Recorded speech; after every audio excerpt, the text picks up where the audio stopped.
Allegiance. I pledge allegiance to the flag of the United States of America, and to the republic for which it stands, one nation, under God, indivisible, with liberty and justice for all. All right. Can everyone else mute their mics in the meantime? Let's see. Commissioner Biagini, can you read the statement of values, please, while we remain standing? Certainly. Can you hear me okay? Yes. Hi. As we gather, we humbly seek blessings upon this meeting. May we act with strength, courage, and will to perform our obligations and duties to our people with justice to all. Let us seek wisdom so that we may act in the best interest of our people, our neighbors, and our country. All this we ask so we may serve our community with fairness and respect, putting their needs before all. Thank you, Commissioner Biagini. Elizabeth, would you please call the roll, please?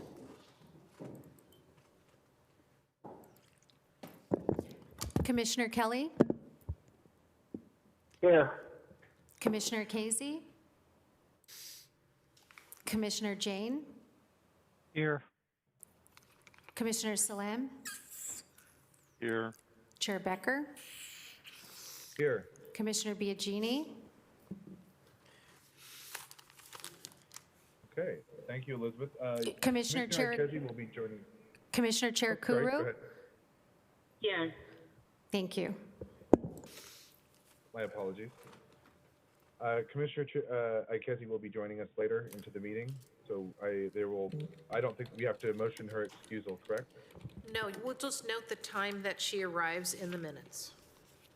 Perfect. Thank you. All right. Let's move on to declaration of commission procedures.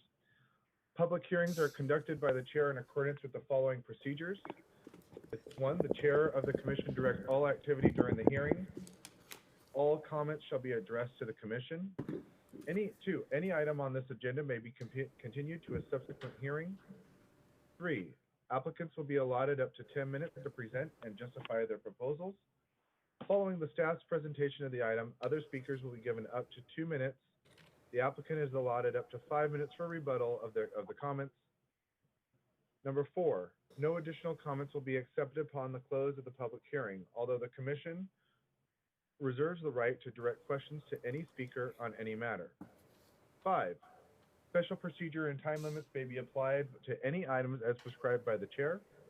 And 6, appeal of commission actions must be filed in writing within 7 calendar days. And I just want to remind everybody watching and viewing this meeting that it's being conducted on Zoom in a very unique way to curb the spread of the coronavirus. So we're taking many precautions in this. So bear with us for any delays or even technical issues during our meeting. Okay? Copies of the current agenda and staff reports for each of the items on the agenda are available from the Planning Division office on the Friday afternoon preceding the meeting and available online. A copy of the agenda packet is located on the table near the entrance of our council chambers, or also online, like I mentioned before. Continuances and exceptions. This is the part of the meeting that allows for the applicants, members of the public, or other interested parties to request an item to be 1, continued without hearing, 2, withdrawn, or 3, taken out of order. Are there any requests from the applicant, the public, or the commission for a continuance or exception for any of the items on tonight's agenda? No, there are none. Okay, seeing none, let's move on to the consent calendar.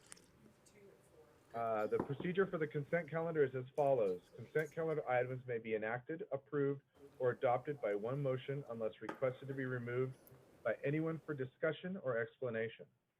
If any member of the Planning Commission, staff, the applicant, or a member of the public wishes to comment on a consent calendar item or would like the item to be heard on the regular agenda, make this request now. Items listed on the consent calendar with associated file numbers constitute public hearing items.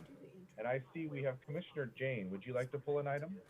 Yes, I'd like to pull item 1A, please. Yeah. Okay. We have item 1A being pulled. And we will start with that one. Can the council chambers mute their mic because it's a lot of reverb on my side here. Thank you. Commissioner Jain, go ahead. Yeah, I was just curious about the parking situation in the lot behind this. It serves a number of tenants in that little mall. And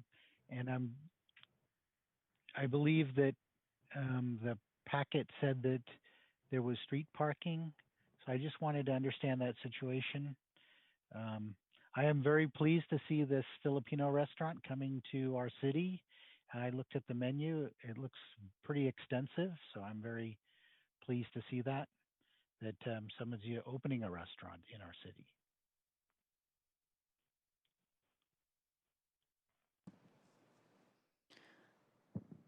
Thank you, Commissioner Jain. This is Rebecca Bustos, Senior Planner overseeing this project. So as you noted, this is a multi-tenant building, so there's about 11 tenant spaces, and it's a mix of different uses. So we have a couple restaurants, beauty, and then some offices as well. And so based on that, they have, like you mentioned, a parking lot in the rear with a total of 41 spaces, which is inclusive of the ADA spaces. And so based on the size of the retail building, the 41 spaces are sufficient to support the various uses in the building per the zoning ordinance. So in other words, we're not relying on street parking to support the businesses here. That's just extra bonus parking. Okay. I'm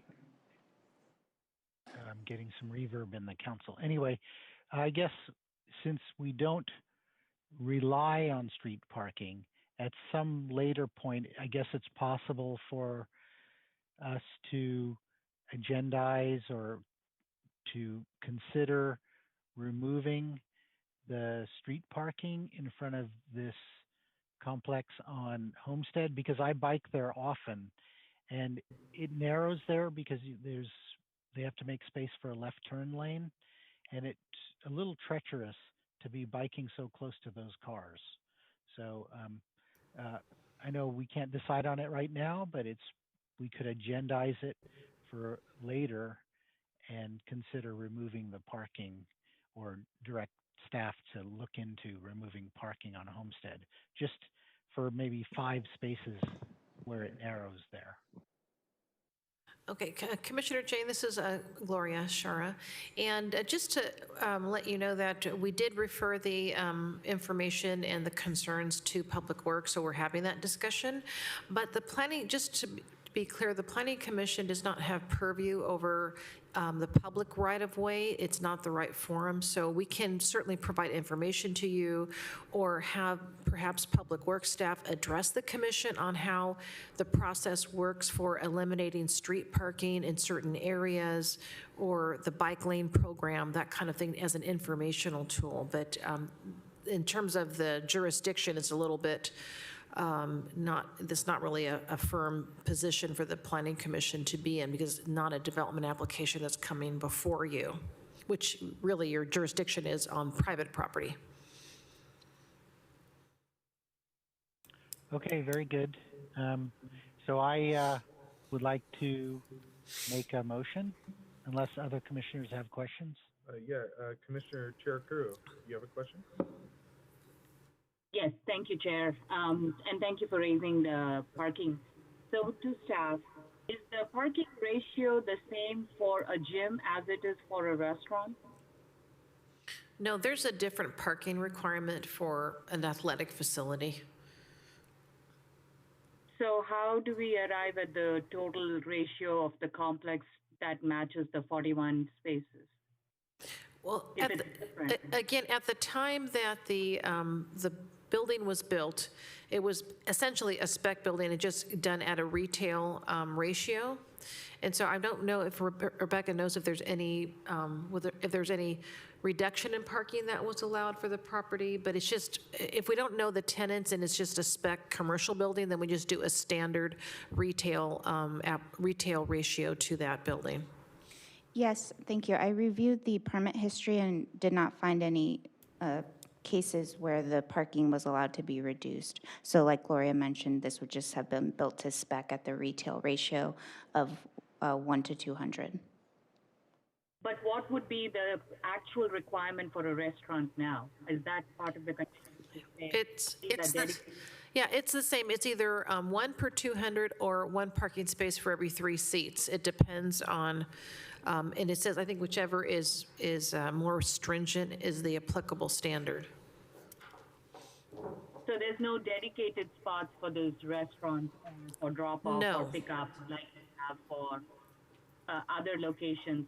And in COVID times, where most of it is pick-up, do we have any dedicated lines that say pick-up only? No, in a shopping center, basically, we arrive at a ratio that's, or a number of parking spaces that we feel would be appropriate, given that there's going to be a mix of uses. And then the allowable uses under that zoning district are allowed to be basically go into the businesses, tenant spaces subject to a business license. So they're essentially calculated about the same. So again, the retail is the most stringent parking standard that we have. And so there's ample parking, and it anticipates being able to be sufficient for functioning for a speculative commercial building. Yes, I voice my concern because I've been through a CUP process where the change in use, tomorrow we can have a medical office building within the same complex. Tomorrow we can have the gym come back. But when we're not quantifying the actual number of spaces, it's hard to determine whether there is a parking variance also needed. So if there is no actual tally, we're always going to be speculative on the use, the number of stalls for the use. Even when there is an ordinance requiring it, I don't know if we are able to actually quantify. So my recommendation is that there be an actual condition that states that this is a restaurant use, and these are the number of parking spots that would be required for that. Now, it's going to be free in the lot, but at least there are certain anticipated needs for that kind of a use. So I want to be mindful because I have encountered that it becomes an issue when we don't have a baseline. And then when we don't have a change in use, we are not able to revisit the actual need or demand. So cautioning that when we have no idea of the actual number or the uses that relate to the parking numbers, we're going to run into issues. Well, that isn't how we evaluate basically the projects. Essentially, if the uses are consistent with the allowable land uses that are identified in the zoning district, a business can go into any business, any building by right, as long as it's consistent with the zoning district. And that is, there's a check and balance there because there's a business license application that has to be approved by planning that gets a zoning clearance. And there's not, we don't allow something in there that, say, requires a conditional use permit or something of that nature without first obtaining that permit. And again, the retail ratio is the most stringent. They are limited on the number of seats they can have based upon the standard parking ratio. So there's not any need to identify parking spaces for the restaurant. First of all, the original entitlement would have to be revisited because we'd have to partition out the spaces if that were to basically be a condition.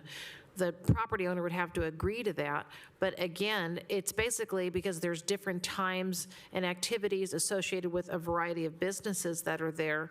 There should be, the shared parking concept is preferable than to designating spaces that may or may not be occupied. That's why we don't designate parking within a communal, basically business enterprise like that. In which case, most of our parking requirements or ratios are moot because all of these are in these kind of strip malls or communal facilities. That there's no standalone.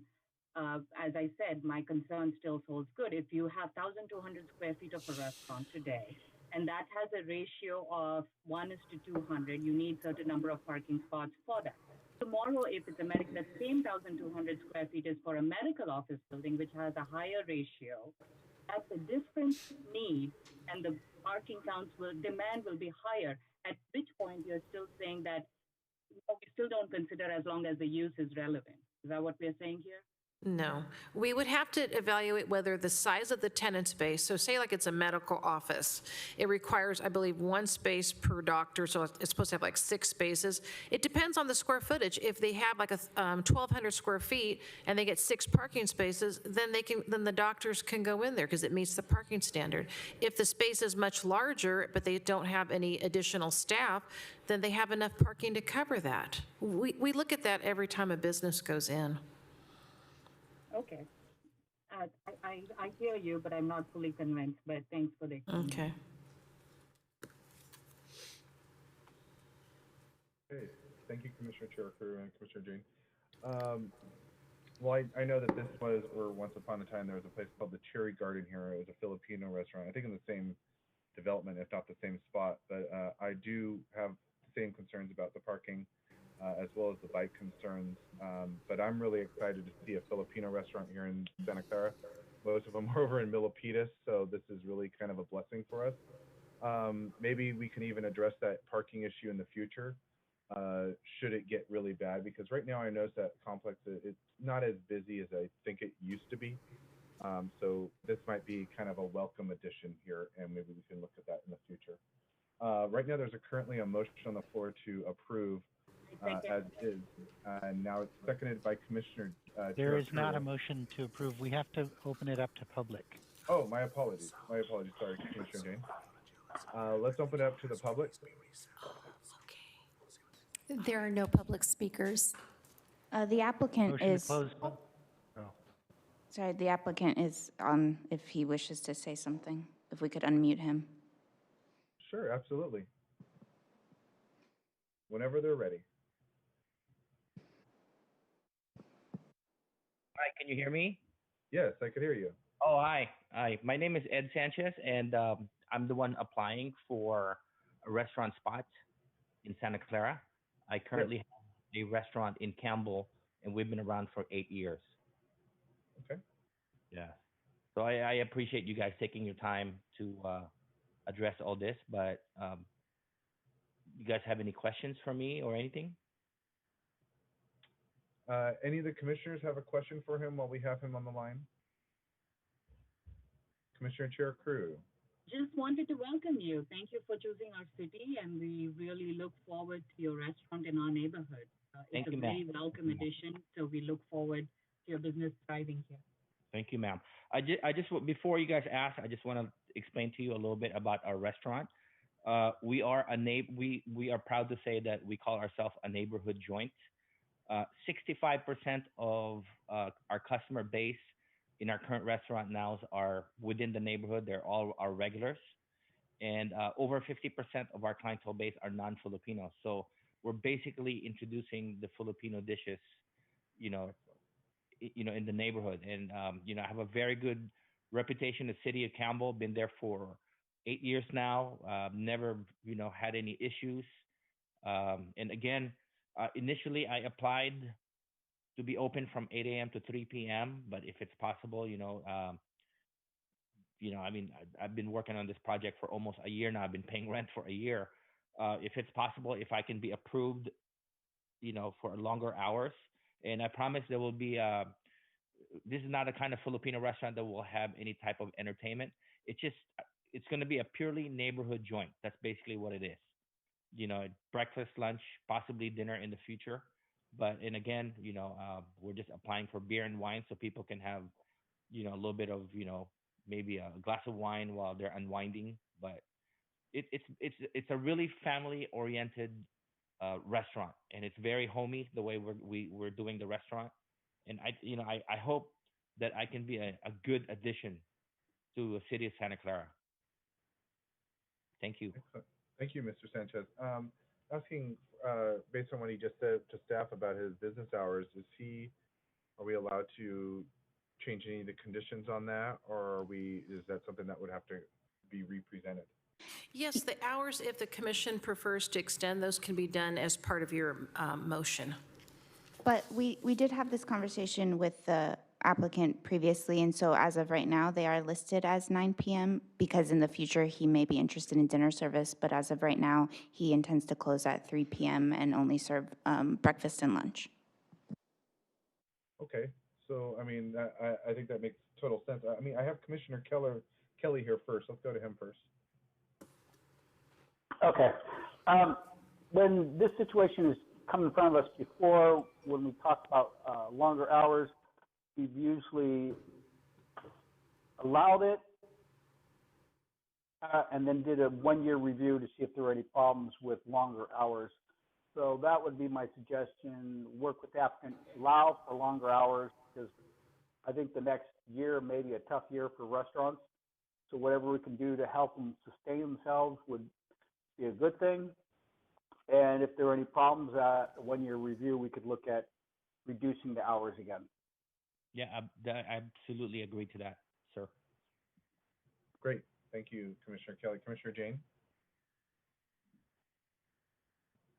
Yes, I agree to the longer hours. I'm looking at the conditions of approval, and hours are not listed in the conditions of approval. So I guess I would like to ask the applicant what hours he would prefer, and maybe we can add those to the conditions of approval. So Right now, the hours said 9 p.m., so I'm not sure if the applicant's aware of that. It's not on the conditions of approval that I see here. Rebecca? yes, Yes, so It says full menu food service shall be available during all hours that the restaurant is open and alcoholic beverages are served. sure, so we can add the clarification that the hours are allowed to be 8 to 9, and then we already have the one-year review condition standard in there. I would like to add that condition. Okay, so we, and the, Mr. Sanchez, you're acceptable to that, correct? yes. But is there going to be a problem? Because my whole plan is when we open, hopefully soon, that we are just now, for now, we're going to be open from 8 a.m. to 3 p.m. as a soft opening. And slowly, as I build my staff there, then we can possibly prolong the hours. Yeah, there's even a possibility that I might possibly cut the hours in Campbell so we can serve dinner in Santa Clara, depending on how my, because right now it's so hard to know if there's going to be a staffing problem because of all this COVID thing, so. Right. I think once you, correct me if I'm wrong, staff, once you get an approval for any type of hours, you can run your business anywhere between there as long as you're within those boundaries? Correct. So in case he's serving dinner, maybe he wants an extension beyond 9 o'clock. So maybe we could certainly write any condition in there that the commission feels is acceptable. Okay. Yeah, right. I just want to add, I promise you that we're not going to go past 9 o'clock. I still want to, yeah, Okay. Our restaurant is only till 9 p.m. and it's just very doable for my family. I'm still raising children. Okay, that's fine. So, so Commissioner Jain, Yeah, you'd like so, to go ahead? yes, well, do we close public hearing at this point? Or? So let's close the public hearing. Do we have a motion to close the public hearing? So moved. Okay, seconded by Commissioner Cherukuru. Did you second that? Second. Okay, Commissioner Kelly seconded. All right, Commissioner Cherukuru, I saw you had your hand up. Did you have a comment or a concern? Yeah, I had a question for the applicant. So really, what hours is he looking? Does 9 work, or would you prefer 10, or? No, ma'am, just absolutely till 9 p.m. That's it. Okay. I'm more than happy with that. Yes. Okay. Okay, so we have a motion on the floor to close the public hearing by Commissioner Jain and seconded by Commissioner Kelly. When you're ready, Elizabeth, go ahead and call the votes.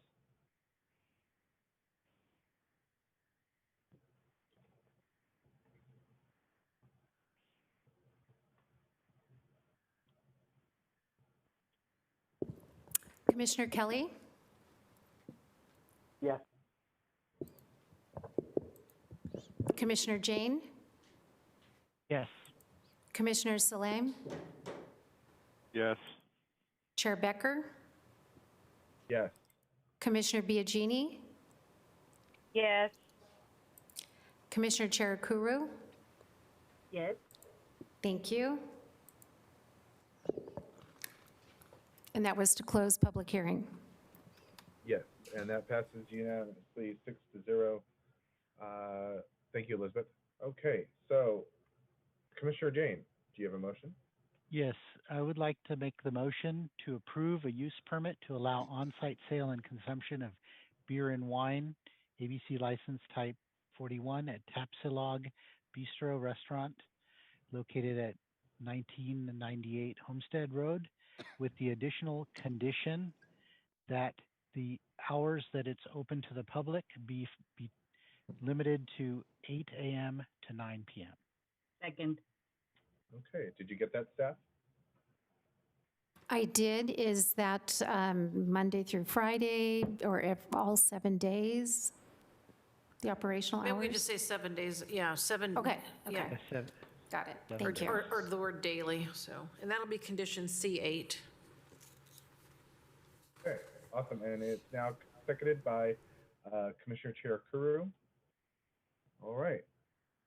Any other comments or concerns before we take a vote? Seeing none, whenever you're ready, Elizabeth.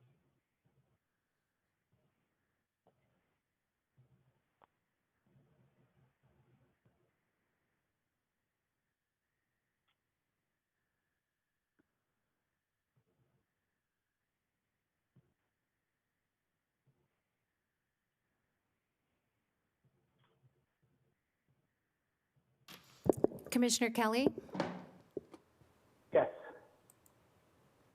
Commissioner Jain, Yes. Commissioner Saleme, Yes. Chair Becker, Yes. Commissioner Biagini, Yes. Commissioner Cherukuru. Yes. Thank you.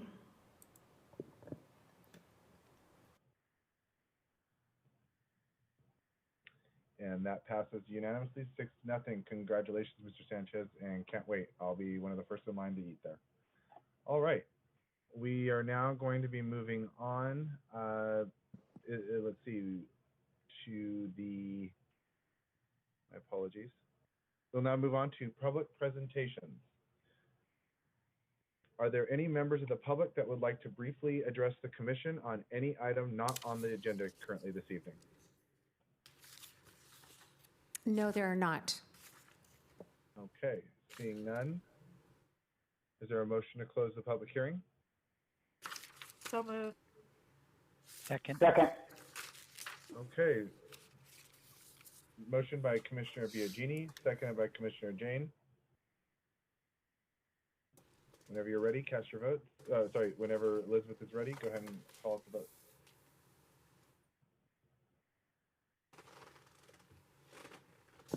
Commissioner Kelly, Yes. Commissioner Jain, Yes.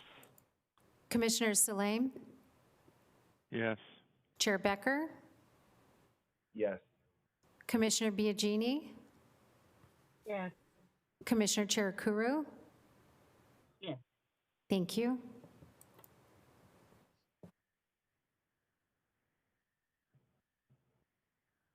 Okay, that passes unanimously, 6-0. All right, we are now going to move on to public hearing items. The first public hearing item we are going to be hearing tonight is item number 2, the action on an amendment to variances for the properties located at 1560 and 1582 Jackson Street. Once again, this is continued from the May 27th, 2020 meeting, where we had some technical issues at the end, and I apologize to the applicant for that delay. So whenever you're ready, staff. Yes, Chair Becker, we wanted to just bring this to your attention again. As you mentioned, this was a technical problem that we had at the last meeting, so the presentation had concluded. If you want a refresher, our staff is here to provide that, but we were just going to defer to the discussion amongst the commission. Is any commissioner wanting to go back to the presentation again, or should we just go and dive right into it? Commissioner Biagini? You know, I wasn't present during the last meeting. If there is a quick summary, it would be helpful for me, but I don't want to delay. Okay. Commissioner Kelly, you have a comment? I was just going to say that it's still pretty fresh in my mind, and that I feel comfortable with making a motion to approve. Okay. In But that if case, Commissioner sorry. Biagini would like a summary first, that's fine.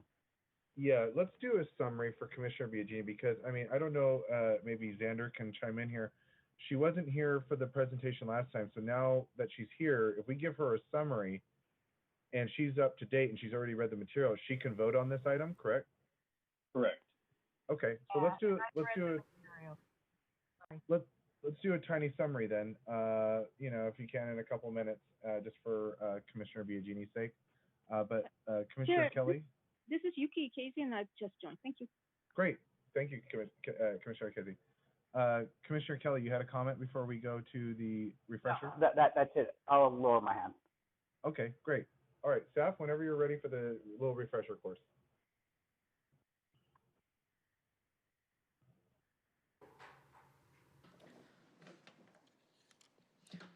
Good evening, Commissioners. So the request is to amend the variances, or two variances that relate to these properties, that approved a reduction in minimum lot size, lot width, and side yard setback requirements for two adjacent parcels, to remove the project condition approval for a covenant agreement that prohibits adding residential density on the two single-family properties. I'm going to go straight to this one just to keep it brief. The subject properties are 1560 Jackson Street and 1582 Jackson Street. They are right there, these two properties. Initially, they were one single lot prior to 1977 because of a state probate. The property owners wanted to subdivide the property into two lots. It went to Planning Commission. It would have created substandard lot widths, lot size, and setbacks. The Planning Commission denied the variance request and hence the subdivision. It was appealed to City Council. City Council approved they overruled the Planning Commission's action and approved the variances with the condition that a covenant agreement be entered into between the city and the property owners that would restrict any further intensification or actually modifications to the buildings. If they were to ever demolish them, they would have to be replaced with the same exact size. So no accessory dwelling units, no additions, to be as they are. Here we are in 2020, and we have new state legislation and a high demand for housing in the region and the state.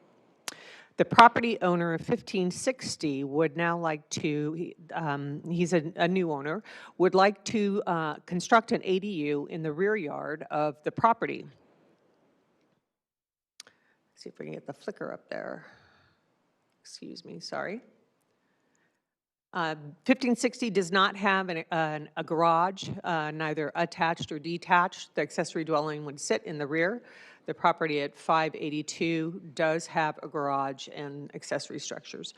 So there's certainly room for the accessory dwelling unit to be detached.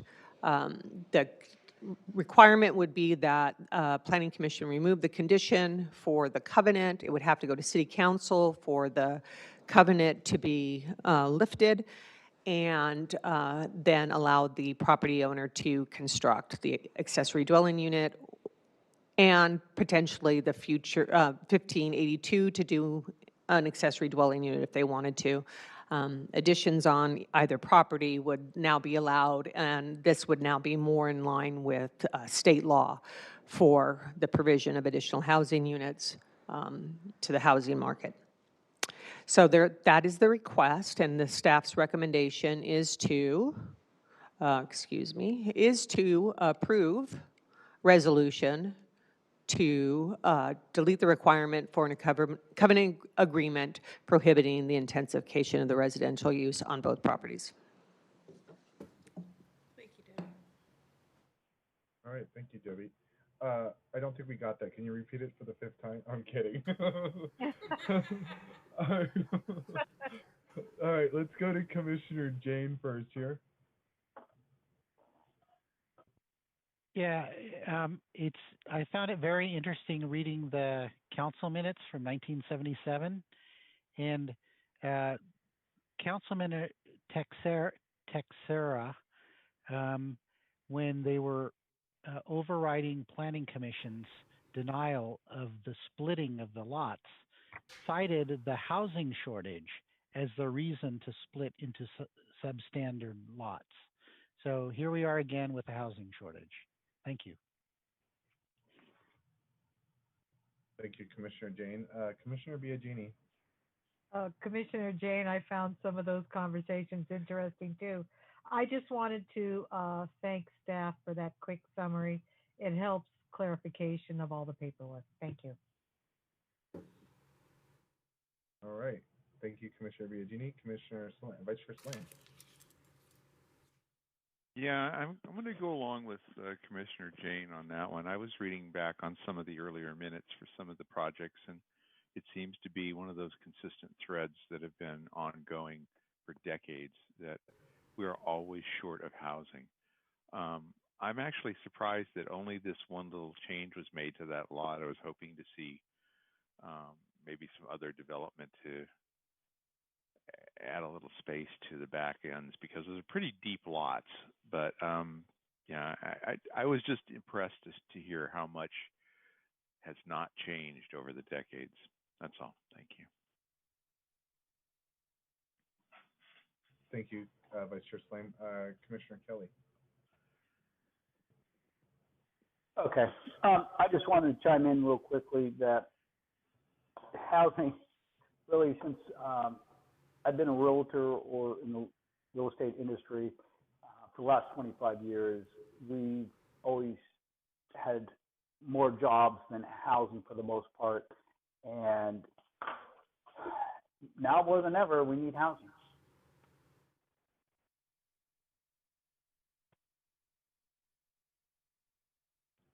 Was that it, Commissioner Kelly? Okay, that was. All right. Let's see. Any other commissioners? Is there a motion? Motion to approve? It needs to go to the public. Comment? Oh, sorry, my apologies. All right, let's go to the public.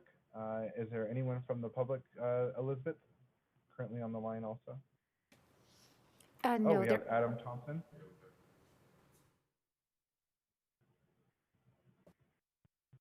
Go ahead, Mr. Thompson, whenever you're ready. Hi, Commission. Good evening. You know, I totally agree. I read through this, and we definitely had a housing crisis. One of the things, looking at these lots, it looks like the two parties that own both of the parcels are working together to figure this out. And one of the things that I was looking at is, you know, the one parcel does not have a driveway, and I don't know, you know, to add one ADU and land lock in that other parcel really doesn't give us as many options as, you know, potentially doing a shared driveway, moving one of the homes and building a junior ADU as well, which would add to the housing stock, or give more options later on to the other owner might become interested in building their own ADU. I don't know if that's something they've talked about, but it seems like, you know, this was done for a reason to add housing, and now we're here again, you know, 50 years later to do the same thing, and I just don't want to box us into another corner. So I don't know if the applicants have looked at all the options of making sure that both parcels can be, you know, maximized to their full potential. That'd be my only comment. Thank you. Thank you, Mr. Thompson. Any other comments or concerns from the public? Elizabeth, anybody email comments in public either? No, we don't have any other comments at the time. Okay. Is there a motion to close the public hearing? And I'm sorry, Mr. Chair. Yes. Given that we had public comment, we do need to ask if the applicant would like to rebut. I don't even know if that's on the line, but No problem. Applicant, would you like to rebuttal? Are you on the line? Yes, this is Alan. I'm on the line. Go ahead, Alan. So he just mentioned that if we were trying to maximize what the usage of our land. Is that correct? Yes. Well, yeah, well, I only looked at the ADU side of it. So, and plus we actually both have driveways on each lot. Hers actually goes towards the back, and she used to have a garage there. And my garage is actually a one-car garage, and there's a driveway there too on the left side. But we are trying to, maximize the usage of the backyard, and she wants to do one as well in the future. Okay. All right, so now can we motion to close the public hearing and then we go to the applicant, or? a motion to close public hearing would be appropriate, yes. Okay. I move that we close public hearing. Second. All right. We have a motion by Commissioner Cherukuru to close the public hearing, seconded by Commissioner Jain. Whenever you're ready, Elizabeth, go ahead and call the vote.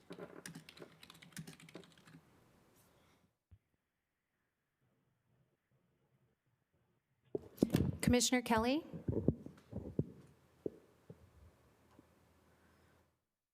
Commissioner Jain? Yes. Yes. Vice Chair Saleme? Yes. Chair Becker? Yes. Commissioner Biagini? Yes. Commissioner Cherukuru? Yes. And Commissioner Kelly? Yes. Thank you.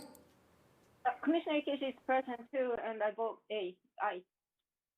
Thank you.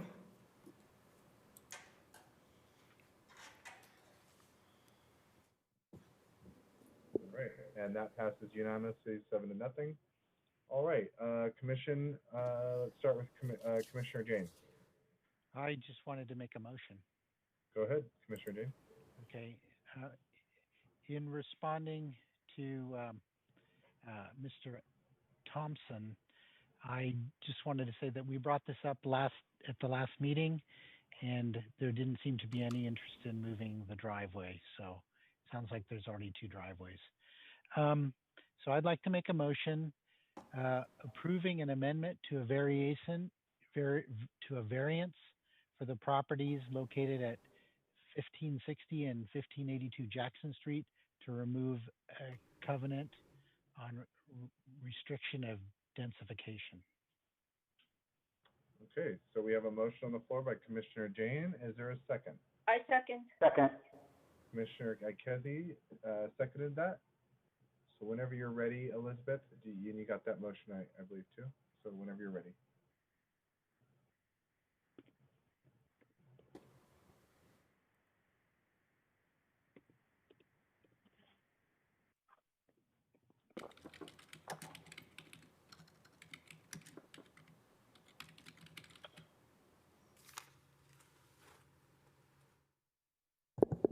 Commissioner Kelly? Yes. Commissioner Casey? Aye. Commissioner Jain? Yes. Vice Chair Saleme? Yes. Chair Becker? Yes. Commissioner Biagini? Yes. Commissioner Cherukuru? Yes. Thank you.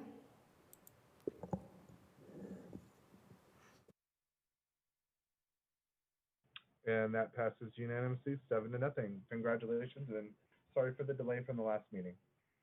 Okay, we're going to move on to the next item, which is items. Oh, by the way, there is a 7 calendar days for the item to be appealed, should there be. All right, we will now move on to item number 3, which is the public hearing for the review on the proposed fiscal year 2020, 2021, and fiscal year 2021 and 2022 biennial capital improvement program budget for conformity with the City of Santa Clara 2010 to 2035 general plan. And this is also continued from the May 27th, 2020 Planning Commission meeting. So whenever you're ready, staff.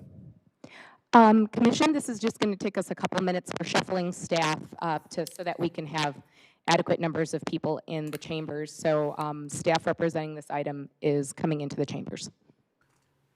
No problem.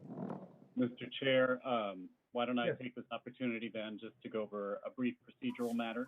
Sure, go for it. You're about to hear a presentation on the Capital Improvement Program budget. State law requires the CIP budget to be presented to the legislative body each fiscal year.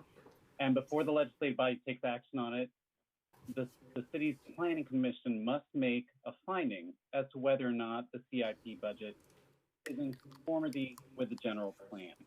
So basically that's your charge under state law. You have to review the CIP list and determine whether or not it's in conformity with the general plan. The reason there's a procedural snafu is because there are a lot of projects in the CIP budget, and a couple of you live within 500 feet of those projects.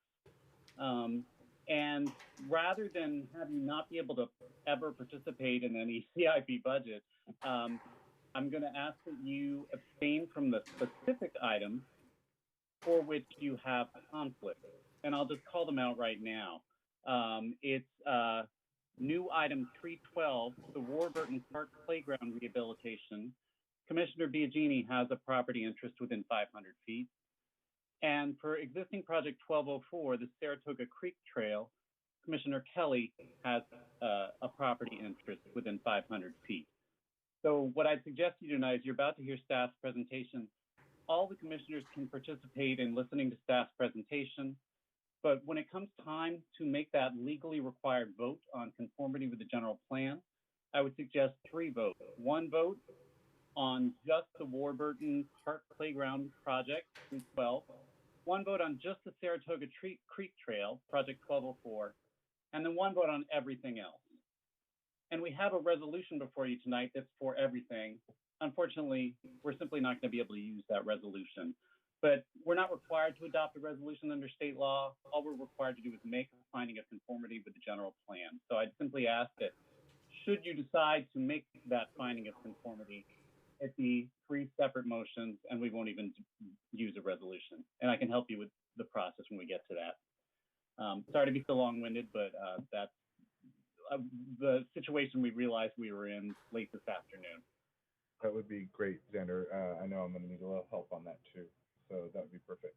And I'm sorry, just one more annoying procedural thing. Yes, go for it. In the unlikely event, any of you want to discuss either the Warburton Park Playground Rehabilitation Project or the Saratoga Creek Trail Project in specificity, please be clear that that's what you're about to do.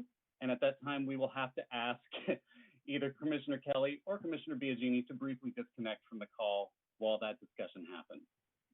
Again, sorry to be so heavy-handed about it, but we have to comply with the Political Reform Act. You're covering all the bases for us and keeping us out of trouble, so that's perfect. Commissioner Saleme, before I go to Commissioner Biagini. Yeah, I wanted to get this, at least a note on record before I forget again.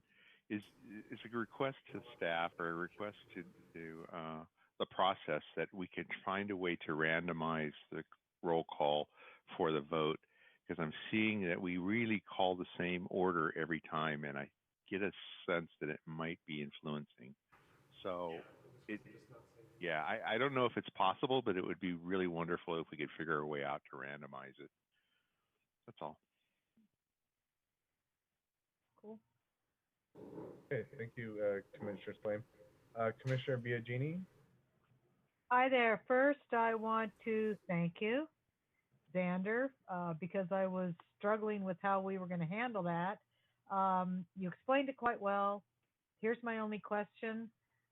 If the time comes when, because I'm not going to be voting on the Warburton part, but when the time comes, if I need to leave the meeting, I would request of, I'm not sure who, to be able to get back to me when I can come back in the meeting. Otherwise, I'll be out for too long, okay? In other words, if I leave the meeting, right, and I'm out of it, how do I know when to come back in? We'll make sure you get a text or a call. But for this particular item, you don't need to leave the meeting just for the vote on Warburton Park. If there's a discussion on Warburton Park, we'll ask you to leave the meeting at that time, and we'll make sure that you get back on. Perfect, thanks. Okay, awesome. Commissioner Kelly. Yes, so my question is, all right, so I understand we're not supposed to be part of the discussion, but can we make a comment as the member of the public? You can be a part of the discussion for everything except Saratoga Creek Trail. If there's going to be a discussion on... So I can't comment as a member of the public, is what you're saying? Sorry, I'm being too long-winded tonight. I was about to say, yes, you can speak as a member of the public on the Saratoga Creek Trail. On everything else, okay, you can speak as a member of the commission. Okay, I do support the trail, but I just wanted to add my 2 cents, because I don't know who does the maintenance, like tree trimming and stuff, but if they do eventually do the trail, that's something, a point of discussion.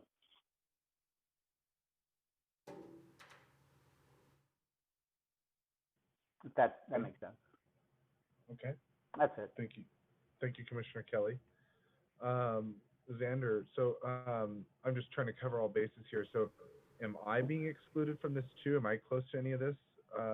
Or is this just Commissioner Biagini and Kelly we were highlighting to confirm?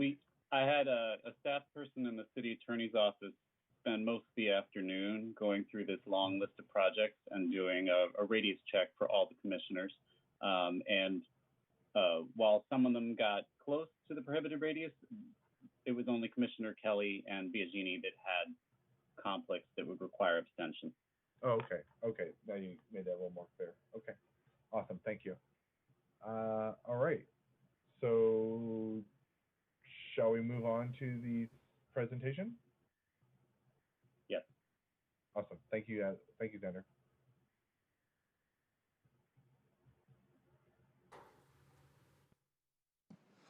Thank you, Mr. Chair, and members of the Planning Commission. I'm John Davidson with the Planning Division.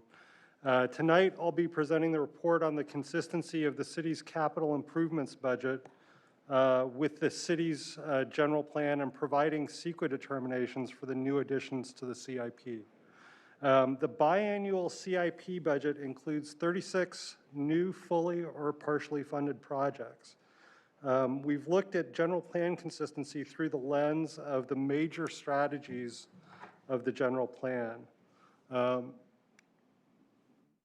Those strategies include things like enhancing the city's high quality of life, preserving and cultivating neighborhoods, promoting sustainability, and so on. So we'll be highlighting a few of the projects and explaining how they can conform to the general plan, just to give you a flavor of the 36 items that are on the list.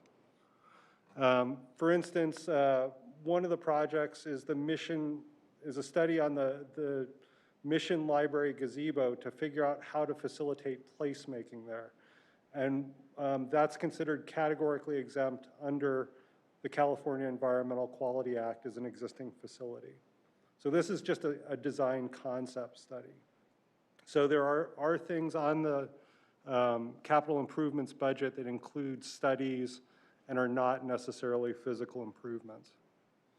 Also included are things like a new substation that's in relation to a data center that was covered under the initial study and mitigated neg deck prepared by the California Energy Commission. And for some of these larger data centers, because they have these power generation facilities, the environmental review falls to or gets promoted to the state level with the California Energy Commission.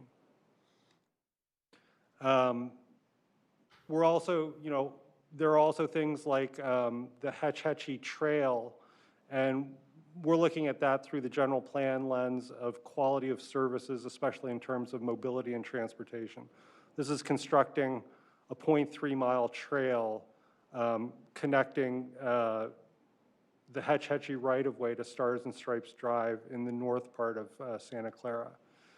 That's contingent on the Creek Trail, approval of the Creek Trail Master Plan, and at this point, because it is so preliminary in its lifespan, we're considering it exempt as a feasibility study instead of anything that's likely to be built at this point. There's still a ways to go in terms of the analysis.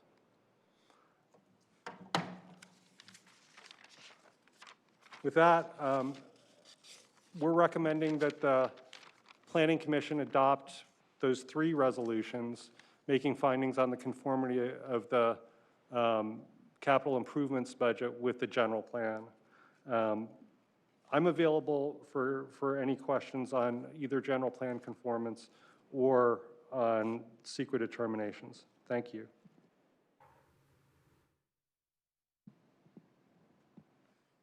This is Rena Brio. I just want, because I know the scope of this item could seem fairly large, but the Commission's purview is really about making general plan conformance and CEQA determinations on these items. So that's the scope of what we will be discussing and prepared to discuss today. Thank you, Rena, and thank you. I forgot your name who just spoke. My apologies. All right, we have Commissioner Cherukuru. Go ahead. Thank you, Chair, and thank you, staff Davidson and Rena. I'm very I'm very interested in the CIP projects. So I noticed this is a biennial, which means every 6 months you're going to do this. Are you coming for a GP conformance every 6 months, or is this a annual CIP and the biennial is just checking with council? So I'm trying to understand the framework of CIP with the city. Is it a 10-year plan? Is it a 5-year plan? Is it every year we visit this?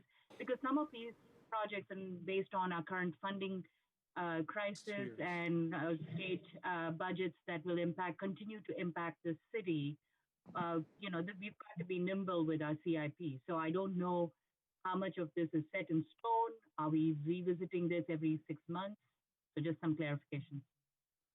The CIP budget is biannual, meaning every 2 years. And I think that the city council and the city manager's office is trying to look at this in a slightly longer time frame to try to better understand their overall obligations. And I do think, though, Commissioner Cherukuru, that when we switched to the biennial budget process, it was still with the recognition that annually we'll be doing checking in, as well as like at the end of fiscal quarters or whatnot. Individual things, circumstances change, projects arise that we hadn't foreseen. So those things still get taken into account, but every 2 years we try to do a comprehensive budget that would ideally last and foresee really 2 years of budgeting. Got it. Thank you, Rena. Also, are any projects in the design phase or construction phase in the CIP? There are projects that are, like I highlighted, that are either in design now, like the gazebo at the Mission Library, or there are projects that are moving towards construction. And those will go to City Council through a regulated EIR or an actual EIR as well, or is this the coverall? For projects that are currently in the design phase and are just being considered studies, they'll have a further bit of environmental review when they actually go to the council for approval of funding. Otherwise, things like the power plant, that's the substation that's a part of the Laurelwood project, that's something that already has environmental review, and we tried to be clear about that. Got it. Thank you for clarifying. I'm very familiar with this. I just wanted the others to understand. So the general plan conformance is just for the CIP, but individual projects that have approvals for design/construction will still have an additional layer of environmental impact review as the scope of the project is honed in. That's correct. Okay, thank you. Thank you, Commissioner Cherukuru. Commissioner Jain? Yeah, so, I see on the list of priorities from the general plan, I guess, one is maintain the city's fiscal health and quality of services. So it's the fiscal health that I want to hone in on, because this is really all about this budget and, looking at sort of a revised downturn in our budget, of, I think we're 10 million in the deficit for this year and 22 million in the deficit for next year. And I know this budget talks about that. I guess I see that, I see Ken Lee on the call here. So I'm trying to understand from, these are all great projects, but an issue of prioritizing, various projects. A couple of things that I really liked in here was that we're going to put money into investigating how we can develop City Park North. The other thing that I saw here that I really liked was electronic access for meeting rooms at park facilities. What I didn't see there was some money in there for adding security cameras, because if we're going to let people get in there, we want to make sure that we know who's getting in there and that there isn't any vandalism or destruction of those facilities. But I want to point you, particularly Ken Lee, to page 92 of the budget, which is the capital improvement unfunded list. And there's some great projects here, so I'm trying to understand how do we make these projects happen. Seems like one of the projects here is 5.2 million for the City Hall HVAC rehabilitation project. It would be nice if our city employees could work in comfortable, if they can go back to the offices, in a comfortable setting. So what does this City Hall HVAC rehabilitation project mean? Thank you, Commissioner Jain. This is Ken Lee, Director of Finance. Thank you for your question. And you did categorize the general fund deficits correctly as I presented to the council in a budget study session yesterday. We did project roughly a $10 million deficit in fiscal year 1920 and approximately 23 million ongoing in 2021, which could get worse. So we are facing challenges as a city from a general fund perspective. I do want to highlight that the CIP, the 2-year CIP before you, does include significant investments. A lot of those dollars come from restricted funding sources, such as our utility fees, impact fees, and traffic and library. And so in particular, the unfunded list starting on page 92, these are dollars, these are projects that have been identified that would primarily be funded from the general fund. Some of the parks projects and some of the transportation projects do have dedicated funding sources. Those funding sources are insufficient to fully fund all the projects that have been identified. And so you're right, we do have a long list of unfunded needs, including that HVAC at City Hall. And so with very limited general fund dollars to allocate toward it. We are in efforts underway to look at other revenue sources, such as potentially a geo bond and or other revenue streams towards the future. But unfortunately, as we looked at our past practice before I started, a lot of our capital projects were funded in the general fund on a pay-as-you-go basis. So we are trying to be strategic about identifying those needs looking forward and identifying new funding sources for those projects that would otherwise be funded out of the general fund. So I guess I'm still trying to understand. Will these get funded out of the general fund? I mean, given that we're depleting the general fund reserves drastically, does this mean that none of these will get funded at least for the next 2 years? In the current plan, this list is what's unfunded, so there are no general fund dollars allocated to it.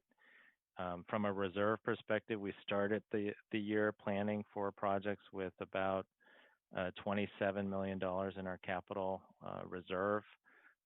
10 million of those dollars are allocated towards an ADA settlement, and the remaining roughly 15 to 17 million were allocated for high priority projects. Unfortunately, what's on this list is not included in that funding.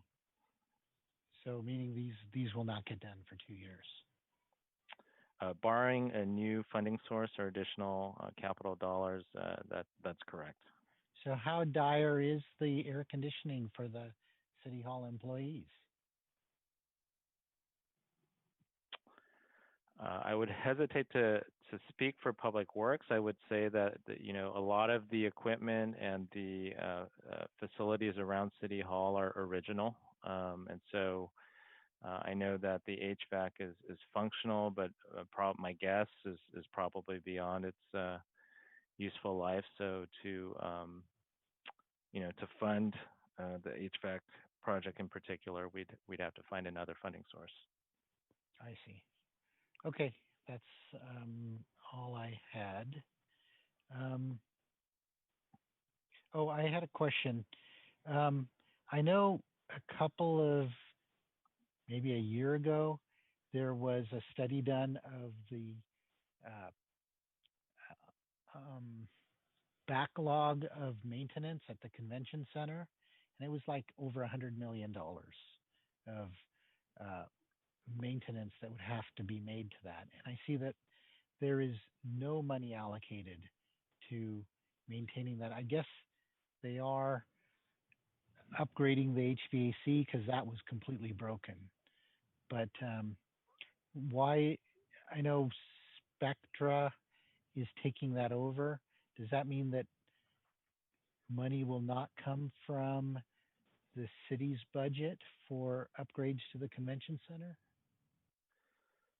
Thank you for your question. So I do want to point out there is a section starting on page 293 that talks about the projects within the convention center. As part of last year's budget, Spectra did submit a 5-year plan that totaled almost $19 million of improvements. Part of the agreement between the city and Spectra does include a contribution of capital dollars to the convention center, and so a portion of that list was funded in the 1920 budget, still allocated in the 1920 budget, and as part of the adoption of the budget would get carried over from year to year. So there is money in the budget for the convention center. It's not sufficient for everything, but Spectra has made some progress with some of the improvements out there at the convention center. Okay, thank you. That's all I had. Thank you, Commissioner Jain, and thank you, Steve Lee. Vice Chair Saleme. Yeah, I'm kind of curious. I was at a meeting on Friday by invitation to review some of the enhancements planned for Santa Clara, and one of the things I kind of noticed as a theme throughout was that we need to start thinking about prioritizing our budgets and our investments around things that are health and safety. If you look at the main list, it lists health and safety benefits at the bottom. I'm sure that's it's coincidental, not intentional. But before we do improvements that are proactive for other benefits, we really definitely have to focus hard on making sure that things like AC and grounds improvements that are dealing with broken railings or cracked cement or anything that could generate a health and safety issue really do need to come right to the top of the list, just so we can maintain our infrastructure and our credibility as a city, really, so that we can keep people from tripping and falling or baking alive in their office. is that addressed in this presentation, this budget review? Is how these are prioritized, or is it just a review of all aspects? So long-winded question, sorry. Great, thank you for the question. So I will say in the presentation I made to the council, and I do want to point out just all throughout this budget, we did include prioritization, generally speaking, across each of the theme areas. So you'll see that the budget's been redesigned, focused by theme and service, and there are priorities. It's labeled A, B, C, and D, and it's identified at the beginning of each theme. And so with the dollars in the budget, the highest priorities, or I think 90% of the dollars are focused on the highest priorities. When you look at some of the unfunded needs, yeah, there are some health and safety, such as the HVAC. I think it was a balance between both the needs and the dollars available, because some of those unfunded needs, I know there was a live tour of Fire Station 5 out there on Facebook Live. You know, there are some very critical needs in our infrastructure that we just don't have the dollars to fully fund some of those big projects. So the ones in the budget with the limited dollars in the general fund are focused on you know, the top priorities with the small dollars that we have.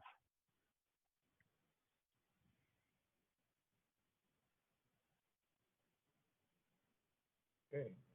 Anything else you wanted to add there, Commissioner Saleme?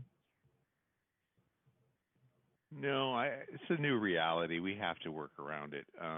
I just want to make sure that we don't try and build out a new feature somewhere at the sacrifice of, you know, broken pavement and people falling, and it's just little things like that. I gave them a personal anecdote on Friday of coming down San Tomas Expressway, hitting a pothole and shredding a $450 tire. That alone was shocking. And then I found out that San Tomas Expressway is state jurisdiction, whereas El Camino is county jurisdiction, whereas other streets are city jurisdiction. It seems like we've split our responsibilities thin, and we're missing the point that people use the streets or the facilities of the city. They expect it to be handled by the city, not having to traverse a number of hierarchies to find out who's mostly responsible. I think we as the city are responsible for our infrastructure. Okay, thank you. Thank you, Vice Chair. Anybody else? Any other comments? We're going to do a public hearing. We're going to go to the public on this, correct? Yeah. Okay, cool. All right, well, let's go to the public then before we have our final comments.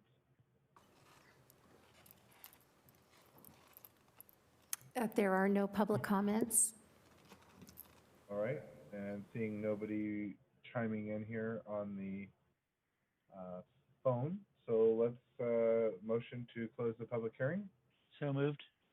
Okay, we have a motion by motion to close the public hearing by Commissioner Jain, and that was seconded by who? Casey. Commissioner Kesey, thank you.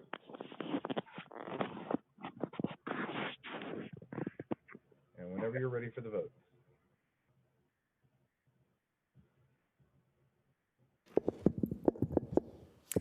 Commissioner Biagini?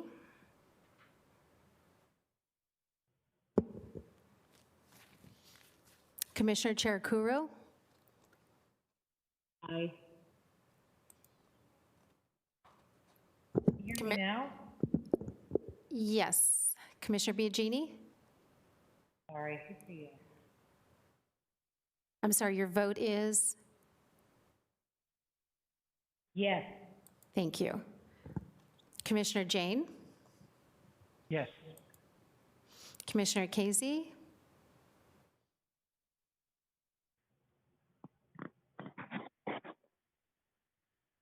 Commissioner Kelly? Yes. Chair Becker? Yes. Vice Chair Saleme? Yes. Commissioner Casey?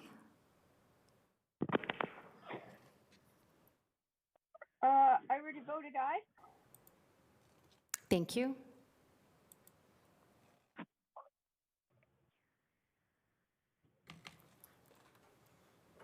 And that passes unanimously to close the public hearing. Let's go to Commissioner Jain.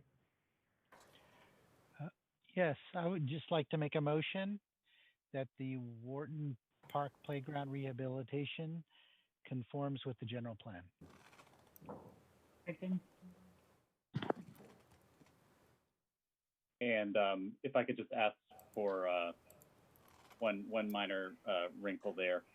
For Warburton Park, we are also making a CEQA determination, which is listed in the attachment in your agenda packet.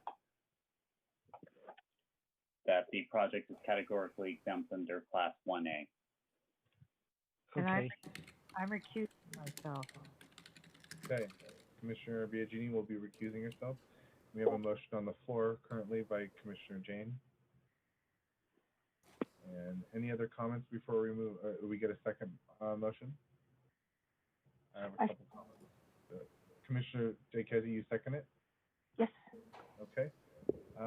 My final comments on this is, a lot of what Commissioner Jain said and a lot of what Vice Chair Saleme as well said, it makes me think about our budget. And when it comes to our budget we're out spending money on city, no offense to Xander or anything, you're not involved in this. No offense to any of our city staff, but I know you guys put up with a lot there at the city hall, and it's really sad that we're going and spending money on lawsuits rather than, getting air conditioning for city employees or improving our public, infrastructure or utilities.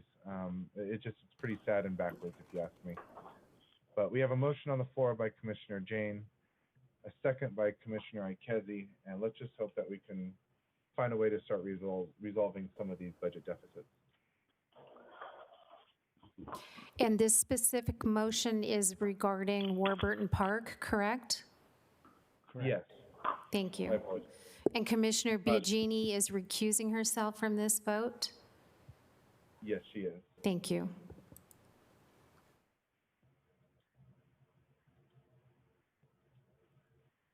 Commissioner Cherukuru? Yes. Commissioner Jain? Yes. Commissioner Kelly? Yes. Chair Becker? Yes. Commissioner Ikezi? Aye. Vice Chair Saleme? Yes. Thank you.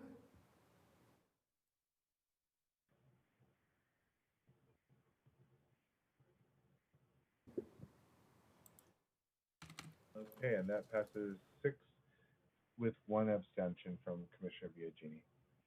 All right, next, Commissioner Jain. I'm actually having trouble finding that. It's a Saratoga Creek project. Can somebody else make the motion? It's project number 1204, which is in your first list of exhibits, first page of. And just to clarify, there's no CEQA determination for this one because it's an existing project. We made the CEQA determination when the project was originally approved. Okay, I'm still having trouble finding it, so I'll let somebody else make the motion. I can move that we approve the Saratoga Creek Trail Study Project and find appropriate CEQA findings. Is it the categorical exemption that you were clarifying? Second. Honestly, I couldn't find what the determination was when we approved this project previously. It's not a new project. You're just finding that the existing project is in conformance with the general plan. Whatever Abe said.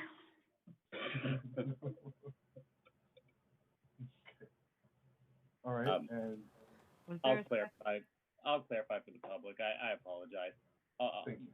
An appropriate motion would be to find that Project 1204, the Saratoga Creek Trail from Home Ridge Park to Central Park, is in conformance with the general plan.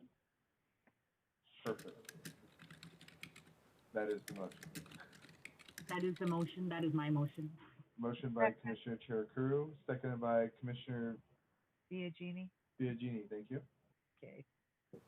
And was someone recusing themselves from this vote Commissioner Kelly. on the Saratoga Creek Yes. project? Yes, Commissioner Kelly is recusing. Commissioner Kelly, thank you. Commissioner Jain, your hand's up. Did you have a comment before we take a vote? No, sorry. Oh, No problem. all right. Okay, we're ready to take the Whenever you're vote. ready. Go for it. Vice Chair Saleme, Yes. Commissioner Cherukuru, Yes. Commissioner Akazi, Aye. Chair Becker, Yes. Commissioner Biagini, Yes. Commissioner Jain, Yes. thank you.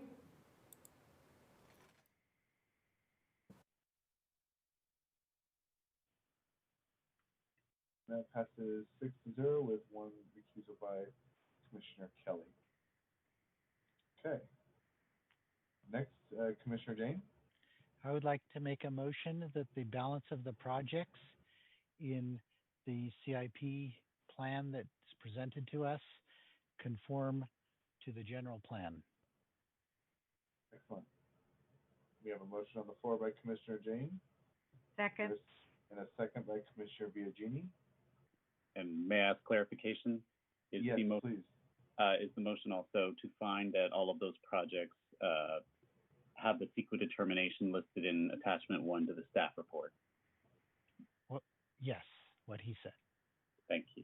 Awesome. Thank you for clarifying. Clean that up, Xander.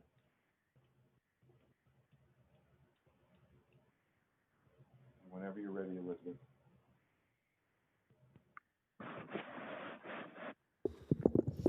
Commissioner Biagini, Yes. Commissioner Kelly, Yes. Commissioner Akazi, Aye. Chair Becker, Yes. Commissioner Cherukuru, Yes. Vice Chair Saleme, Yes. Commissioner Jain, Yes. thank you.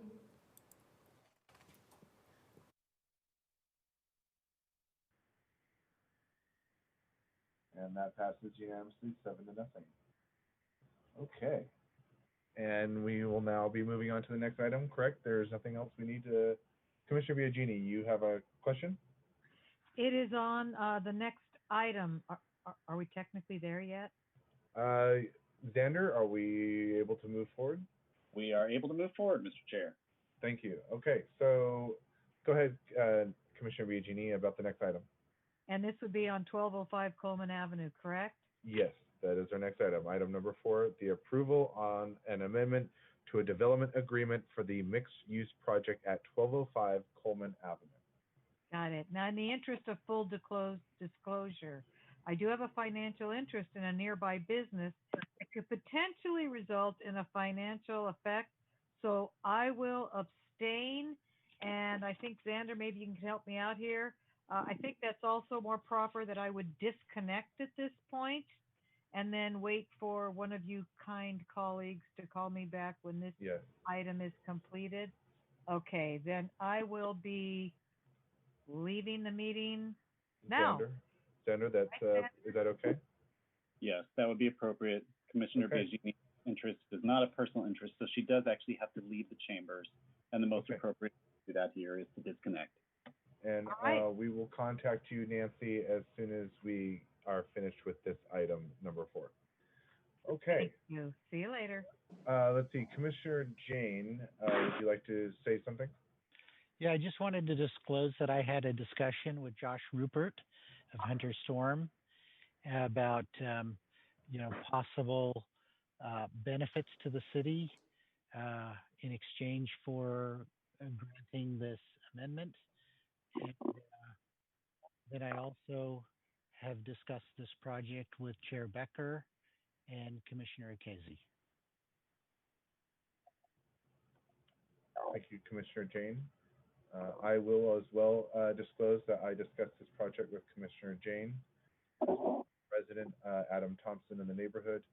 And then I would also like to address that I did not meet with the developer based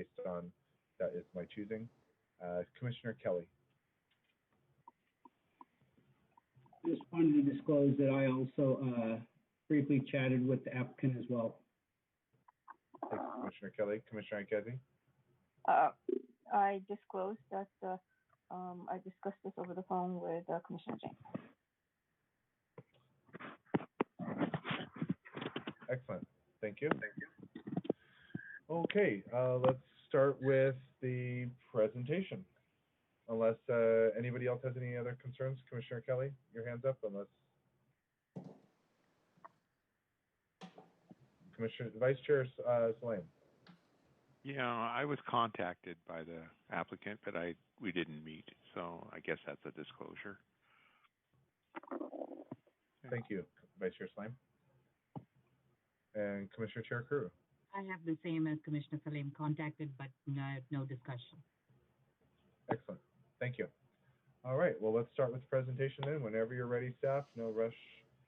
Whenever you're ready to start. All right, well, we'll begin with a little bit of background on this project. The project site is located at the southwest corner of Brokaw Road and Coleman Avenue. It's a 21.4 acre parcel comprised of two parcels, the majority of which is in Santa Clara, 20.4 acres, and then a 1.0 acre portion located in San Jose. The applicant, Hunter Storm, filed an application to redevelop this site as a transit-oriented mixed-use development back in November 2016. That included 1,380 residential units, 14,000 square feet of retail, 16,000 square feet of office, and a 0.77 acres of public and private open space. The initial proposal evolved between 2016 and 2019 with city staff and significant community engagement to become a phased project development with 1,565 residential units and 45,000 square feet of supporting retail within 4 multi-story buildings. A 152,000 square foot high-rise hotel with 225 rooms, 2.6 acres of dedicated park space with associated parking, landscaping, roadway, and site improvements. The revised project was approved by the City Council in July 2019. The entitlements that were granted were a general plan amendment from Santa Clara Station Area Plan, regional commercial, high-density residential, and very high-density residential, 2 very high-density residential with a at 51 to 120 units to the acre, with a minimum 0.2 FAR of commercial, a rezone from light industrial to very high-density mixed use, a vesting tentative map to subdivide the property to create multiple parcels to support the development, a development agreement, which is the subject of our discussion, and the EIR was certified by the City Council. The DA is a negotiated agreement between the city and TOD Brokaw LLC, the property owner. The DA vests the maximum density and intensity and type of uses. It establishes the terms and obligations as well as the order and timing of the obligations and payment of fees. It also memorializes the fees. It also affirms that the project is to be developed as a single integrated development. The DA has a 5-year term with an automatic 5-year extension, so for a total of 10 years. This occurs if the developer begins construction of at least one building in the first 5 years. The project is to be constructed in 2 phases with buildings 1 and 2. Those are the residential buildings, and the hotel, the 2.1 acre park, associated infrastructure, including on-site roadway network, the tavern on the green, and these are all to occur in phase 1. And I will point here so that you can see. This is building 1. This is the hotel. This is building 2, the park, 2.1 acre park, tavern on the green, the roadway network, all the roadway except for this section right here between buildings 3 and 4. So the remaining on-site roadway network would be constructed. Phase 2 is the construction of buildings 3 and 4. Here and, excuse me, come on arrow, 3 and 4, with the remaining segment of the roadway and the linear park, along with the associated infrastructure improvements. The negotiated elements of the DA include construction of the project to meet LEED Silver or equivalent standard, 10% affordable housing units to occur in each phase, a total of 157 affordable housing units. 20% BMT reduction, that is to increase to 30% when BART comes online. The construction maintenance of the 2 parks. A 20-year lease of 7,500 square feet to PAL, the Police Athletics League, for youth programs, and that is within Building 2, so that would be Phase 1.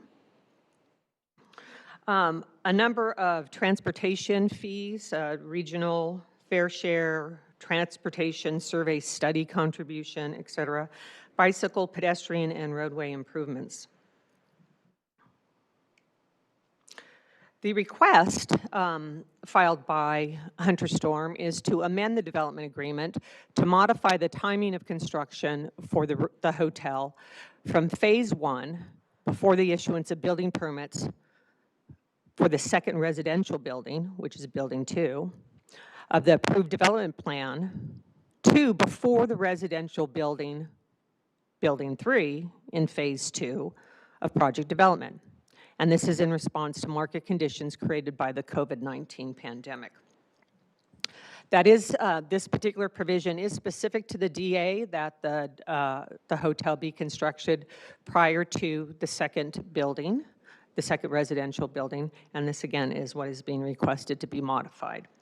I am completed, oh, excuse me, pardon me. We provided alternatives for the Planning Commission to forward to the City Council. These, they include 4 alternatives. They are 1, to adopt a resolution to recommend City Council approve the First Amendment to the DA for the Gateway Crossings project. The second is to adopt a resolution to recommend City Council deny the First Amendment to the DA for the Gateway Crossings project. The third is make no recommendation to City Council, and the fourth is to make an alternative recommendation for approval of the DA with additional terms. That concludes my presentation. The applicant will be joining us and will be detailing their request. Okay, thank you, Debbie. So before I start with Commissioner Kelly, I have a question about tabling the amendment, especially because I mean the concern is about hotel and income from a hotel. So I'm wondering if staff can answer this question, maybe even the applicant at the same time, because I don't know who can really answer the question.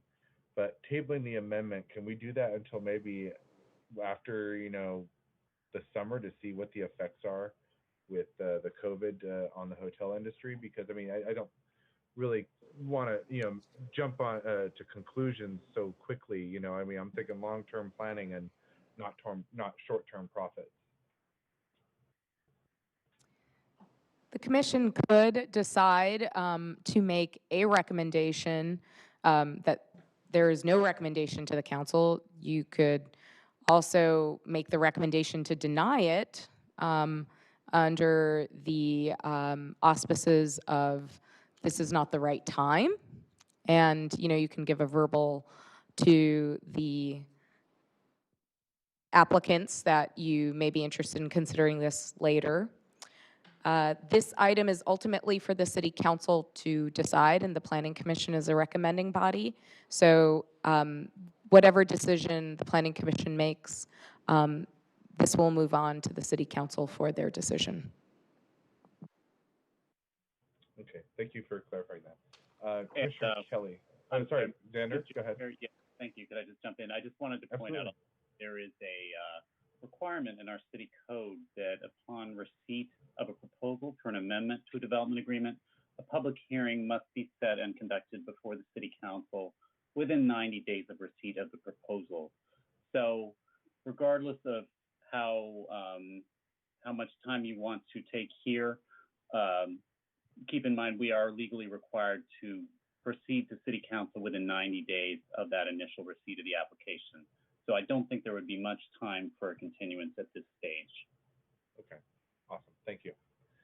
Let's start with Commissioner Kelly. Oh, okay. So I take it that a lot of projects are being kind of put on hold that are in the hospitality, like hotels, due to COVID. Is that correct? I'm sorry, I didn't hear the question. The reception. Okay. So I'm assuming not just this hotel, but a lot of projects are scaling back their timing of development due to COVID. Is that correct in general? You know, staff hasn't actually received much interest, or I should say, much communications about projects being delayed or not moving forward because of the COVID situation. That's not to say that we don't all listen to the news and hear economic reports or whatnot, but that's just we don't have that anecdotal experience to share in terms of what we've been hearing through our existing applications. Okay. And as far as the project is really not changing, it's just the timing of the development of the hotel is changing, correct? Yes. Okay. So that's my only question. Thank you. Thank you, Commissioner Kelly. Commissioner Cherukuru. So staff, is there building permits that's triggering this? Are they in process for other projects that is in phase 1 already?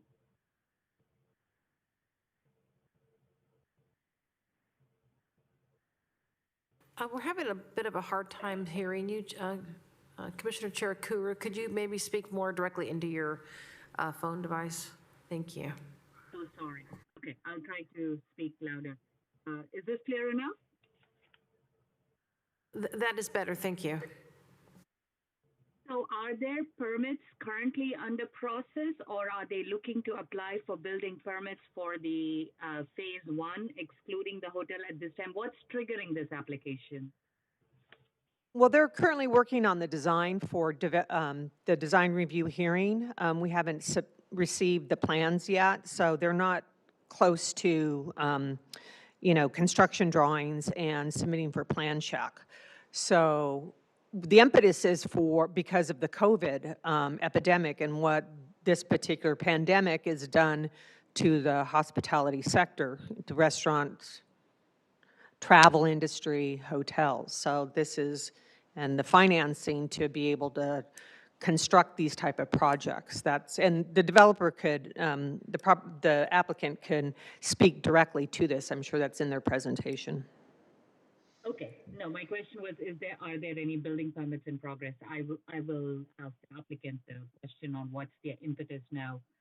As Chair Becker alluded, there are a lot of changes that the economic crisis is going to look at, but I didn't know if this delay was directly, are we thinking futuristic?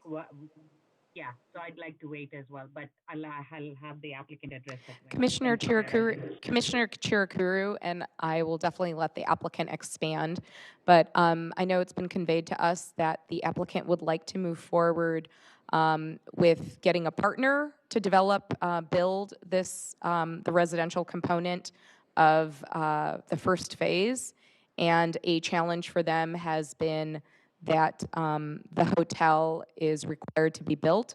So I think this is really about moving the two residential buildings forward, recognizing that the hotel has been a constraint for them in partnering, financing, that sort of stuff. But I'll let the applicant speak to that.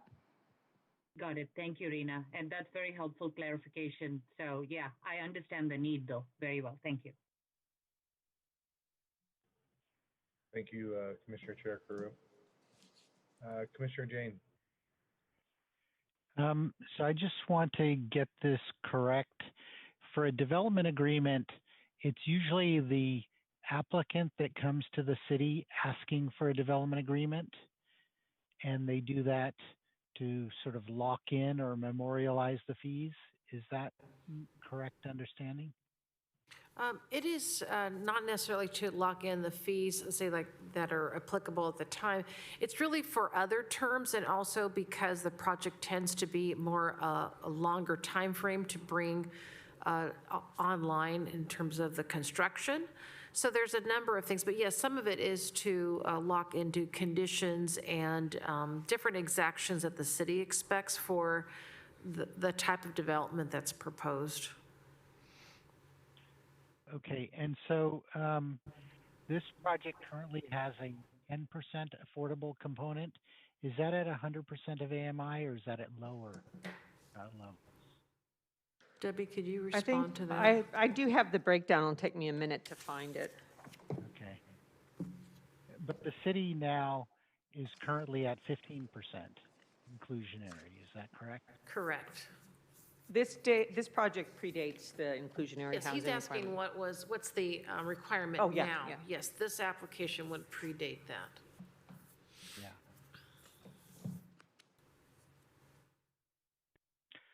Yeah. Okay, that's all I had in terms of questions. When you get it, just get back to me. We can move on to somebody else. Okay. Anybody else want to speak until staff finds that? Mr. Chair, I just happened to pull it up on my screen. It's section 4.5 of the development agreement. 50% of the affordable units have to be provided at 80% of AMI, and the other 50% shall not exceed 100% of AMI. So it's 50-50, half of them at 80%, half of them at 100% AMI. Okay. Thank you, Xander. All right. Any other comments, questions from the commission before we go to the applicant? All right, seeing none, let's move to the applicant for their presentation. Josh Rupert will be providing the presentation for Hunter Storm. Great. Whenever you're ready, Josh, go ahead. Okay. Good evening. Can you all hear me? I guess.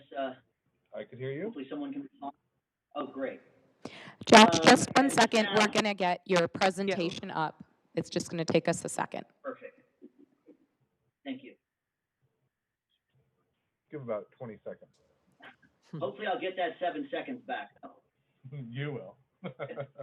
Those who know me know I can speak a full 10 minutes, sometimes without taking a breath. Good evening, ladies and gentlemen. My name is Josh Rupert. I am the project developer for Gateway Crossings. With me this evening here in our conference room is Deke Hunter. Deke is one of our principals, and on the phone this evening we also have Ed Storm, who is available, and we'll all be available for answering questions. Next slide, please.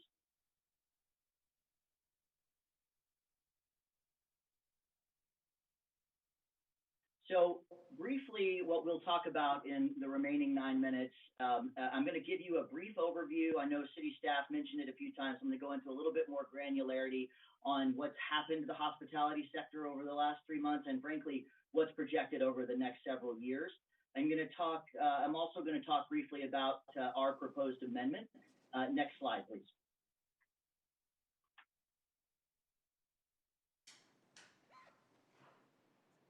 So I thought I would start by taking a step back and look at hospitality from a national level. And so all of the stats that you're seeing on your screen are from the American Hotel and Lodging Association. So you can go and look at this yourself and verify that these are correct. I won't be going through every bullet point, but I think it's important to note that 40% occupancy is what the hotel industry nationally is currently showing as of June 3rd, which is well below the required occupancy rate for them to break even. And as you can see, since February, $31 billion of room revenue has been lost, and that equates to roughly $400 million in revenue per day. And I think the bigger question, or the biggest impact for all of us, is, and while we did have some good job numbers in May, that did not translate to the hospitality industry. And you can see in April alone, 7.7 million individuals in this sector lost their jobs. Next slide.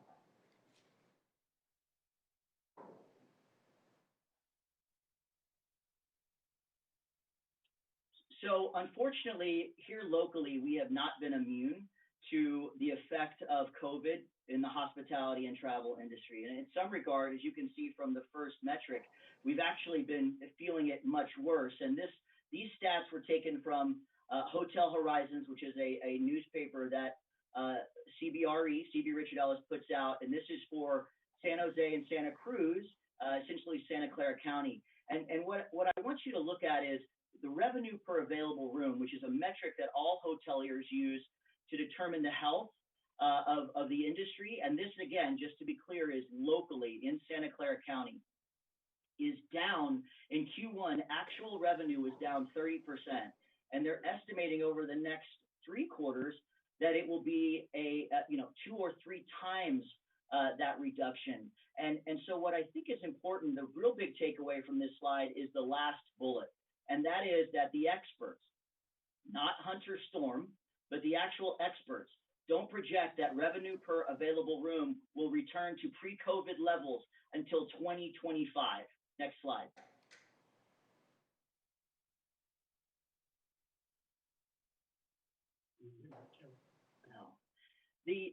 So to sort of reiterate that even more, for those of you that know San Francisco, this is an image of Sir Francis Drake, a hotel essentially boarded up.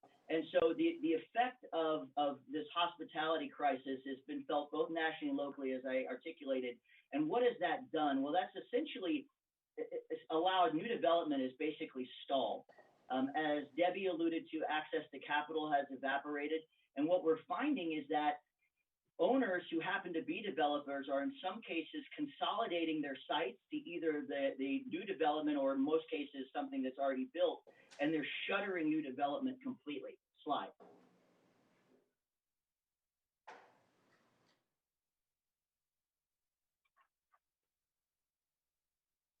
Next slide. Next slide, please. As Debbie alluded to, we did agree in July of 2019 and throughout our process. One slide back, please. We did agree in our process previously to go ahead and put the hotel. We're a slide ahead. This is some technical difficulties, but I'll speak to the 2 slides previously. Just leave the slide here, please, staff. So we worked with CB Richard Ellis from San Francisco and San Jose back in 2019, almost immediately after we had gotten our entitlement approval.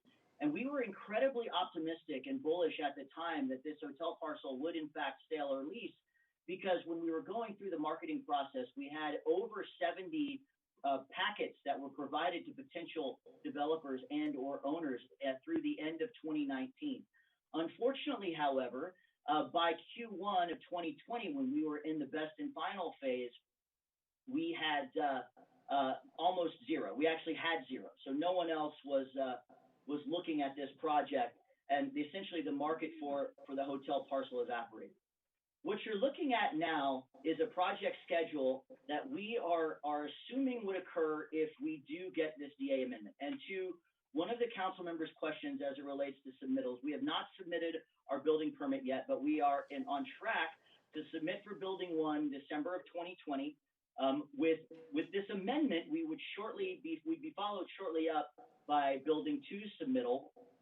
And what everyone really cares about is that this would allow us to recognize an economy of scale on the building 1 and 2 construction starts if we amend this project.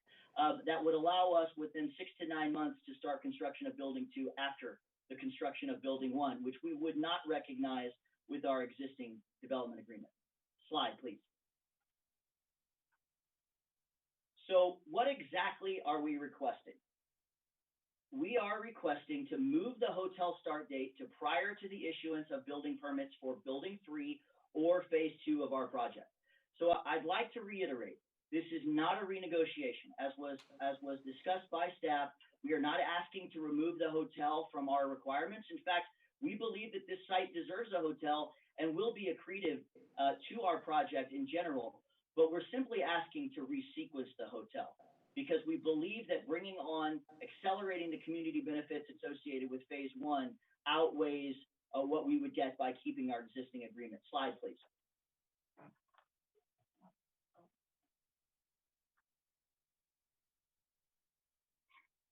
And this on your screen are a list of some of those benefits. This is not exclusive. What I'd like to point out is that all of the units, 725 in phase one, but more importantly, the 73 below market rate units would be accelerated with this amendment. Additionally, the 3,500 square feet tavern on the green, which we all agreed is something that will both activate and excite the residents of both our project and the city, would be part of this, as well as the 7,500 square feet PAL space, which it's underlined. It's important to recognize that's in building 2. So with our existing agreement, if we did not start the hotel construction until building 2, then we would have this PAL space would be hung up, unfortunately. It also would allow us to unlock our 2-acre public park, the off-site improvements, which were not discussed at length by city staff, but there are substantial improvements, including the new Costco intersection on Brokaw Avenue, and approximately $30 million in one-time fees broken up by what you see here on the slide. Next slide, please. Our intention, however, is not to leave the space as an empty parcel or behind a construction fence into perpetuity until it's ready to develop. What our intention is to leave this as a temporary landscape condition with a surface parking lot and, more importantly, green space, which both our residents and the residents of Santa Clara can enjoy while we're waiting for phase 2 of the project and the hotel to continue. Slide, please. As a reminder, we are excited about this project. We think that the future of this project is amazing and one that all of us will be proud of. All we're asking with this amendment, it is not to renegotiate or get rid of the hotel or any component for that matter. It's merely to resequence the project so that it allows us to unlock and accelerate those community benefits, particularly the below market rate housing, particularly the PALIs, particularly those fees, and allow us to get to something that we all can be proud of sooner rather than later. And with that concludes our formal presentation, and Deke and I are available to answer any of the commissioners' questions.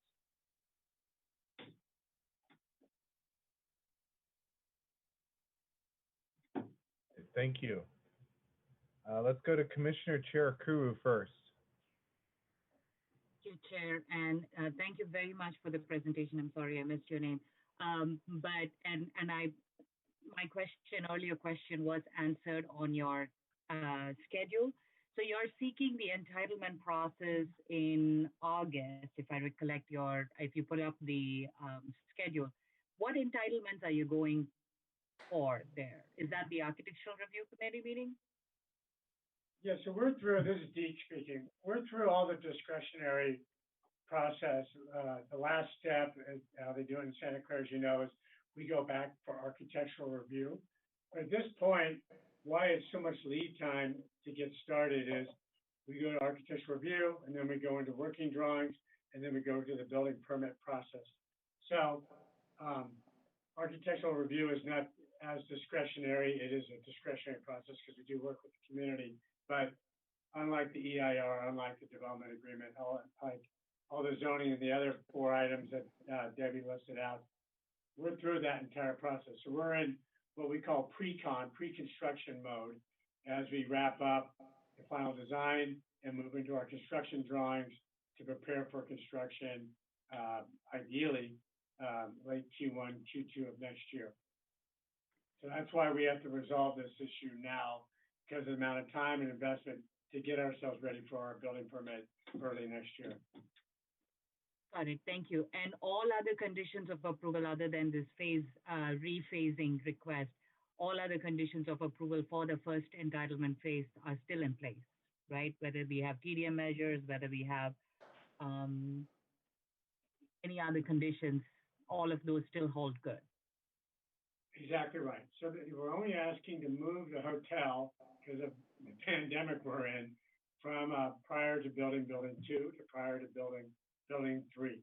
Got And it. as Josh laid out, all the things that come with building both buildings 1 and 2 would get built to your point. All the fees would be paid, all the affordability, the parks, the Tavern on the Green, retail, and then PAL, because PAL does physically reside in building 2. So it actually accelerates that portion of the project and those benefits, notwithstanding the hotel component. Okay, thank you. I really wanted to thank you on moving forward with this project. I'll just state that I am in support of this rephasing, and I wanted to wholeheartedly, thank that you're still proceeding with all the entitlements and keeping us alive, a city alive with workforce as well as fees. So thank you so much for continuing to progress with this project. Thank you. Thank you, Commissioner. Thank you, Commissioner Cherukuru. Let's go to Commissioner Jain. Thank you, Chair Becker. This is a development agreement. Development agreements lock in all of the risks and all of the benefits. And, to make a change to a development agreement, this seems so one-sided. The city's not getting anything really for this. When I look at it, city doesn't really make money on residential. The city, as some of you were listening in on the CIP portion of this, we're looking at a $10 million deficit this year, $22 million next year. The hotel is what brings in the revenue for the city. So I calculated a 225-room hotel, 75% occupancy, $400 a night, and the TOT on that is $6,700 a day, or $2.7 million a year. So by delaying the hotel, the city actually loses out. I firmly believe that there's a good chance that we will have either a drug to cure COVID or a vaccine within 2 years. So delaying the hotel, I see other hotels going up, Equinox and the Hilton expansion. Planning manager Priya just mentioned that she hasn't seen any requests for any delays of hotels. I just see this as something that is really only of a benefit to Hunter Storm and not really a benefit of the city. And then you're talking about economies of scale. I understand building 2 residential buildings at the same time provides you economies of scale. I would have figured you would have figured that out at the very beginning of this, before you started the first DA, that building everything together would have done that for you. So I'm really uncomfortable. I mean, when we first looked at this project on Planning Commission, I was very disappointed that our hands were so tied because the general plan limited us to 1,650 units, I guess, on this site. And I was told, well, it's too late to redo the EIR. And I think that now that you're changing the schedule on us, I talked to the city, the supplemental EIR fees are $17,000, the GP amendment fees are $37,000. That's very little money to go open it up. This is right where the new BART station is going to be. This is where Caltrain comes in. This is where ACE comes in. This is where we need to put density for the city. I think the 1,600 cap really hurts the city because we need more housing, and this is exactly the right place to put it. So I'm saying everything's open now. Let's look at redoing the EIR. Let's look at adding another 1,000 units there. That's basically, my comments on this. So Commissioner Jain, can I respond to that just so I can maybe add a little bit of color? First of all, we're not getting rid of the hotel, and we're not electing to defer the hotel because of something we want or something we did. The second item is, as it related to density, when we went through the public hearing process, we had many outspoken residents that we're very comfortable with the density and want the housing. So putting up more housing for future housing only further frustrates the housing crisis. And to your point about economies of scale, not every developer can build 750 units at once. And that's why we phased this, because we thought the market would only welcome the 325. And that's why with only building one being built, there is no requirement for the hotel. There is no requirement for the park, for PAL, for all the fees to be paid. So it actually was quite fortuitous for us as the landowner team up with the apartment developer who wanted to do both buildings at once. And so while there's a flow to the construction and all the benefits of jobs and fees and housing and affordability come forth of these two buildings, it doesn't forestall you from putting on more density at your own election, because there are buildings 3 and 4 left to go, which are the bigger buildings that could shoulder more density if that really was a desire. And the point about hotel applications not being withdrawn, once you make an application fee, it'd be very uncommon for someone to withdraw an application. Since we made our application, 350 rooms were proposed across the street. That application has not proceeded. The downtown plan has a hotel on it. That application hasn't proceeded. And specifically, the Equinox Hotel in Santa Clara is announced that their opening is in 2025. So I would not say that is proceeding either. So this is not something that we're electing to change. This is the last place I want to do is be back in front of you explaining about a global pandemic. It's just more about the benefit to keep the project going, and it's for the first two buildings than to hold everything because the hotel and hospitality industry has been sunk by a global event. Should I respond to that, or do you want to go on to? I don't know. I just want to be clear that the applications have been suspended and that the Equinox is not coming out till 2025. Commissioner Jain, I'll permit you to respond to that. I'm just saying when we do DAs, there are risks on both sides. There was a people were predicting that a recession is about to come anyway, regardless of the pandemic.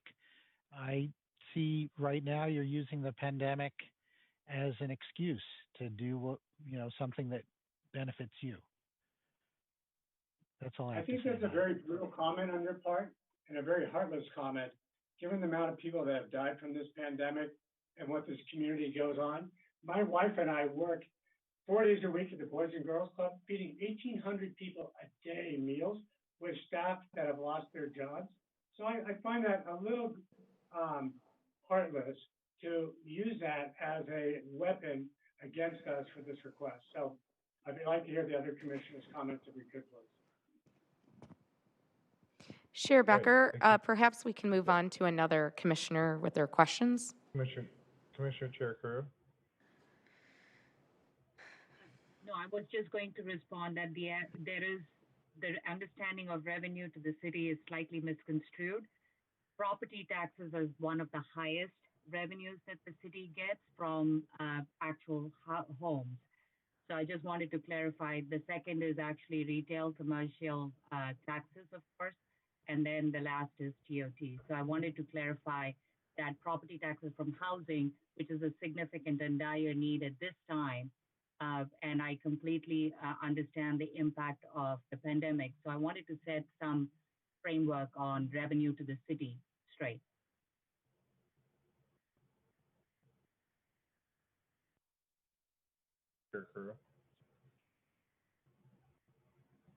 Let's go to any response.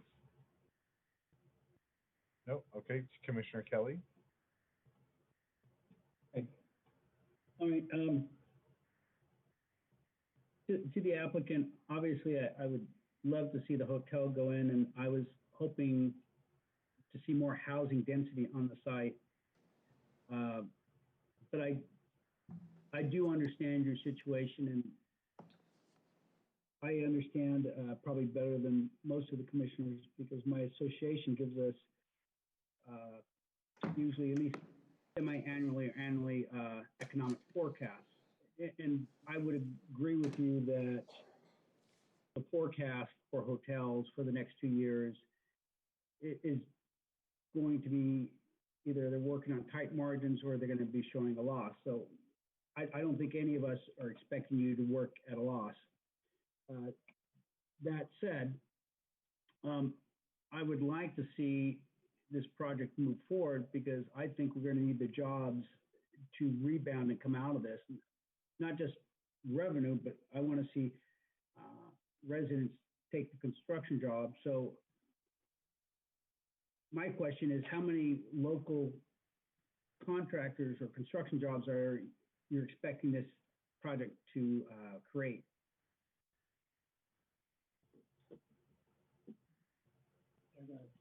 So Commissioner Kelly, that's a great question. At this point, and it really does depend on how we sequence or how quickly things are approved, et cetera. But if we have our offsite program and buildings 1 and 2 under construction, then we're expecting anywhere between 150 and 300 new jobs created, and that could again fluctuate up depending on the sequencing of our construction.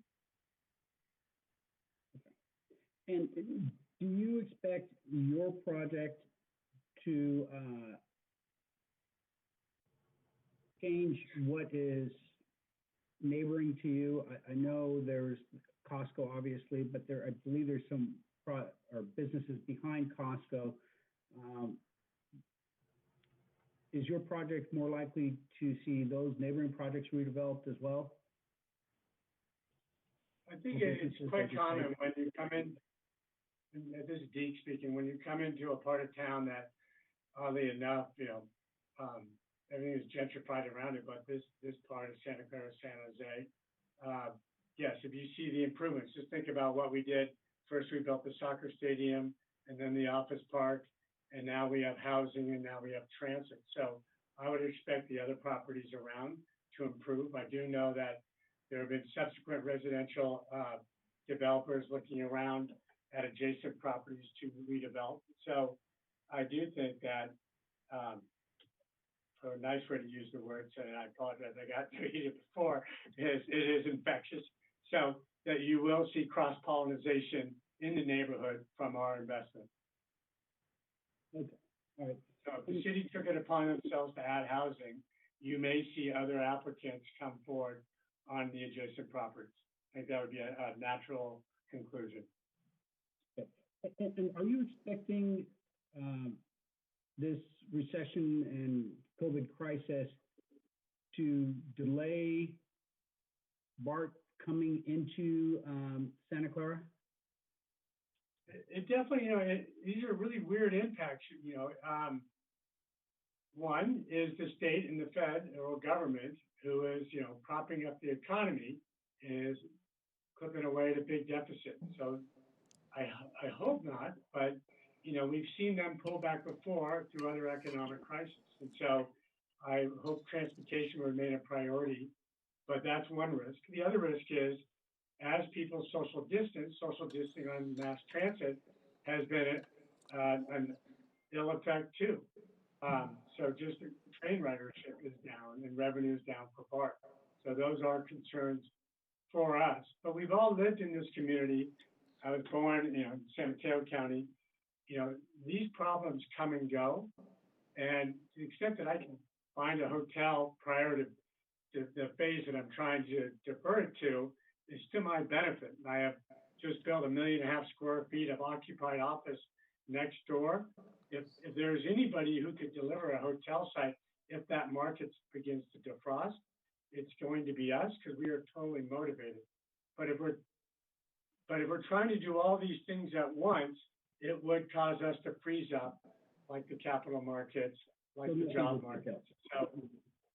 So by not letting you move forward with the housing, it would freeze the project until you could have a partner that would be willing to have a bigger capital outlay to get things started, correct? Yes, if I understand your question, we selected our partner because of their capital strength. Well, what you're telling me is that because of the economic conditions, if you can't move forward with the housing right now, it would freeze up the whole project for a period of time. That's correct. So right now, we don't have a developer to build just building one. We have identified a partner and we're going to contribute with them to develop buildings 1 and 2. If the decision tonight and subsequently at City Council is no change to the development agreement, my personal opinion as of today is that you would not see any development at that property till things change that are beyond what we all know in this room together as we work together. And Commissioner- I'm sympathetic to your situation because I have read that ridership is down in the trains, and I am concerned this will delay BART coming in, which will impact your project. So I understand your concerns. I think that's Well, Commissioner, let me address one item that I mentioned earlier. I want to be clear. I wasn't sure if I was. That 150 to 300 was per building. So we're looking at potentially upwards to 1,000 jobs created during this construction phase 1, if depending on our sequence. Just want to be clear. 1,000 jobs will be created in phase 1 approximately. Okay, fair enough. That's my concern because I think we're going to need all the jobs we can get as we start to come out of the recession.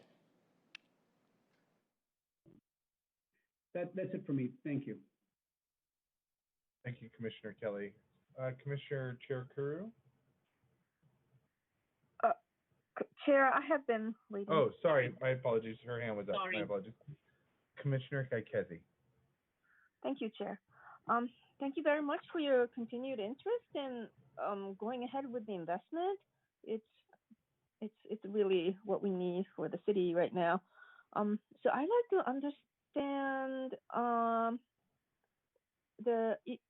in your presentation, you mentioned when the construction will start, but can you also tell us when you expect the construction to end and to housing to be available, and if we with or without the DA amendment, when would what would be the difference in the hotel opening dates? So in general, for large multifamily projects like this with a significant amount of what we call on and off site work, so the parks and the street improvements, generally these projects take between 30 months and 36 months to build. So, if we start somewhere in Q1, Q2 of next year, within, I'd say, in 2024, we would have the apartments all coming online, as well as the parks and the commercial property that comes with it. We would hope in that time we would identify a hotel user, but we're just, to speak to your question, a project like this takes around 30 months from when we break ground. We break ground Q2 of 21. You can, add 30 months, so it'd be Q3 of 24, or be early 24, excuse me.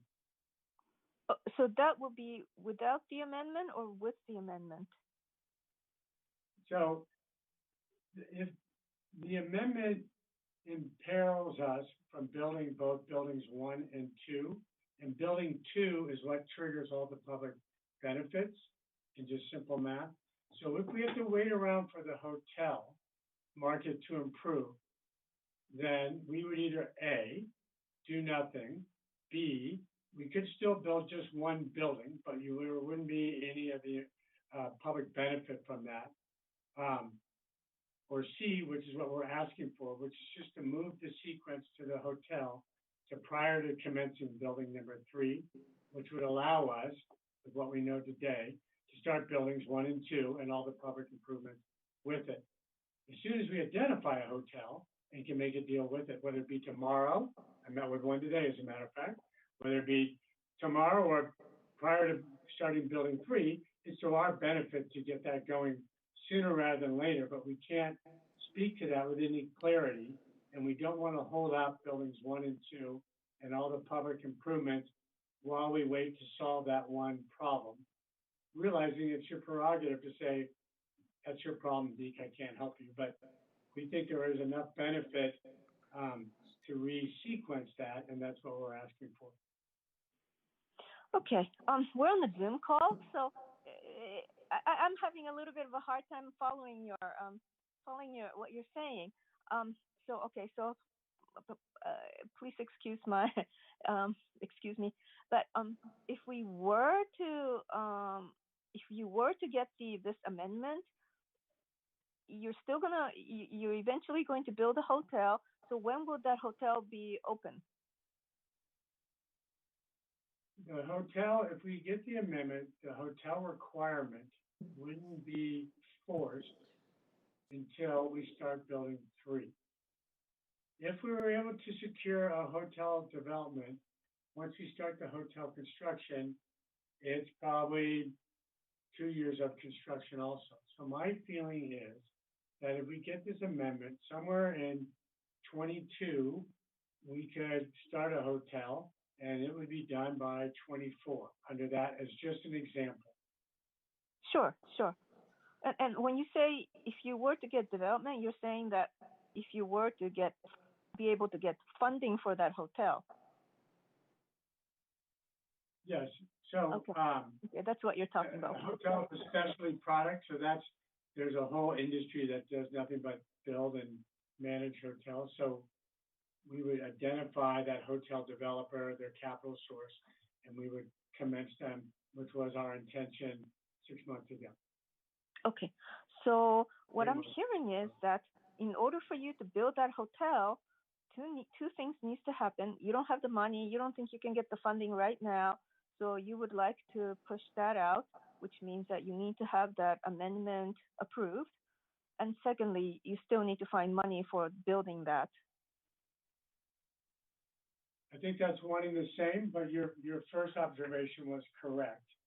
That because the hotel industry, because of occupancy and because of the impact of travel, is not allowing capital markets, borrowing money, to move efficiently. So that market is frozen until occupancies return.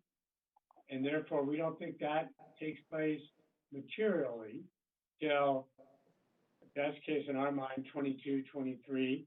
And if it's sooner, great. If it's longer, we will at least be able to deliver to the city the first 2 buildings, the parks, the fees, and everything that comes along with building the first 2 buildings while we wait for that part of the economy to return. Now, this may be a moot point because you're saying you don't have the money to build, but if you had been able to start building the hotel up front as the current DA requires, when would you have opened it?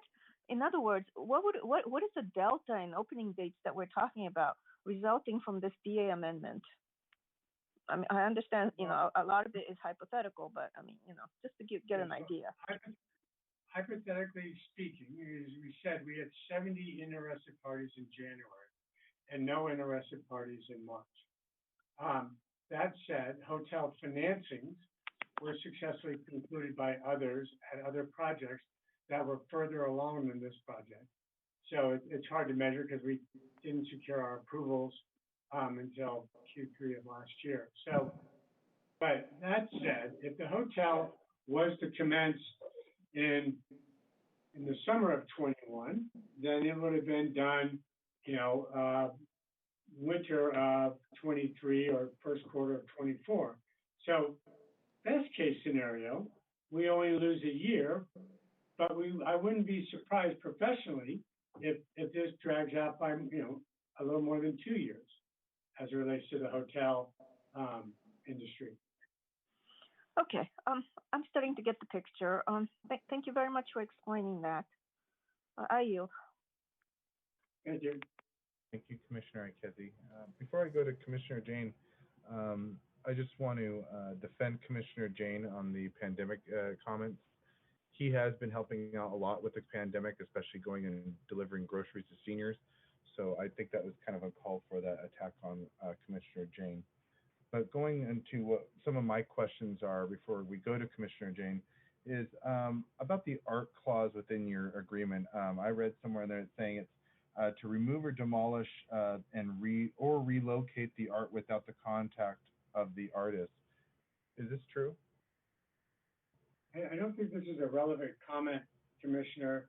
But to answer your question, in negotiating art contracts, in which in this case the art is a file that it goes onto a metal screen that's on a garage next door, but if the building fell down or if it's very common that the artist gets noticed and they can take the art away. But in this case, there's no art to take away. It's just a picture. So it's something where we're trying to resolve. We've been involved in a lot of public art projects, and we haven't had this hang up before, but we haven't given up trying to solve that problem. The trademark still resides with the artist, but if it building fell down or burnt down,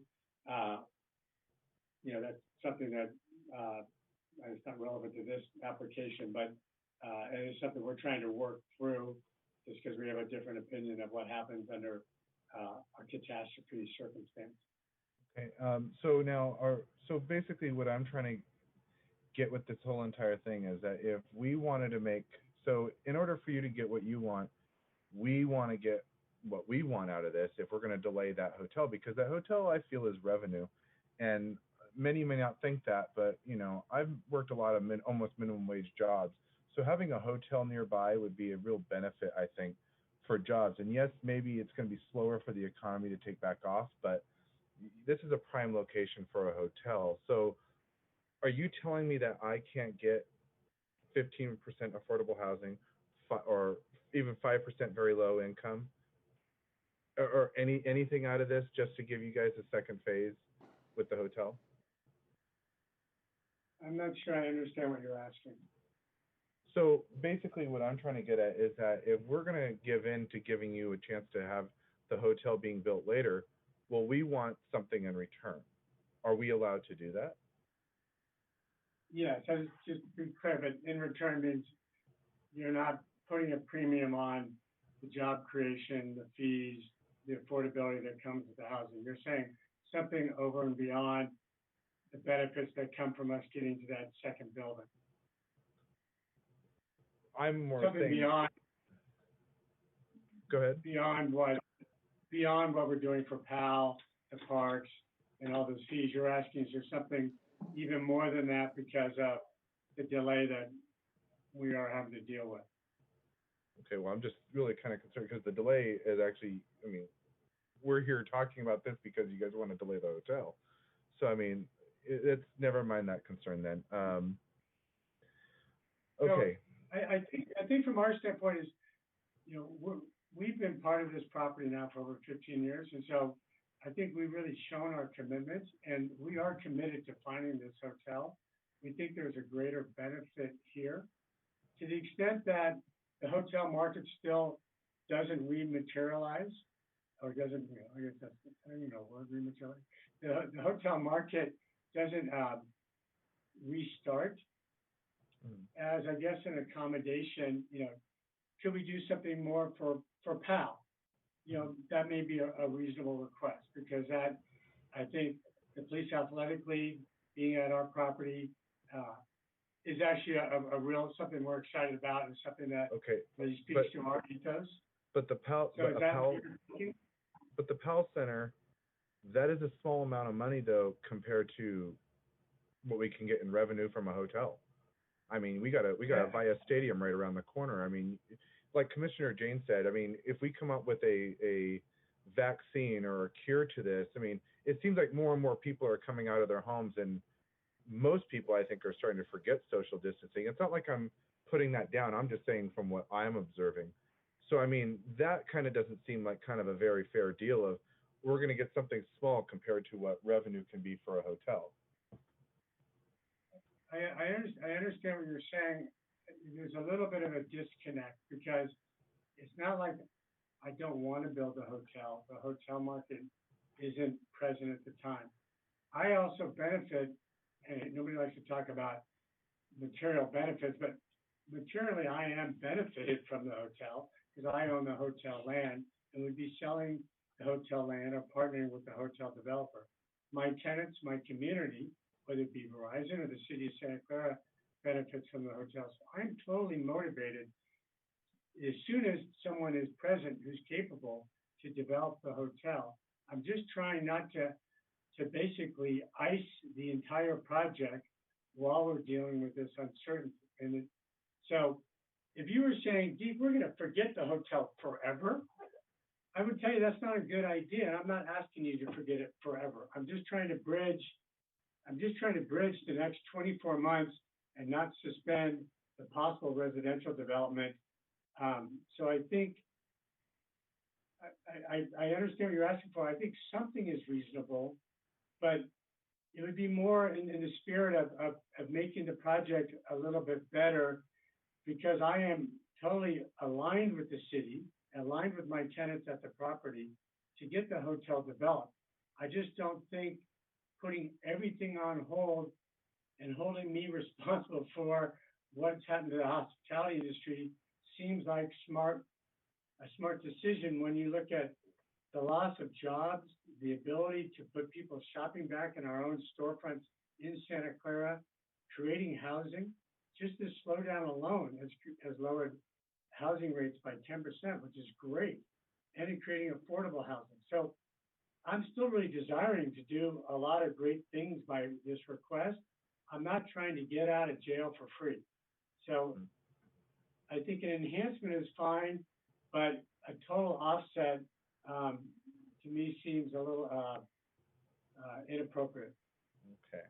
I just, like Commissioner Jain said, it's a risk on both sides. And, you know, before this pandemic, we were heading into a recession too. So anyways, that's besides the point. Let's go to next round of questions. We got Commissioner Jain and Commissioner Ikezi. And then if you do want to have any comments, start putting your hand up now, because after that, we're going to go straight to the public and then closing remarks.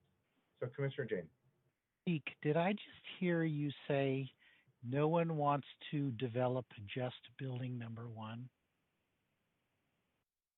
When we went to align ourselves with a development partner to stay in the project, the interest, much to our surprise, was to develop both buildings. And when we started down that path, actually the pandemic hadn't hit yet, so we were gearing up on trying to find a hotel developer. So it's not to say I can't go back out and find someone just to build one building. But when we build one building, notwithstanding the immediate street improvements around it, it does not trigger all the other things that I've already, I'm sure, put everybody in the community asleep saying over. So it's a very different outcome. It's not a foreclosed outcome. It's just not the outcome that we think is the best given the circumstances that we know today. Okay. And I just wanted to respond to what Commissioner Cherukuru had said. She said that we get a lot of property taxes. I agree that we get a lot of property taxes from residential, but we provide a lot of services to those residents.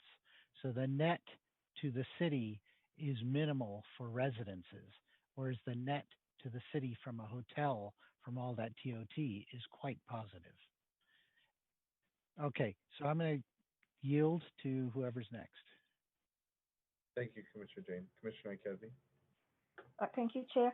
So residential, you are going to be able to get funding. So I'd like to ask, you're the expert. What are you seeing for the outlook on the residential market? Because everybody's wondering what's going to happen to the real estate in Silicon Valley with a lot of companies making employees work from home, and yet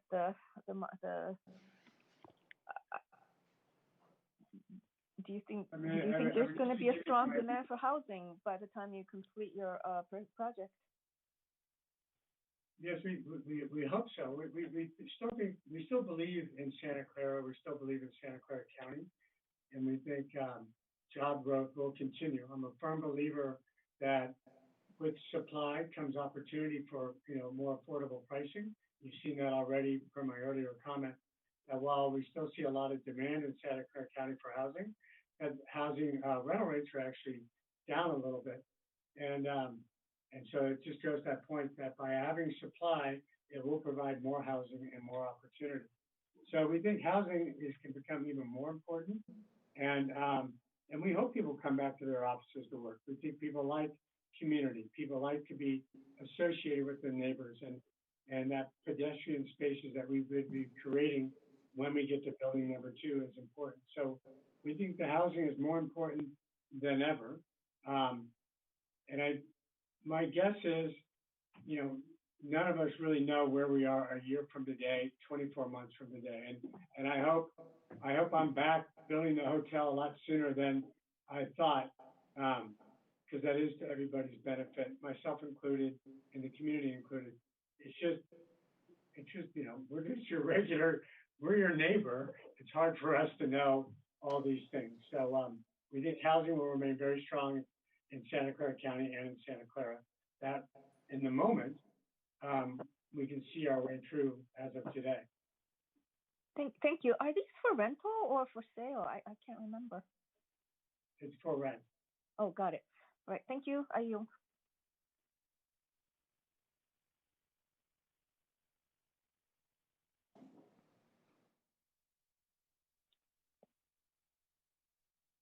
City Attorney Zander.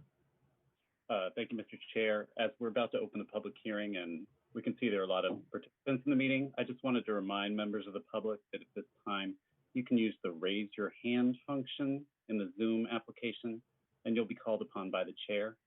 If you're using a telephone to connect to the Zoom meeting, please press *9 at this time to raise your hand. And if for some reason neither of those methods work for you, the city's e-comment link is available to submit written comments. Just visit the website santaclara.ledgestar.com/calendar.astx and select the e-comment link next to the Planning Commission meeting for June 10th. Thank you. Thank you, Zander. So what we're going to do is we're going to go to some calls, so then we can get some of those e-comments in so they could be read after the calls. Commissioner Becker, this is yes. Rena Brio. We do have a member of the public who is here in person, and she's been waiting a while. Out of consideration to her, could we maybe have her speak first? Absolutely. So we will go to the person in Hold public on. We're just going to make sure the mic is working for her. And anybody else in public there too can speak to. First of all, let me check. First of all, I am appalled at some of the comments made by our city council today, or our commissioners. I think that greed took our downtown, and it's greed that's, I feel, was said here. My name is Mary Grizzle. I graduated in '61, and I am a very proud original Panther of Santa Clara High School. All eyes are on the coronavirus and the impact it has had on the hospitality industry. It's a fact many developers have been given continuances by their cities on approved projects with no penalties. Tourism can be a platform for overcoming the pandemic by bringing people together. It can promote solidarity and trust, but only if these projects are built at the right time. If you have been keeping informed, right now, today is not the right time to build a hotel. Today, however, is the right time to build much-needed housing. Hunter Storm is proposing just that, to switch phase 2 housing component by moving it forward and postponing the hotel to the beginning of phase 2. This will give the hotel market a little time to recover. Who wants or needs to build a hotel that will sit empty?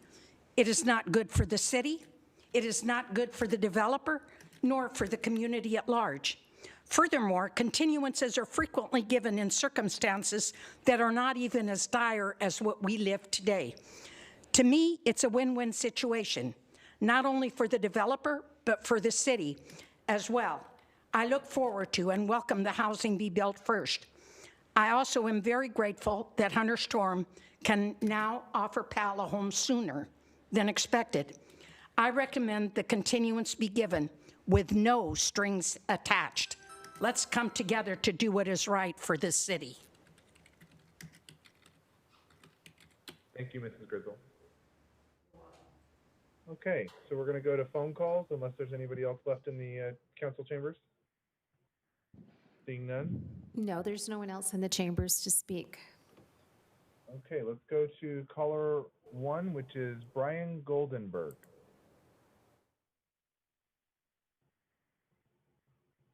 Mr. Goldenberg, whenever you're ready.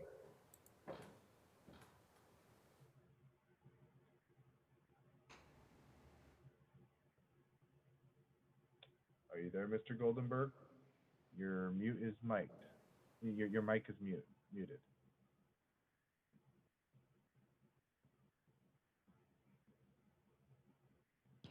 Are you there, Mr. Goldenberg? You are unmuted. You might need to press *6.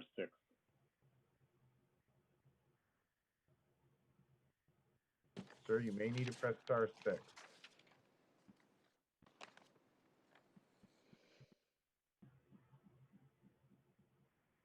Are you there, Mr. Goldenberg?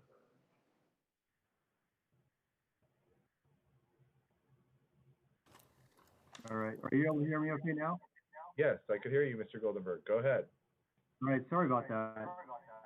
So I was going to say, as a lifelong Santa Claran, I've supported this project from the beginning, and I'm so excited for the housing, the commercial, and the community space it will provide. And by approving the amendment, we can realize many of the benefits sooner, and also allow for better timing of each part of the development. And I ask that you please approve this simple request so we can move forward with a timeline that makes sense for all of us. And also, as I listen to of you tonight, it seems like you're posturing for additional benefits. You want something to change or voting in favor of the amendment. But come on, we're in unprecedented times, and we all need to be able to make adjustments as we go because of the circumstances we face. Mr. Goldenberg, maybe you can deal with your audio because we're hearing a lot of reverberation. So it's hard for us to hear you. We can give you a little bit more time. Do you think you can maybe mute a speaker?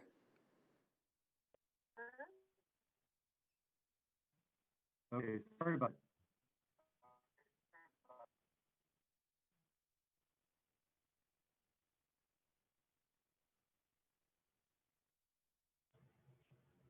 Are you still there, Mr. Goldenberg?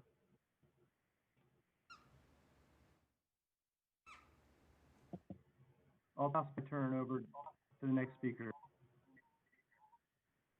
Okay. Mr. Goldenberg, you could try and, I think, use the chat feature to put a comment in.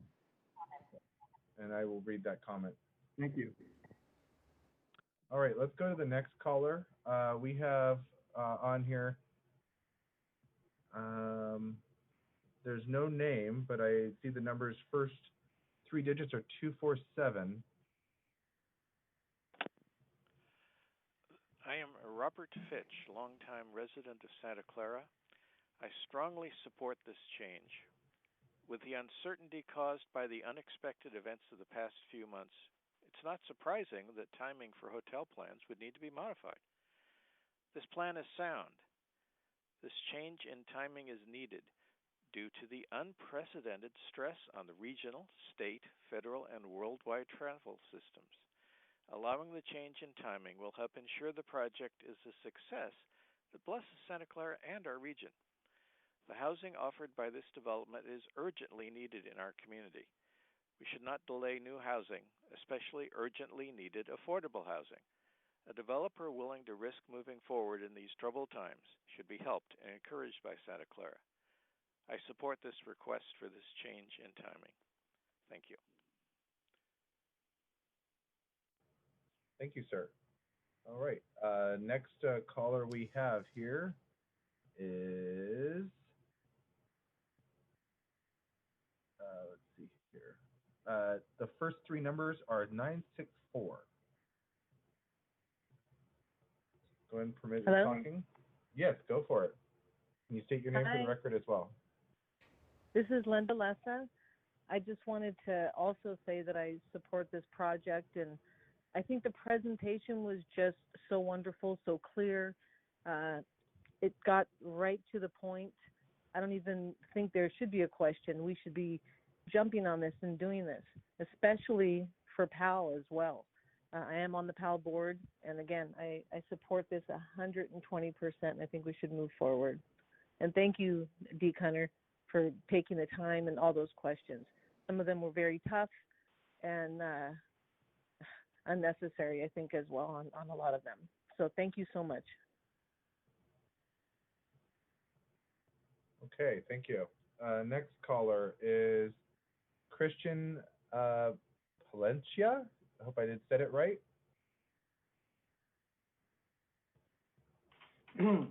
Hello, my name is Christian Palencia, and I serve on the board of the Santa Clara Police Athletic League.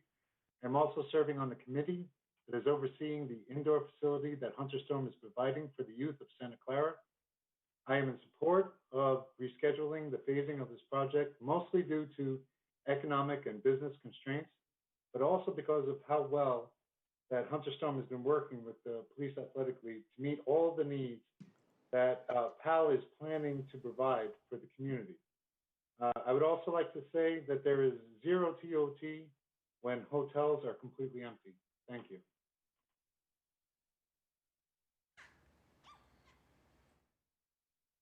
Okay, thank you. Next caller, we have Christine Beebe.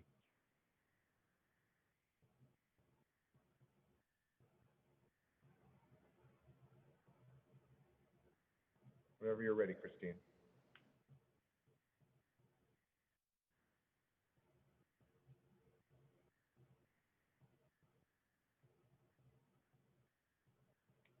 You might have to unmute yourself, Christine. Or I think it was, what was it, Xander? Hi there. Sorry about that. There we go. Thank you. Thank you, Commission. Thank you for allowing me the opportunity to speak on behalf of Santa Clara. I'm a Santa Claran. I'm speaking on behalf of being a resident and being familiar with the Hunter properties. And thank you so much for the presentation, Josh. I myself as well feel a little, I was surprised at some of the reactions from the commission. Of course, not all, but I was surprised seeing that this project is still going to move forward. It's just obviously switching gears. And there has been so many accommodations made for other businesses within this state, within this city, within this world as it relates to the pandemic. That I would think that there would be some accommodations or circumstances that people would look at as it relates to builders, developers, and whatnot. And again, this is not about not building the hotel. It's about simply switching the phases. And so I support this proposal and support Hunter Properties. And I also wanted to mention that I noticed that a commissioner mentioned that, I apologize if I don't get it verbatim, but it was now more than ever we need housing.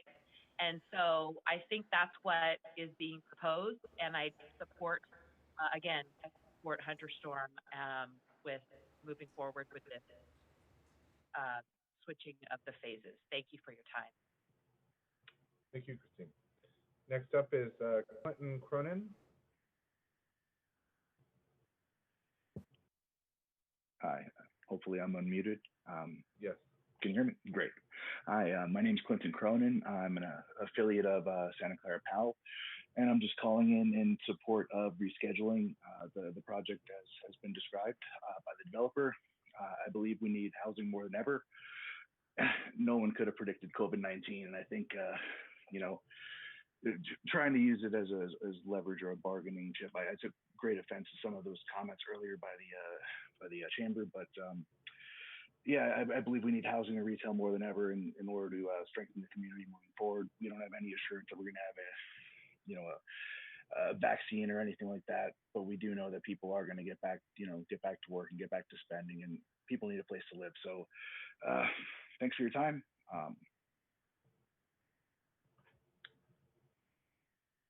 Okay, thank you. Next number we have is the first three digits are 667. Go ahead and speak when you're ready. State your name for the record.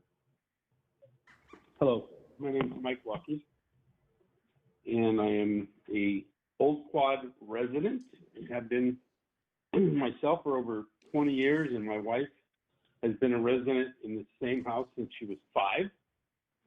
I am the current president of the PAL Association, and I am happy to support Hunter Storm in this DA adjustment, as I call it. What it gives us, it gets PAL building sooner. It gets retail moved up, which was a big sticking point for Old Quad residents. They wanted the retail, and they were successful, and rightfully so. But it moves up their retail, which was what they wanted. It moves up the road improvements around Coleman. All of us on this phone and on this Zoom meeting, or not all of us, but most of us probably go to Costco from time to time and have dealt with that nightmare. It moves up housing. Everything, I've been on this meeting since 6 o'clock tonight. Everything that had anything to do with housing was everybody wanted housing now. This moves up housing, gets us housing now. As a father of 2 young 20-year-old children, they will never have a chance currently to afford a house in this valley. BART is on life support. I don't see a BART station being built until at least 2030, to be quite honest with you, if that soon. And in closing, I'd like to just say that, to me, this is really easy. It's like a chess match. We're going to move chess pieces around so that it will allow everybody to win. The city wins, housing wins, redevelopment. I mean, everybody wins in this situation. Thank you. Okay, thank you. Next speaker we have is Adam Thompson. Go ahead, Mr. Thompson, whenever you're ready.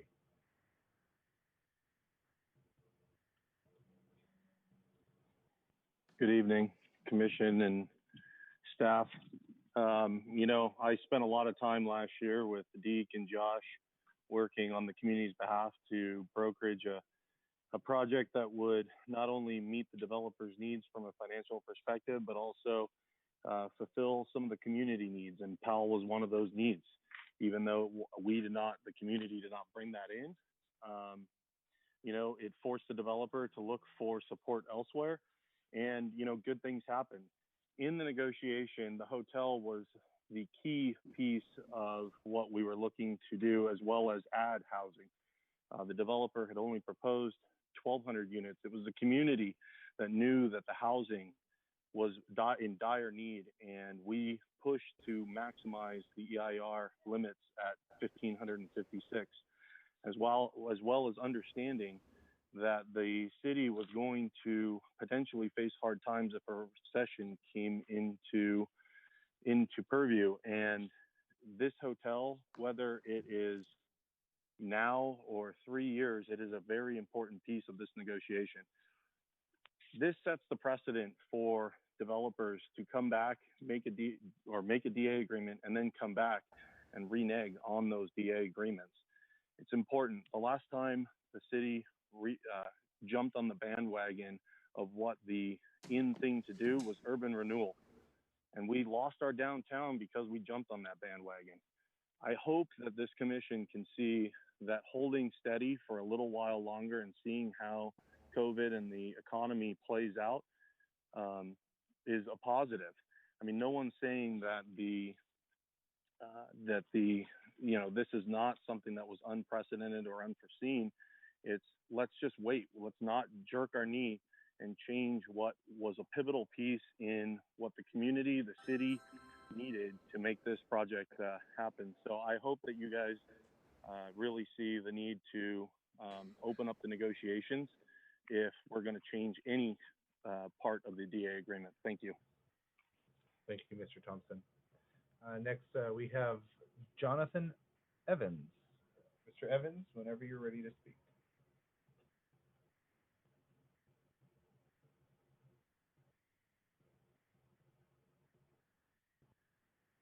Okay, I think we've given permission to Patricia instead. Patricia, go for it whenever you're ready. I think I got disconnected. It's all good. Oh, so Are you good? Yes, go for it. Hi, so I'm Jonathan Evans, president of Old Quad Residents Association. Everybody agrees that housing is certainly important, but certainly I do agree with Adam that this looks like a case where we're changing agreements after the fact. I do also want to say that wonder why is it that we can't switch the order of the buildings between building 2 and building 1 if we're trying to get to unlock some more of that community benefit and get PAL a place that earlier could we build the larger building before the smaller building to unlock more housing early on, but still keep the hotel as part of that that option. Thanks. Thank you, Mr. Evans. Okay. Chair Becker, it looks like we lost Jonathan. It looks like we lost Jonathan Evans. So perhaps, hopefully, he'll get back on the call and we can call on him again. That was actually Jonathan Evans. He was calling, I believe, from Patricia Ling's number. Unless Patricia, you still want to talk yourself? I'm here. Okay. Hey, everyone. Sorry, I'm not going to be as polished as some of the speakers earlier.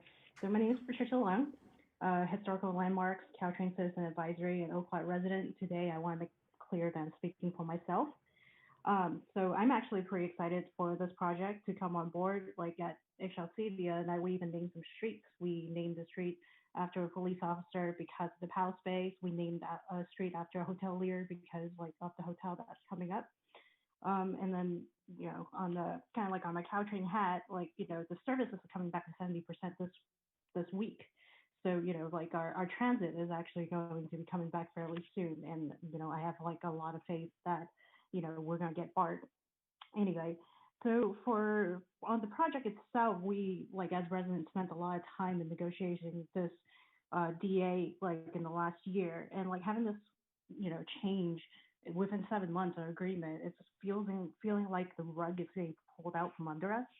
While I understand the plight of the hotels and TOT is a smaller part of the mix of income and it's not coming, I do want to remind the commission that we did in fact negotiate a lot of retail space, but a lot of that was baked into the hotel itself. So we won't be getting that anytime soon if we don't get the hotel. The sequencing was very important at the time because we want to make sure that hotel and the attached retail space was going to be built as part of the agreement. And as we were saying that we're not going to reopen the EIR to try to increase the number of housing units that we have. There's 2 asks I want. Could we start building building 2 first so that we can get the PAL space and those attached retail up online a lot faster and having a lot more income in that way, or we can update the mix of the AMI so that we can make the affordable housing to be a lot easier because our AMI is ridiculously high. We're one of the highest in the country. So that's my yield. Thank you. Thank you, Patricia. Okay, next we have John Elwood. Whenever you're ready to speak, John, and got permission to talk, go for it.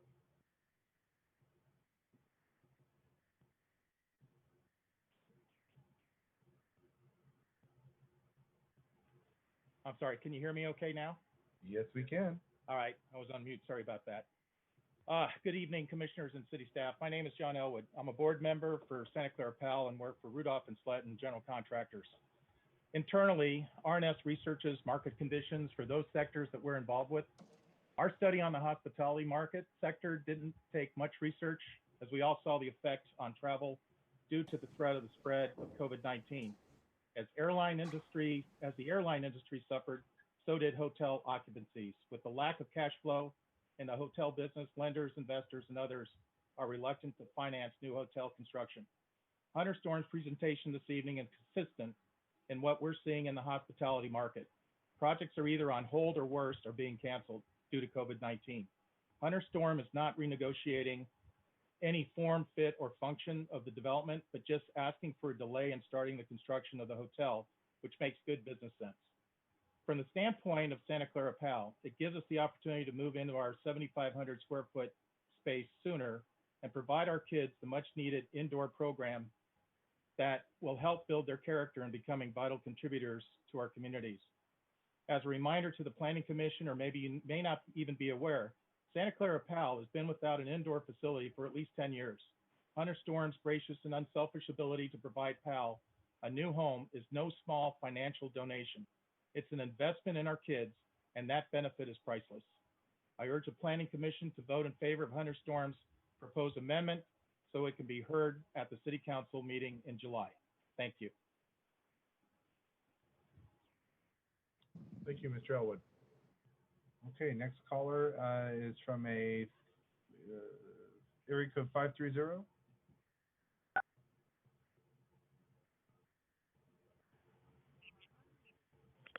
Hello, Emmy Hello. Moore Minister. Hello. Hello. Chairman Becker, can you hear me? Yes, go for it. Hello. Thank you, Honorable Chair and Planning Commissioners. Thank you for allowing me to speak this evening. I, too, have been on the call for a while. I wanted to speak from a little bit different perspective, and that is I have known I worked in the development industry many years ago while I was also on the Planning Commission, and had the chance to meet the folks from Hunter Storm. It's been about 35 years. So let me speak for those who don't know who they are, that they are of their word. The fact that there's a pandemic, COVID-19, nobody expected this. I would hope that you would concur with the request before you for a resequence. I would be repeating everybody's words, but as you know, obviously the housing, the jobs that we'll bring, the Tavern on the Green, the retail, and it goes on. For those who were talking about transportation, I have ridden the train 4 times the last 10 days, and I can tell you I was the only one in the car that holds 70 seats. I rode by myself. So it's going to be a while before things get back. It's not their fault. It's not the city's fault. But the question is, as someone said to me once when I was chairing the meeting, Emmy, flexible people bend, brittle people break. Can we come together? And so if we could come together and can be able to keep this project moving forward, it's going to be a win-win. This is not the redevelopment. This is not the old quad daily plan of which I worked on as founder of the Old Quad Homeowners Association many years ago. This is different. There is so much collaboration and input from the community on this, and the meetings, I am really impressed. We didn't have that back then. So anyway, for all those reasons and more, thank you for the time, and I hope that you would concur with the request before you. Thank you, Emmy. Thank Are there any more callers that would like to speak? Or forever hold your speak? Forever hold you? Yeah, I messed that up. Okay. Any other public speakers in Elizabeth? Any e-comments as well? There are no public comments online and no one in the council chambers. Okay, excellent. All right, is there a motion to close the public hearing? Sorry, Mr. Chair, we need to ask for rebuttal first. Oh, my apologies. Sorry. Would the developer like to make a rebuttal? Can you hear us, Chairman? Yes, could hear you. Go for it. Okay, this is Deke speaking again, and I apologize if any of my personal emotion came through in my earlier comments. No intention to be disrespectful. It's just hard when you're trying to make private investment at a very strange time in our world. California alone still is seeing 2,700 new COVID cases, over 60 new deaths a day. I think we're meeting by Zoom, and that should pretty much sum up how our world has changed from just 6 months ago. We are working really hard to keep this project together, and I think there are just a wide range of benefits. And Hal is a perfect example of how youth programs and social justice couldn't be more important than the time we live in today. And so I would hope that, while principally I feel badly that this comes on the heels of a lot of work that many Old Quad residents and helping us find a path forward. None of us expected this, but I don't think we should be adding insult to injury. That there's an opportunity here for us to continue to do good things, and hopefully you'll see that I am aligned with you. I'm not against you, and I hope that I'm not asked to compromise and at the same time risk compromising these first two buildings. So thank you very much for letting me speak. Thank you. Okay. Motion to close public hearing. Okay, so we have a motion to close the public hearing by Commissioner Ikezi. Is there a second? Second. Seconded by Commissioner Kelly. Okay, let's take a vote whenever you're ready, Elizabeth.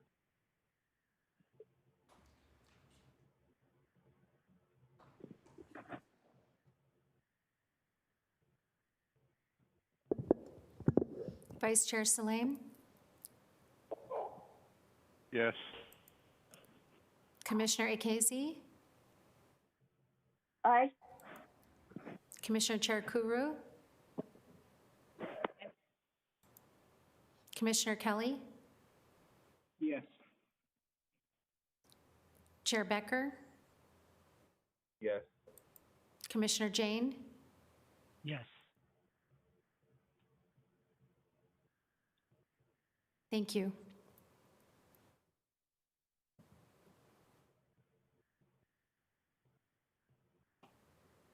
And that passes unanimously with one abstention of Commissioner Biagini.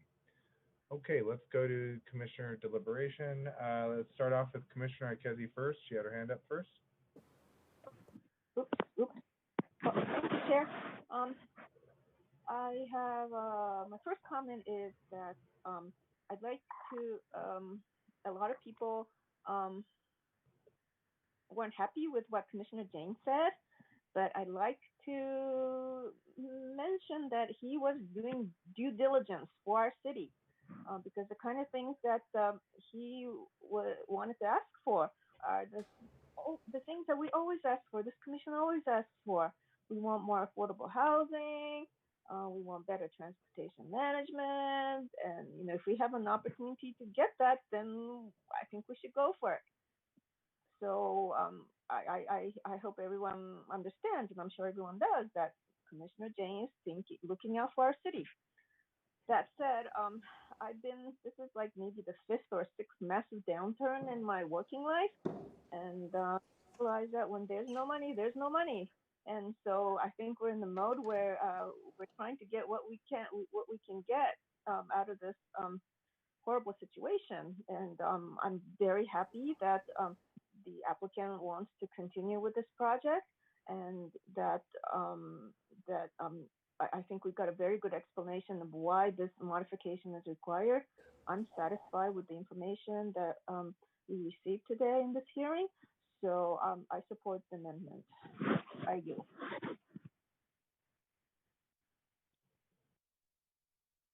Okay, thank you, Commissioner Ikezi. Commissioner Jain. Yeah, I just wanted to reiterate that the development agreement is a voluntary agreement between the city and the developer. And since this agreement was made, the affordable housing component has gone from 10% to 15%. So I believe that at the very least, the developer should be willing, or I hope the developer would be willing, to expand the affordability from 10% to 15%, because that's the new city standard. And if we're changing the development agreement, I believe the city should benefit from that. And I think it would benefit the residents, because we have so many homeless people. We have so many people that just can't, they're cost burdened for their rent, that we need more affordable housing. Thank you. Thank you, Commissioner Jain. Commissioner Kelly. Okay. I support this project and not doing any further delays other than the obvious one, because we want BART here as soon as we possibly can get it. And if we delay projects and make it difficult for projects to move forward, we may end up, when the state, federal government start looking at the budget acts, cut back funding for BART. So having development already there where our future BART station will be is a real plus for our community. The fact that it adds 1,000 jobs, community benefits like the park, the POW facility, and increased property taxes to the city is an additional plus. Further, I would add housing, which has been in short supply really in our area for 25 years. It will provide 10% affordable, low and moderate. I'd love to see it more, but we need that housing now. And to pressure a developer who originally bought the property based on what our requirements were at the time, which was 10% low and moderate housing, is not reasonable.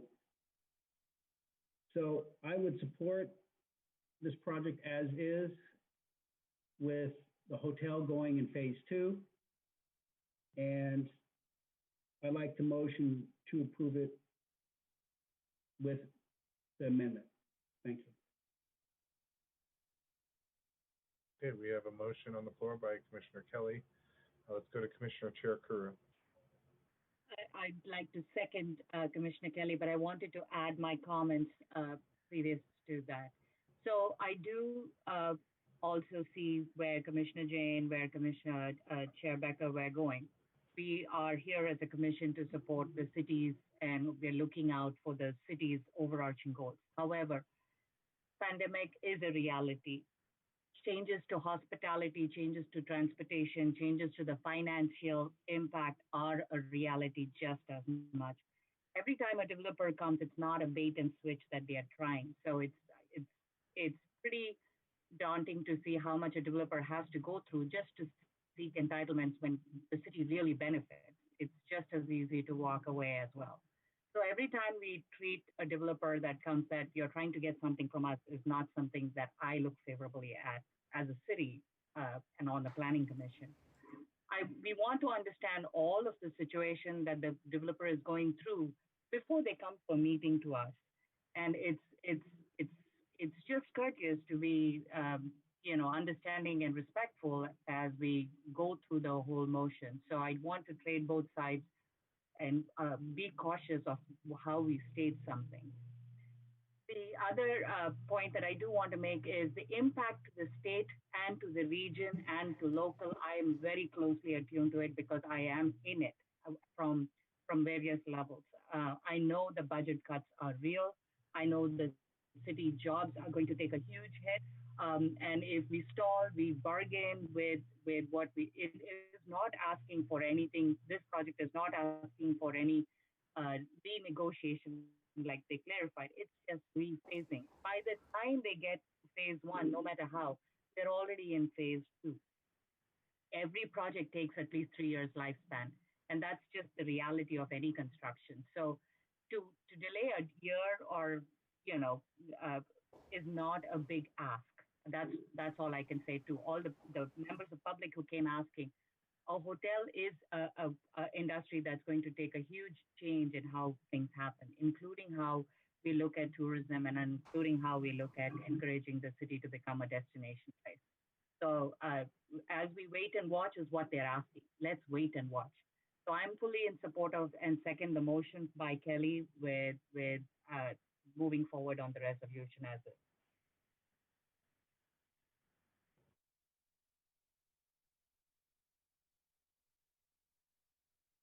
I yield. Thank you, Commissioner Cherukuru. Commissioner Jain? Yeah, I wanted to offer an amendment to change the affordability from 10% to 15%, but it doesn't sound like that is going to be acceptable to my fellow commissioners. So I will not be voting in favor of this project, of this delay. Okay, thank you, Commissioner Jain. Any other comments before I add mine? Okay, seeing none. Commissioner Kelly, you had your hand up? Oh, sorry. Hold on. Thank you. Okay, well, I heard a lot of, comments, from the public, and I understand where a lot of people are coming from. Trust me, this is not being anti-community or anti-POW or, not understanding the situation of COVID. I understand where everyone's coming from. And what I'm trying to understand is trying to understand the risk of what both sides' risks are being. And I'm looking out for my city and also for my community being first. And seeing that what Commissioner Jain just said about his amendment to have a affordable housing clause of 15%, or even my idea of a 5% very low income affordable housing clause. I mean, I would even push to open up the EIR to allow for more units, because we're in a housing crisis. And to be honest, we're in a crisis in almost everything you can think of right now. We're in a crisis for housing. We're in a crisis because of a pandemic. We're in a crisis because a lot of people don't have jobs because the unemployment rates are so high. It's a domino effect. And so I understand where a lot of this is coming from. I understand from the developer standpoint. I understand from my community standpoint. But I also understand that things can also be a political football, and things can be a little dangerous sometimes of what we say, and sometimes we don't really mean it that way. We didn't mean to say it that way, and someone takes it offensive. And I just want to let you know that it's nothing offensive. It's nothing personal. It's working to work for our city. It's not about greed. It's about making things right and following a protocol, because in my opinion, if we're going to give up one concession, I feel we should get a little more. I mean, to be honest, if I can go back in time to fix this, I would have said more housing in the past, because this is a great center for housing. But we can't go back in time. We don't have a time machine. We can't do that. So we have to take it for what it is now. And I understand a lot of my commissioners are supporting this. But it just, I think you're still going to continue your project. You're still going to get your project built. It's about making some extra revenue on the side. And yes, the hospitality business is being hurt. I know many of my friends that have been hurt, but actually, as of the last month or two, they've been being called back to work. And that's a good sign for me that we're going to start rebounding and we're going to start rebuilding, because we're Santa Clara strong, and we're going to rebuild, and we're going to continue this success story here in the city. It's really hard to weigh the two choices on our plate, because I understand where everyone's coming from. But as Commissioner Jain said, everything is a risk, and it's something that we got to take sometimes. Thank you. So there's a motion on the floor currently by Commissioner Kelly, and it was seconded, I believe, by Commissioner Cherukuru. Are there any other last comments before we move on to take a vote on approving this project? Amendment, my apologies. All right, seeing none. Elizabeth, whenever you're ready to take the roll call to take a vote.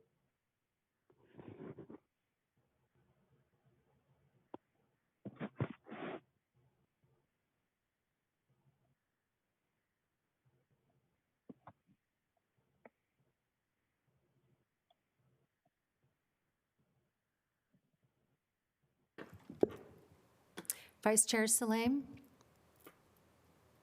Aye. Commissioner Cherukuru? Aye. Commissioner Jain? No. Commissioner Akazi, Aye. Chair Becker, No. Commissioner Kelly, Yes. thank you.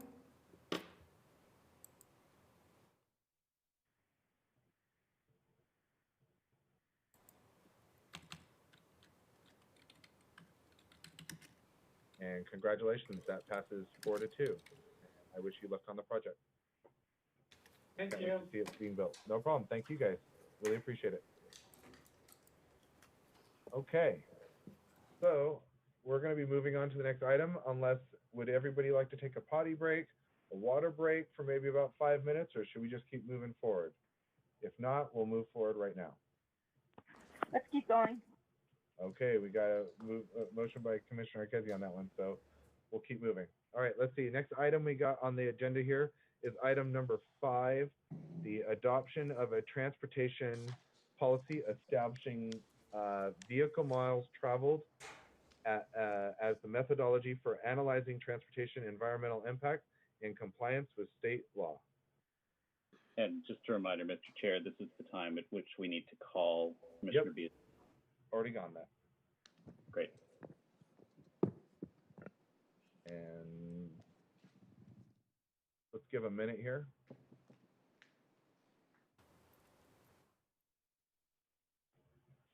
All right, and Commissioner Biagini is joining right now.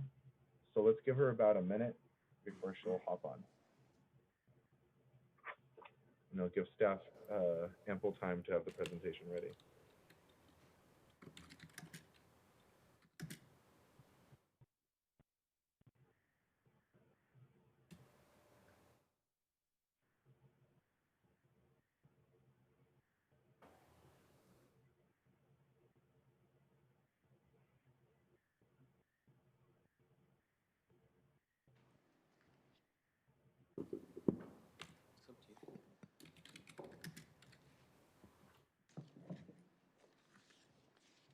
Okay.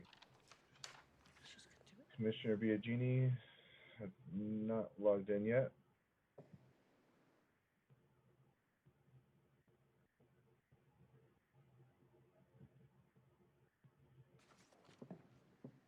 We're taking a slight pause here to wait for Commissioner Biagini to join the meeting before staff starts its presentation on item number 5, which is the adoption of a transportation policy establishing vehicle miles traveled as the methodology for analyzing transportation environmental impacts in compliance with state law. Great. So thank you, Chair and Planning Commission. My name is Mike Liu. I'm the Assistant Director of Public Works and the City Engineer. And it's my pleasure to be here tonight. So I'm hoping you all can hear me as we're doing this remotely. The item before you is a proposed transportation policy regarding vehicle miles traveled as the methodology for analyzing transportation and environmental impacts to comply with state law. City staff have presented on this item at 2 previous study sessions with the Planning Commission, and I do apologize for not attending those sessions as I had schedule conflicts and also had a family emergency that I needed to attend. But I did watch the hearing, and I saw that you were in good hands with my colleague Karen Mack here, as well as Rena Bria with community development. So just a quick introduction with Public Works. I don't think we're often here in front of Planning Commission. Our department, I'm the Assistant Director, as I mentioned. We do have a traffic engineering division that you may be familiar with. Some of these staff may have attended previous Planning Commissions.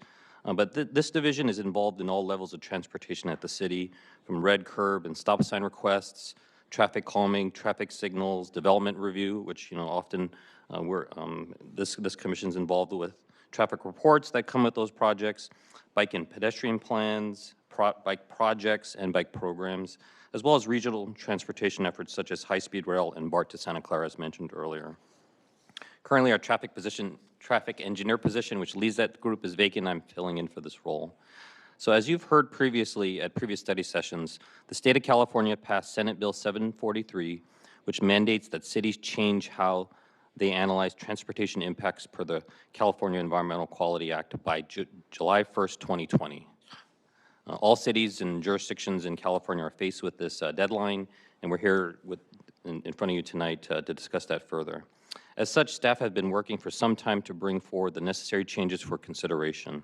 We have had community meetings, developer outreach, have researched other cities, coordinated with the state, studied their guidance, worked with the Valley Transportation Authority, and held 2 rounds of study sessions with both the Planning Commission and the City Council. So as a result of that work, what we have for you tonight is the final draft policy. Our goal is to bring forward this to City Council on June 23rd for their consideration. We do have a presentation by staff tonight, but before we begin, I would like to thank the city team involved in getting us to this point. It's a great example of teamwork here at the city, and I wanted to recognize the following individuals: Karen Mack, who's to my left, and Carol Sherriott of Public Works, Rena, Leslie, John, as well as Andrew from Community Development, and of course Xander with the City Attorney's Office. So for tonight, Karen and I will have a presentation, and if we can go to the next slide, you can see our agenda. So what we'll do tonight is we'll talk about the policy formation process. So some of you, you may obviously be familiar with what we've been doing. We'll talk about policy components, which was discussed at the last study session, and then we'll get into our recommendation. At this point, I'd like to turn it over to Karen. She's been here before you at the previous study sessions, for her to talk about policy formation. Thank you. Thank you. Whenever you're ready, Karen. Thank you.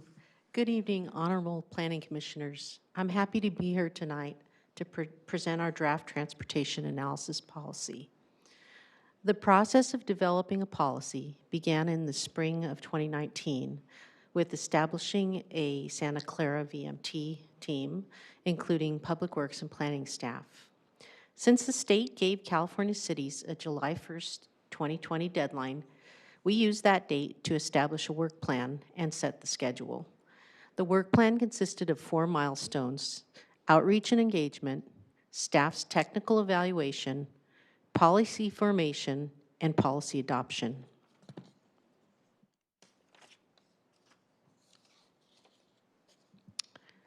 Our goal for outreach was to educate and inform stakeholders of the changes to the CEQA transportation analysis that the city is required to make. We established a VMT webpage which cataloged our ongoing process and provided updated information along with city staff to contact. We also used the city's social media and the city manager's blog to introduce Senate Bill 743 and VMT to the public. At that point, we also began the process of outreach and scheduling the public meetings.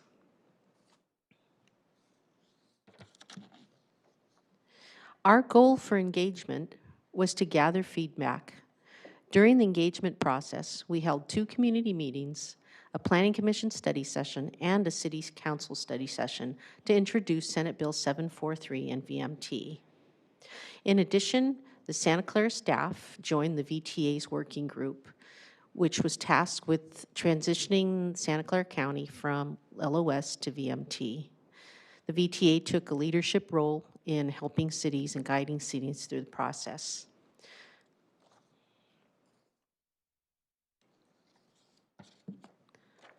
At the first set of study sessions, the presentations focused on introducing VMT and why the state is requiring California cities to adopt this new policy requirements, how implementing VMT will align with Santa Clara's general plan and the climate action plan. We also discussed deadlines and how level of service can no longer be used to measure transportation environmental impacts. Lastly, we discussed how LOS could still be evaluated, what other cities were doing, and VTA's supporting role in transitioning to VMT.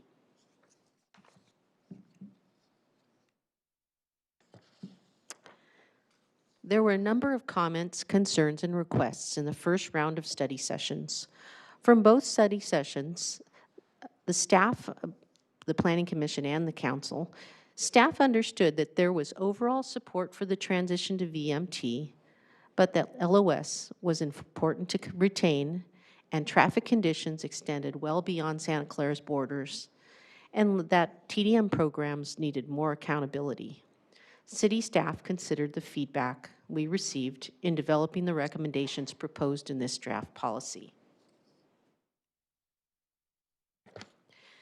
The technical evaluation began with researching available information on VMT, starting with the Office of Planning and Research Technical Advisory, the guideline provided by the state to help cities develop their policy, and Santa Clara's own general plan and climate action plan to evaluate how VMT would align with our current goals and policies.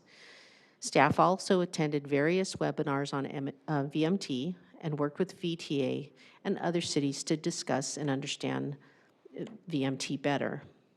At this stage in the development, the VTA, in their role as the transit agency and the overseeing the CMA, they embarked on a process with all the neighboring cities in the county. And in doing so, they were tasked and completed the following things. They updated their own travel demand model with input from all of the cities, provided VMT baseline thresholds, heat maps, and working with the consultant, they provided the tool for a Santa Clara county-wide evaluation tool that each city can use. It was, they did an admirable amount of work, and they deserve accommodations for what they've done for all the cities in the county. Santa Clara, as a member agency and a member of the working group, provided their work plan and their technical evaluation guidelines for the other cities who use the information provided here in Santa Clara to help them establish their own policies. Santa Clara also was the first city at this time to publish a draft policy, which I understand other cities are also using.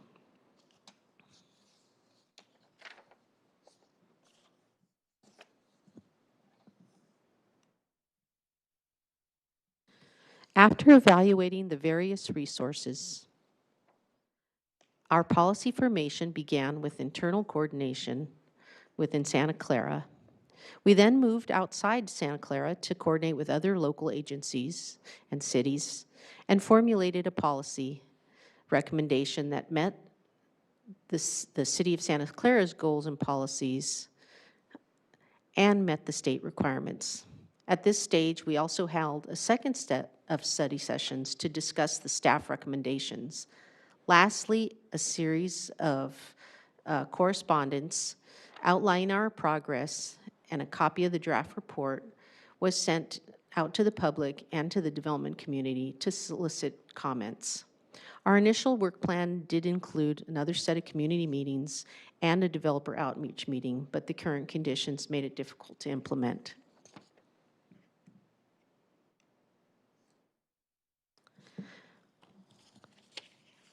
In the second set of study sessions, we presented more information, in-depth information on VMT and our recommendations for baseline, threshold, exemptions, LOS, and transportation project VMT methodology.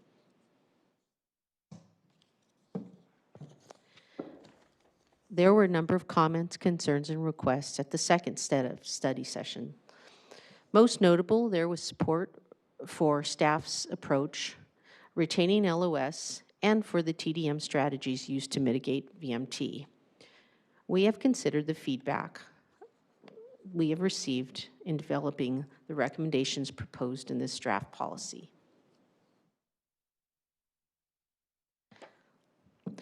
The city staff recommendation for baseline and threshold of significance is based on the existing work and the available resources occurring countywide, with all the cities and agencies all working towards common goals of implementing a countywide multimodal transportation network and integrated land use and transportation.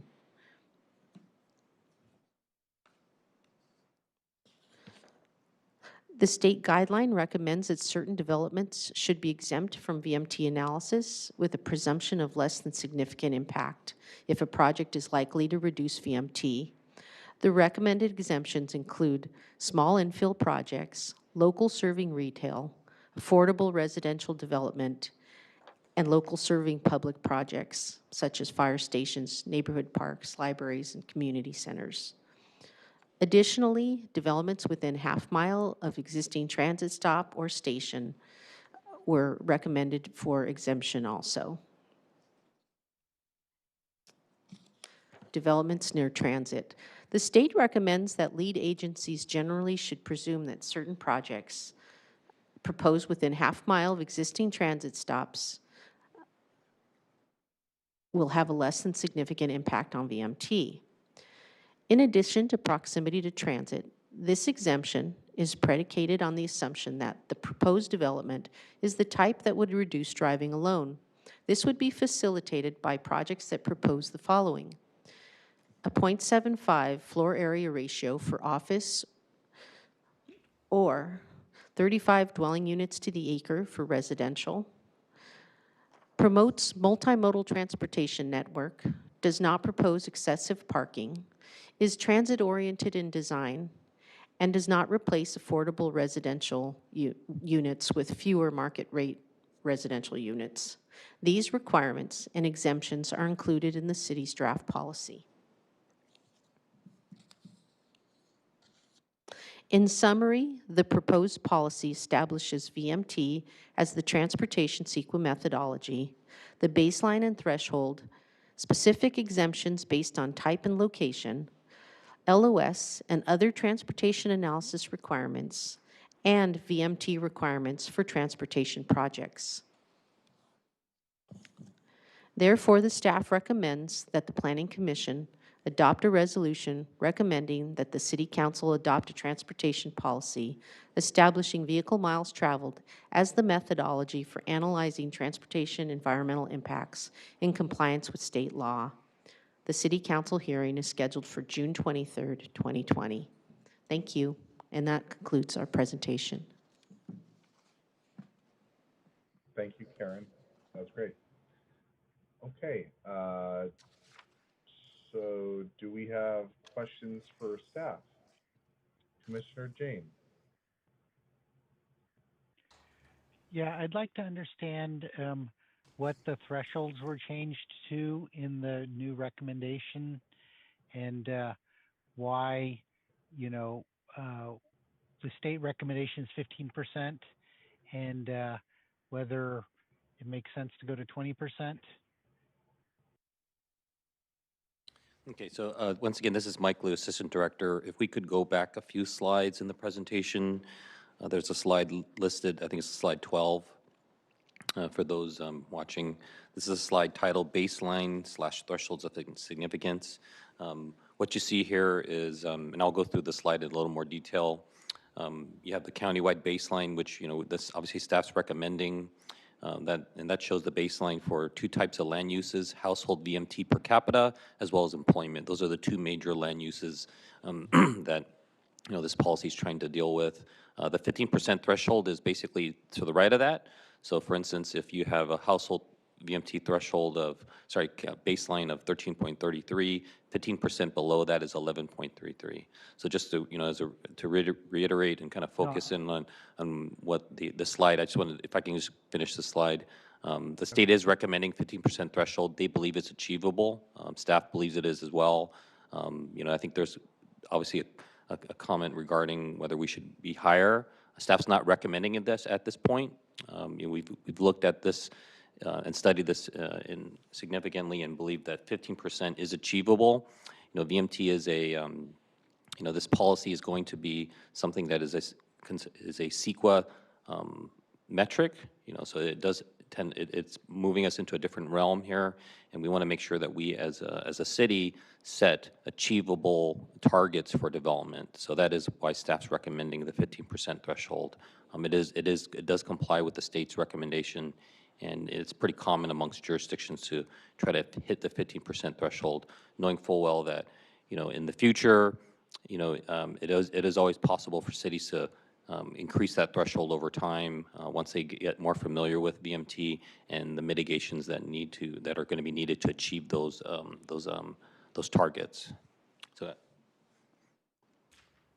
So then,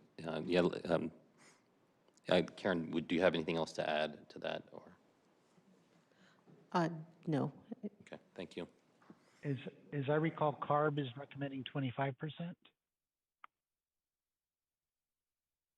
If you could repeat that, Commissioner, that'd be helpful. California Air Resources Board is recommending 25%. Is that correct? I believe that there is several legislations that have a number of recommendations, and one of them, and I'm not sure if it came from CARB, but one is for 25%. Okay, I just want to remind people of when we had a study session. This was September of last year from TDM Specialties, and what the expert said that no project should be given less than 20 or 25%. And they said that if you're near a Caltrain station, your TDM should be 30 to 35%, and you get credit for, you know, the mode shift. But from TDM measures, I think 15% is a low bar.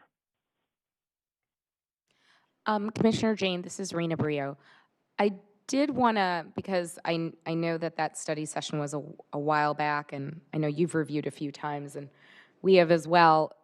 The emphasis that the consultant made who gave that study session was really talking about office, not a mixed-use multifamily environment, and office where you have a known tenant and there are a lot of particular TDM activities that can be done to tailor the tenant.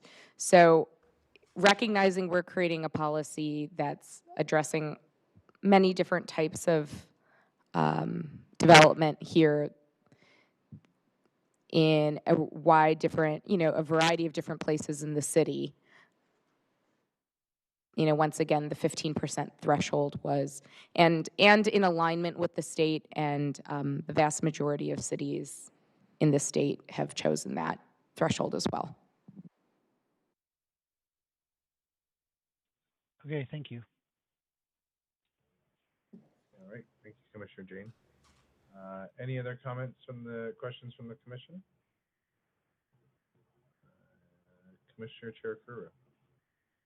So question for staff, and this is to the earlier comment from Commissioner Jain. If a project, this is of course a CEQA threshold or policy, but if there is a specific project that we can identify additional TDM measures and we can ask for additional increase in percentages, then is that still allowable as part of conditions of approval and based on actual circumstances, whether they're close to transit or have other options? So it's important that we're doing this for the purposes of CEQA. So our analysis, will be to meet our CEQA requirements. If we want to ask developers, as part of a DA, to do more than that, it would be outside of the realm of CEQA analysis. And that's something that we could negotiate as part of a DA, for instance, but would not be part of, do they meet the California Environmental Quality Act? We'd be using the thresholds that we establish here. Understood. So I just wanted to get that clarification that this is just the CEQA threshold and the policy applies for CEQA. It's not the policy for all development and projects in terms of DAs and conditions of approval. Could you just repeat that, Commissioner Cherukuru, and just speak into your mic loudly? We have a bit of a hard time hearing you. Sorry. So I just wanted to reiterate and state for the record that this is just a CEQA threshold that we are talking today, that the policy applies. It does not apply for projects as the only mechanism. So we have the potential through DA, we have the potential through conditions of approval to ask for more, correct? That is correct.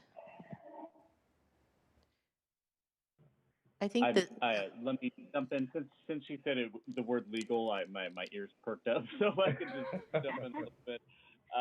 There's no question that in the context of a DA, we can ask for more as far as a TDM percentage. With a development agreement, you can. I've often said you can ask for a Ferris wheel if you want. As far as conditions of approval, that's more of a it depends kind of circumstance, because anytime you impose a condition, you have to satisfy nexus and rough proportionality requirements. I anticipate, a 20% TDM measure would have no problem making those requirements. At some point, you may have a nexus or rough proportionality issue depending on the percentage selected.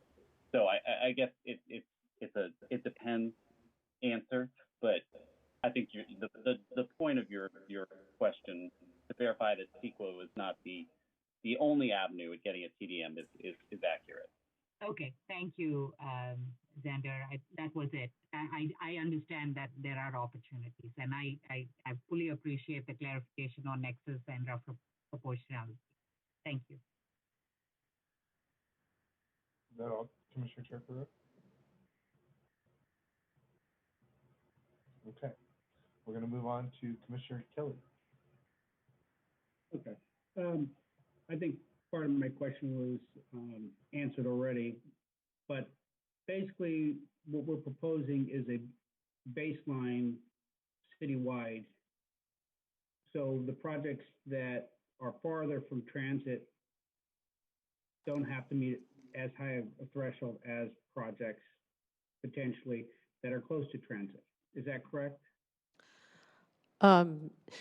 Projects that are close to transit, that are within the transit buffer, have to meet those minimum requirements for density and parking to be exempted from VMT. Projects outside the buffer will have to meet the countywide average. And the further you get away from the transit, it is likely that the higher the VMT it will be in Santa Clara. Adopting the county-wide threshold for residential is not as low as the residential citywide baseline. So I think what you're getting at is that it is probably easier to mitigate the countywide baseline than the citywide baseline for residential projects. Did I understand your question? Yes. Okay. Because was previously stated, my concern was being too restrictive on parcels that have limitations.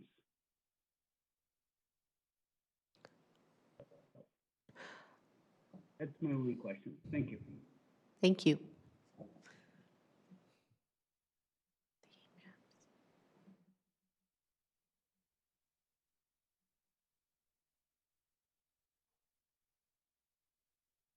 Oh, thank you, Commissioner Kelly. Commissioner Jain. Yeah, I'm sorry if I missed it somehow. Are there different thresholds for office versus residential? I think it's easier to provide a larger threshold for office than for residential. At this time, we're not proposing a different threshold. We adopted the state's requirement, but you could have different thresholds for residential or office. Is that something that I could recommend in this approval? Yes. Okay. And then for transit,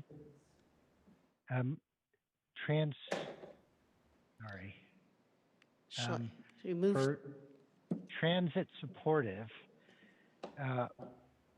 developments, can we then require more bike parking? Like, for example, one bike parking spot per unit in transit supportive housing, multifamily? I believe you could, yes. Okay. I think it's important to recognize that currently we're not prescribing that specifically. I think you have that built into the idea of promoting multimodal transportation. But, you know, it's certainly the prerogative of the commission to make recommendations that they see fit. Okay, and then is there an opportunity to suggest that we have some sort of TDM penalties? I guess Sunnyvale, South San Francisco, and Mountain View has TDM penalties. So VMT analysis that requires TDM plans, the analysis itself is much more technical, and so therefore the TDM plan is much more prescribed, and it requires more accounting. Therefore, the TDM plans will have more specific requirements for reporting and monitoring. However, at this time, adopting a TDM policy would be premature, knowing that the climate action plan is in the process of being updated. Ideally, to integrate the climate action plan with the VMT policy goals into one policy would be preferable. And I think we would be exploring that once we know what the climate action plan requirements are going to be. At this time, the TDM plans will have a more stringent monitoring requirement. And typically, I'm sorry, you'll have to, I don't know what your TDM requirements for conformance is, so do you know when projects are out of conformance? Yeah, so I think this is a part of it, Commissioner Jain, is that, you know, in the context of this VMT policy for CEQA analysis, when a project is not in compliance, we are going to be trying to get them to get into compliance.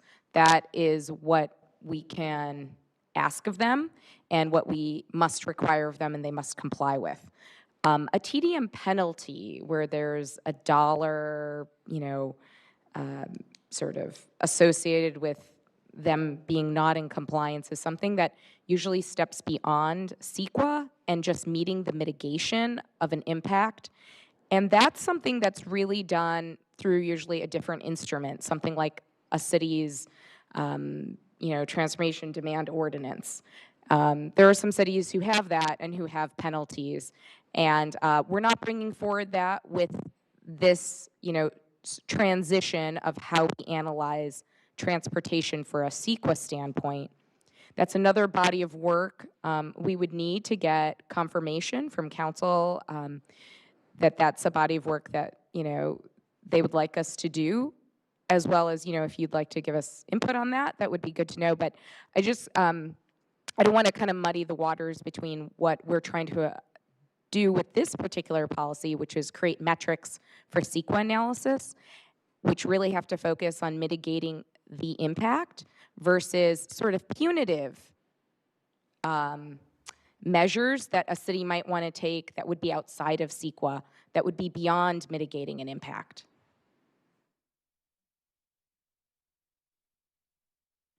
Well, I guess to me it seems like if there's a penalty of, like Mountain View has, I believe, $100,000 per percent that they miss their drive-alone targets, that provides a mitigation measure for how much the company may want to pay to run buses or to give people free transit passes. It's just cheaper for them to give transit passes than to miss that target of, say, 45% drive-alone rate. And I think this is where we're maybe mixing up some terminologies. I don't think that's a mitigation measure. I think that's a penalty for not meeting a standard of their you know, ordinance. So I'm happy if anyone else wants to correct me on that, but I don't think that's necessarily a CEQA. It's not meeting maybe an area policy requirement that they have, a transportation policy for a particular area, but not necessarily for a CEQA impact per se.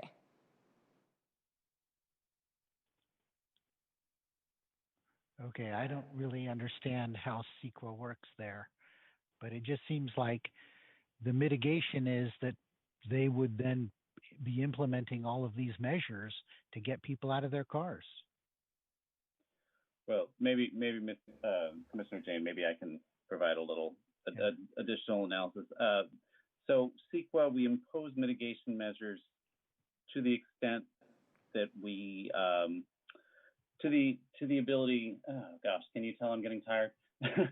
We have the ability to impose mitigation measures to reduce environmental impact to less than significant levels.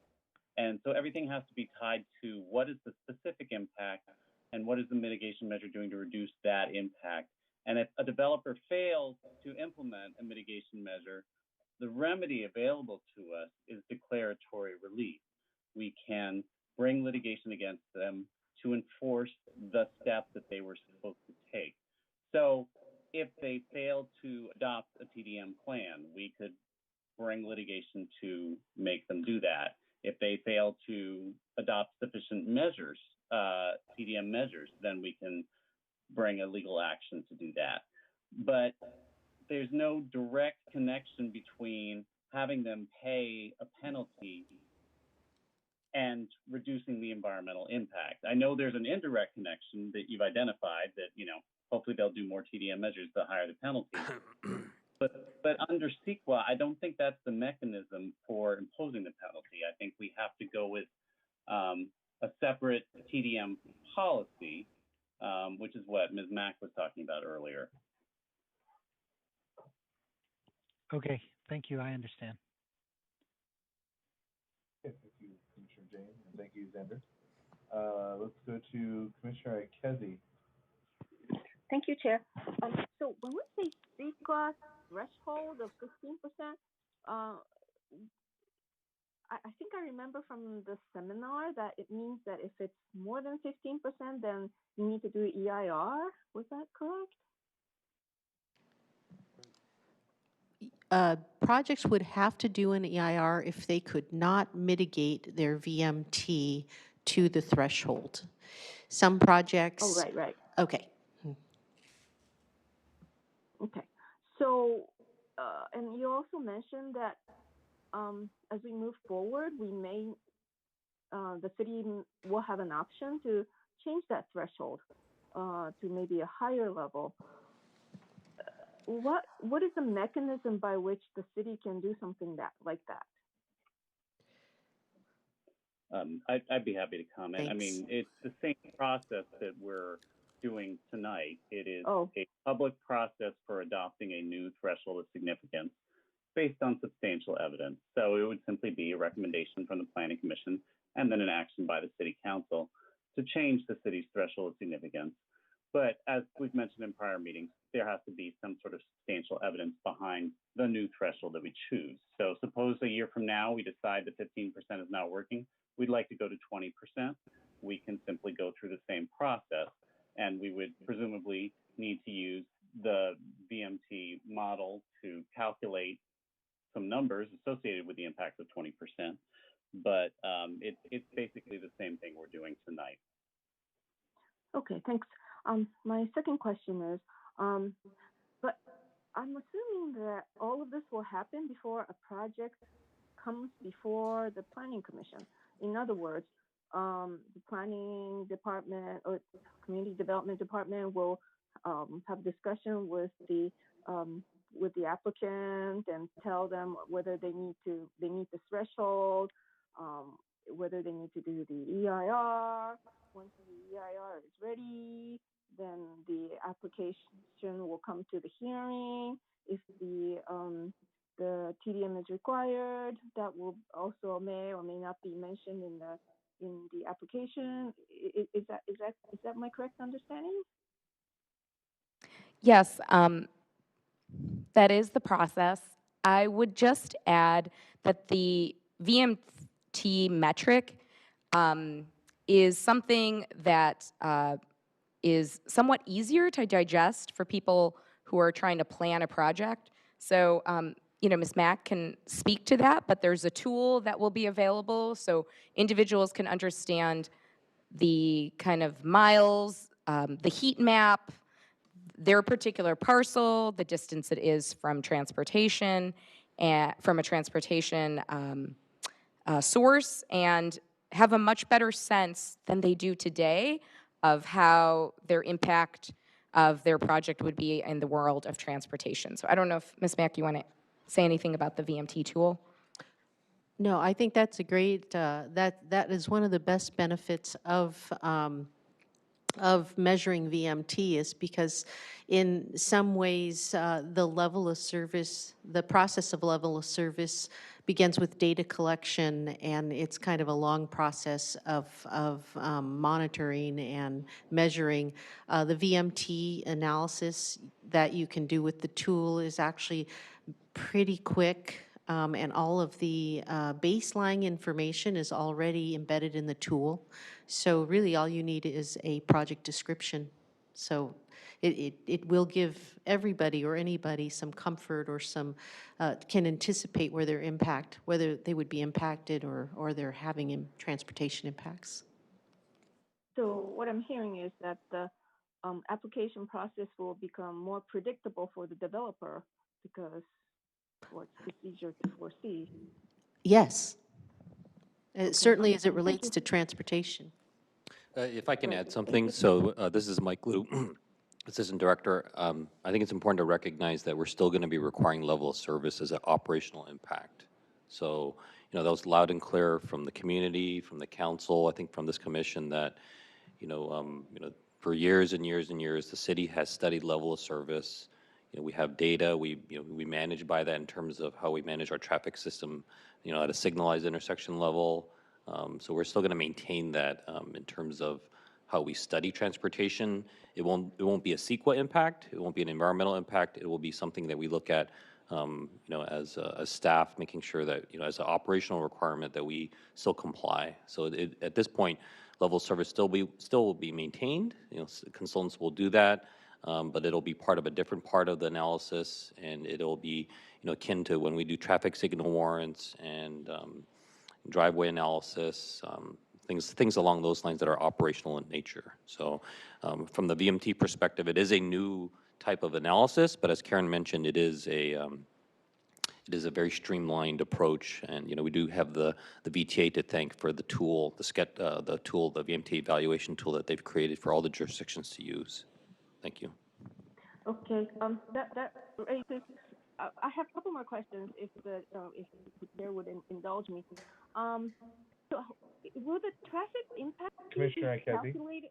calculated based on the VMT or the LOS? The traffic impact fee won't change. It'll still be based on how it's calculated today. Correct. Yeah, traffic impact fees were approved by the council in 2018 in terms of an update, and that was based on level of service at that time. That was done through an ordinance, as similar to what Xander mentioned earlier. So it's a different process, and it's a fee that is a part of our municipal fee schedule. It's based on square footage, but is primarily based on level of service as it was intended. Thank you. So I've never seen like a project get rejected because the LOS is really high, and but I guess so I was wondering what would be the use, but if it's a use for calculating the impact fee, then I guess it's still of use then. I mean, level of service is a metric that we do want to manage against. So, I think the important thing to recognize with this policy is it's about how many miles people are traveling from, during their daily trips. When we look at level of service, we're looking at peak hour. It's specific times of the day, the morning commute, the afternoon commute.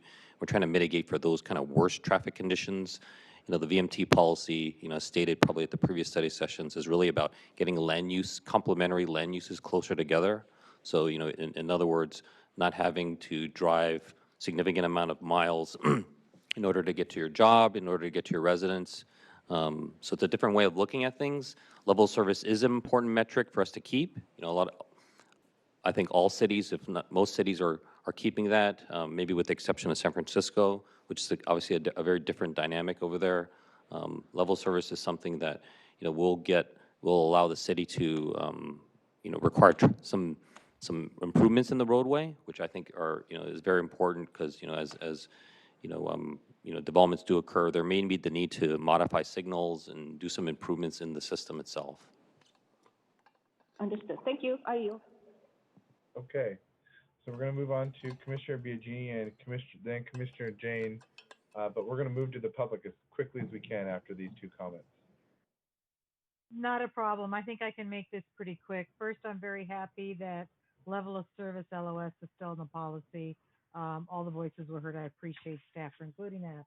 But I'm trying to wrap my head around this a little tighter. So let me state it as I understand, and somebody can jump in from staff and tell me if I'm understanding it correctly. I like what Commissioner Jain said about financial penalties, because I think if there is a financial incentive to good behavior, that sometimes helps compel things. I call it a penalty. But if I'm understanding it correctly, there are ways that the city can compel compliance short of financial penalties. And if we go down this road further into the future and find that financial penalties are needed and not considered by some bad actors as just a cost of doing business, which means I'd want to see them pretty high, that is something we can do under a different mechanism, correct? Ordinance, perhaps, something outside of the CEQA impact process. Am I correct? Correct. I agree with your description, yeah. I'm done. Thank you, Commissioner Biagini. Okay, Commissioner Jain? Yeah, I had discussed this with Ms. Mack over email, and what I like is some sort of hybrid VMT reduction, daily numbers versus peak hour numbers.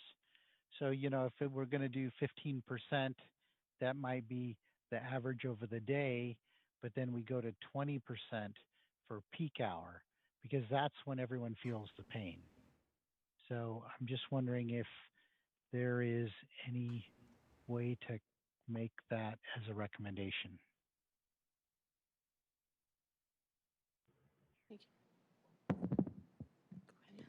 I'm just wondering if Ms. Mack could speak to the tool and whether the tool allows us to kind of break it down during day and evening, or if that you think that would be a feature they could easily modify at our request to customize.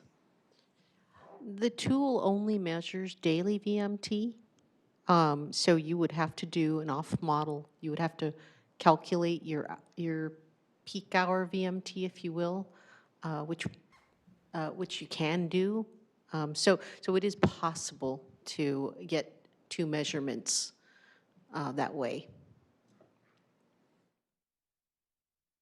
It seems that most of the EIR reports that I see from traffic consultants always have peak hour, LOS numbers, and so on. That's correct. The policy requires peak hour level of service analysis during the highest travel periods of the day. Which means that there are mechanisms for doing that are already built in. Well, the tool, the VMT tool that we use does not calculate peak hour anymore. It only calculates based on daily. However, you could take that output and convert it to a peak hour. If I could add something, so I mean, I think, what we've been operating under is the concept of daily trips, as Karen mentioned. If we were to go to peak hour as a specific requirement, I believe that we need further study. We'd need to do further outreach to development community. I would want to talk with the state in terms of how that works. In the end, we as I spoke earlier, the attempt here is to comply with the state requirement by its deadline, but at the same time create a CEQA metric for transportation that's fair, but that's achievable. I don't believe we want to have EIRs for every project. And find that we have to override in order to kind of get the general plan built the way we want it to be built. So, at this point, my recommendation is to stick with daily, because I believe that if we were to do a peak hour analysis in relation to VMT, that we would want to go back and revisit a lot of information in order to take that forward. That hasn't been part of our framework to date. And I don't think that it would be a CEQA impact either, because the state is very clear on what is an impact for VMT. So. Sorry, one last piece is, as we mentioned earlier, level of service is going to be retained as something that we study.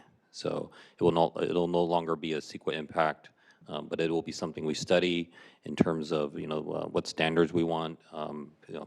Primarily for most developments is, whether if you were doing your traffic report, which includes CEQA analysis, as well as operational components, you would still be doing the traffic the same in terms of level of service. That is peak hour. So that is something that we do want to maintain, and that is kind of the what we've committed to in terms of what we told the council, what we told this commission, and what we feel the community is interested in as well. Thank you.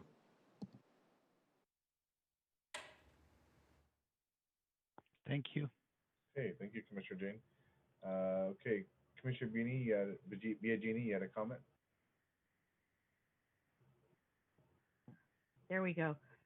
Yeah, just another comment, because I think the peak hour thing is worthwhile doing further study for, but I'm not sure it has application to what's in front of us right now. The other thing I would want to be looked at, so this is a comment, maybe not a question, is if we're doing something on a regional basis, I'd be a little concerned how that affects the regional approach. You can't really stop traffic when it's coming across more than one city. I mean, it could get a little more complicated. So if somebody wanted to make a comment on that from staff, please do. Otherwise, just know that's my concern. The regional issue that could be involved if one city does something significantly different from another. And that's all. So we were we were recommending the countywide baseline for that very reason. At the county level, the city staff engages with the VTA and the county for many different committees and many different programs. The VTA administers a lot of the Measure B funding and grants. And so there are lots of opportunity for us as a city to coordinate with the VTA and the county. The county also produces countywide expressway studies, county bike plans. And so we look at that as a huge opportunity to address VMT on a countywide level. You are correct. The region that is described in the MTC is not our region. It's the region of San Francisco and Oakland. So it would be much more difficult to do coordination at that level. But the Santa Clara County, Santa Clara is about, I think it's 12% of the employment. So they have a healthy interest and a healthy impact on the county. So it felt like the right level. Understood, and thank you. Okay, thank you, Commissioner Biagini. All right, seeing no more comments or concerns, we are going to move to the public comment section. Are there any public comments? Let me look around here to see if there's any callers. I don't see anyone requesting to speak. Elizabeth, on your end, is there anyone? No public comments on the website and no one here in the council chambers. Okay. If there's anyone, it looks like everyone's coming in on a computer, but if anyone's calling in, you can hit *9 to raise your hand. Thank you. All right. Seeing none, is there a motion to close the public hearing? So moved. All right, we have a motion by Commissioner Cherukuru. Second. Who was the first second? My apologies, I didn't see the name pop up there. Steve? Steve, thank you. Commissioner Kelly, seconded. Okay. Whenever you're ready, Elizabeth.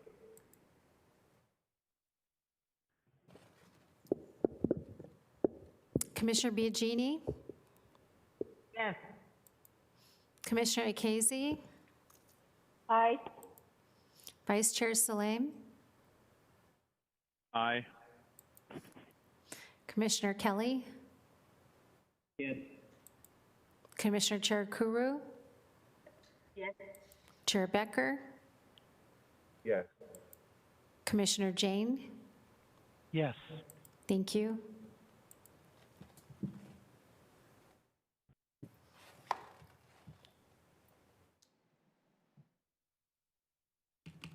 Okay, and that passes unanimously. The public hearing is closed. Okay, let's deliberate. Let's try to keep our questions and anything that we really want to as limited basis. So let's start off with Commissioner Jain. Yeah, I would like to recommend that the City Council amend Resolution 5713 to adopt a VMT with two suggestions. That we use a threshold of 20% for office and a threshold of 15% for residential. And the reason being is that offices can afford to do more VMT, and that's actually people that are driving often from out of town. So we want to get them out of their cars and they congest our roads and so on. And then I also wanted to say for transit supportive housing, that we have one bike spot per unit of secure biking, of parking. Second. All right, so we have a motion on the floor by Commissioner Jain, second by Commissioner Cherukuru. Let's go to Commissioner Kelly first to get all these comments and even amendments through. Yeah, I didn't make a motion, so Oh, sorry, just my in apologies. discussion. Sorry, my apologies. Yeah. Commissioner Jain. Sorry. May I ask a point of clarification, Mr. Chair? Yes, go for it. The proposed VMT policy has a 15% threshold for employment, which includes office and R&D. It also contains a 15% threshold for industrial uses, such as warehouse, manufacturing, and distribution. Is Commissioner Jain suggesting changing both of those to 20% or just one of them? I think just the first. The employment, office, R&D. Thank you. Okay. All right, so Commissioner Jain, that was not a motion. It was just discussion. So let's go to Commissioner Kelly. Okay. I'm kind of in agreement with Commissioner Jain. I would like to see tighter standards on office inner city because we have a tremendous amount of office. So I'd like to see more reductions. I don't know if 20% is the right amount, but I am more inclined to ask for more transit-oriented mitigations for office, as we're seeing other cities require. That's it. Thank you, Commissioner Kelly. All right, is there any more commissioner comments? Is there a motion? Commissioner Akazi? Oh, sorry. I concur with Commissioners Jain and Kelly because in our city we have a lot more people during the day because a lot of people travel into our city for work in these offices. So I think it makes sense to have a different standard for offices. Thank you. Great comment, Commissioner Akazi, and I agree with the others. Anybody else? Commissioner Kelly, your hand's still up, or? Okay, seeing nobody else then, is there a motion? Is there anyone who'd like to make a motion? Yeah, I'd like to make the motion. Commissioner Jain. Okay, so I would like to make a motion that the Planning Commission recommend that the City Council amend Resolution 5713 to adopt a transportation analysis policy to comply with the California Environmental Quality Act pursuant to State Senate Bill 743 and CEQA guidelines section 15064.3 with the two following recommendations: that the City of Santa Clara adopt a threshold of 20% for, help me, Xander. Employment uses, including office and R&D. Employment uses, including office R&D, and a 15% for residential. And in addition, residential and industrial. And an additional recommendation that for transit supportive housing, multifamily housing, that the developer provide one bike parking spot per unit. That's one secure bike parking spot per unit. Sorry. Okay. Thank you, Commissioner Jain. So now Commissioner Jain made the motion, also with those recommendations. Is there a second to his motion? Second. Seconded by Commissioner Biagini. Okay. Any last comments, concerns before we move to a vote? Commissioner Ikezi, I see you have your hand up.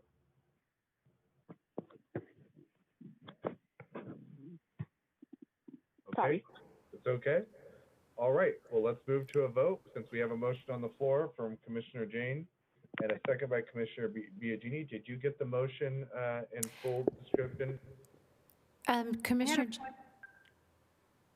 Commissioner Jain, can you please clarify the one bike spot per unit, your verbiage on that? It was for, you said multi-housing?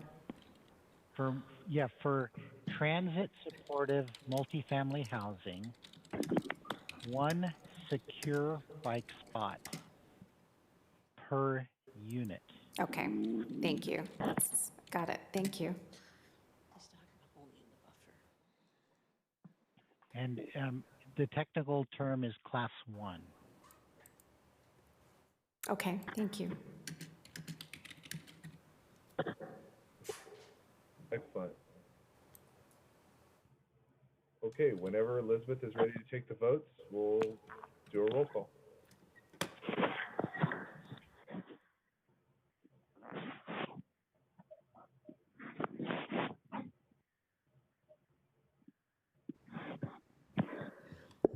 Commissioner Ikezi? Aye. Chair Becker? Yes. Commissioner Kelly? Yes. Commissioner Cherukuru? Yes. Commissioner Jain? Yes. Vice Chair Saleme? Yes. Commissioner Biagini? Yes. Thank you. Okay. Thank you, Elizabeth.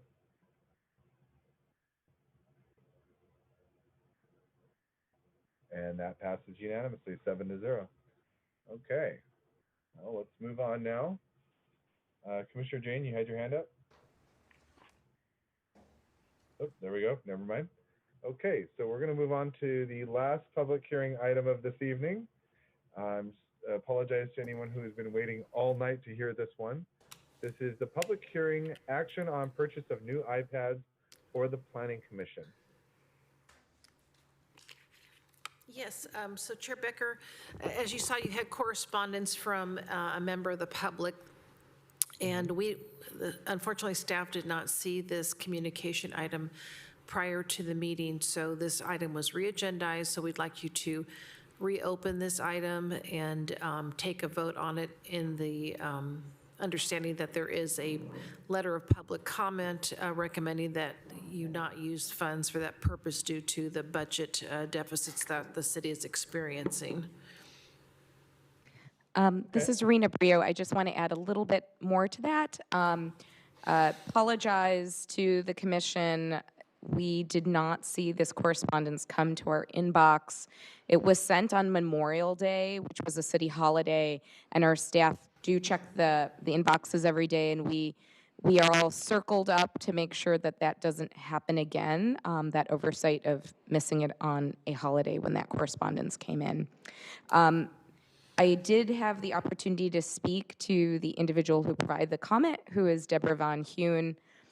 I explained the staff recommendation, which is to continue with the purchase of iPads, that the Planning Commissioner iPads are approximately 4 years old and are in needing of replacement. And that's something that our IT department has also said, due to the age of these devices, that would be the prudent thing to do. So she did understand that justification. She may be on the line now, or maybe there's another member of the public who wants to speak on this. I think she was concerned that this item was put on consent, and so we intentionally attached this correspondence and put it on public hearing for your benefit. Okay, thank you, Rena. Deborah, is Deborah here, or is Deborah on the line? I do not see Deborah on here. No, she is not here. Okay, I just wanted to also, I guess, divulge to the commission and to staff and to the commission that on social media I saw Deborah's comment about the concerns, and I even gave her the, if you'd like to know more, you can always appeal the issue. So I don't know if that was anything violating. It was just more of an explanation of what she can do and reasons why we did it as it is. One question about it is, in confirming about it, is this is already coming from the Planning Commission budget already that we have allocated to us, correct? Correct. Okay. All right. So Commissioner Ikezi, you have a comment? Yeah, I have a question. I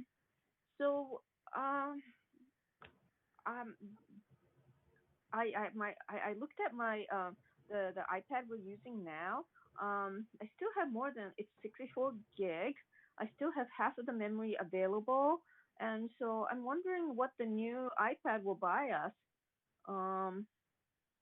That the old iPad wouldn't. Because the only time I have problems with using iPad for the preparing for the meeting and voting at the meeting is when the files we have to open is huge and it takes a long time to download, and since iPad doesn't have a file system, it's, you can't just pop open the file that you downloaded earlier. So I'm still having a little bit of a hard time trying to figure out what happens there. But otherwise, I'm happy with what I have. So if I could. So I'd like to add a little comment onto what you were just saying, Commissioner Ikezi. Part of the, I think, the reason also why we are doing this iPad thing, and personal reason too, if I personally have my own iPad that I bought in 2015, and now pretty much the thing is basically a paperweight, because all these new updates, the iPad won't adapt. So now seeing that these iPads, this has been about 2 years now that I've had this one, it's almost about the point where my prior personal iPad was phased out. And so I could see a lot of the reasons why of adapting to new iPads, because basically I think, we all love Apple, but in the unfairness, they kind of make things outdated after about 4 to 5 years. Just my personal experience with Apple, and I'm wondering if that's probably also a reason why staff is doing this too, so prevents more mistakes. But Commissioner Ikezi, if you have another comment. Well, so I'd like to hear what the staff has to say about it, because my 5-year-old iPhone is working perfectly fine. If anything, I'd rather have like something with a file system, like a Mac. But I don't know. I'd like to hear what the staff says. I just want to inform folks we've lost Commissioner Biagini, and we have Karen reaching out to help her get back on, but just wanted to let the rest of the commissioners know about that.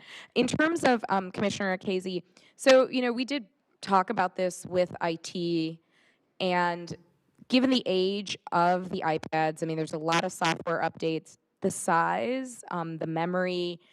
The Planning Commission looks at images, renderings. You look at documents that are very large in size. I mean, you understand you're looking at EIRs that can be several hundreds of pages, and how long it takes you to download them. We want to make sure that you have good access and connection to the internet or whatever Wi-Fi is available. Now more than ever, we really want to make sure your technology is working for you. There is budget now for this activity. There may not be budget next fiscal year for that. That's just something to keep in mind as a practicality as well. So even though your iPad has not died on you or is shutting down on you, we are really trying. There is quite a bit of staff time, I know, involved with updates. As I've been made aware of them, I know there's a lot related to maintaining all of them, and having all of them at really the same age is relatively important because of making sure that we can get on the same update schedule. That's also relatively important as well for us. So just wanted to share what we've discussed with IT in terms of why we're recommending this purchase. Thank you. I mean, I understand what. Personally, I think there are better options out there if we're going to upgrade, but I mean, if that's what we're choosing, then that's what we're choosing. Thank you. Thank you, Commissioner Kedzie, for your concern. Vice Chair Saleme. Okay, so this is my entire career is Apple Technologies, and I understand the need to be fiscally concerned, but you have to understand the built-in life cycle of these iPads. Battery life cycle is 4 years. It will start to fail holding a charge. You cannot actually upgrade past iOS 13, which is the current level. Expected iOS 14 will probably exclude the majority of the iPads we have. We have a mandate that we remain current on all OS level updates in order to avoid security issues. IT is very wise in their approach of keeping us as close to current as possible so we don't leave ourselves at risk for viruses and other intrusions. So I think it's really noble to think of the financial side of it, but we're actually hitting the built-in obsolescence of the technology itself. And I think I would like to trust IT and the staff that they do understand this, and they are not making a recommendation for us to upgrade for luxury's sake. This is now becoming unavoidable, especially within the next 18 months. So that's just a little input from an expert. Thank you. Thank you, Vice Chair. Let's see, Commissioner Jain. Yes, I concur with Lance.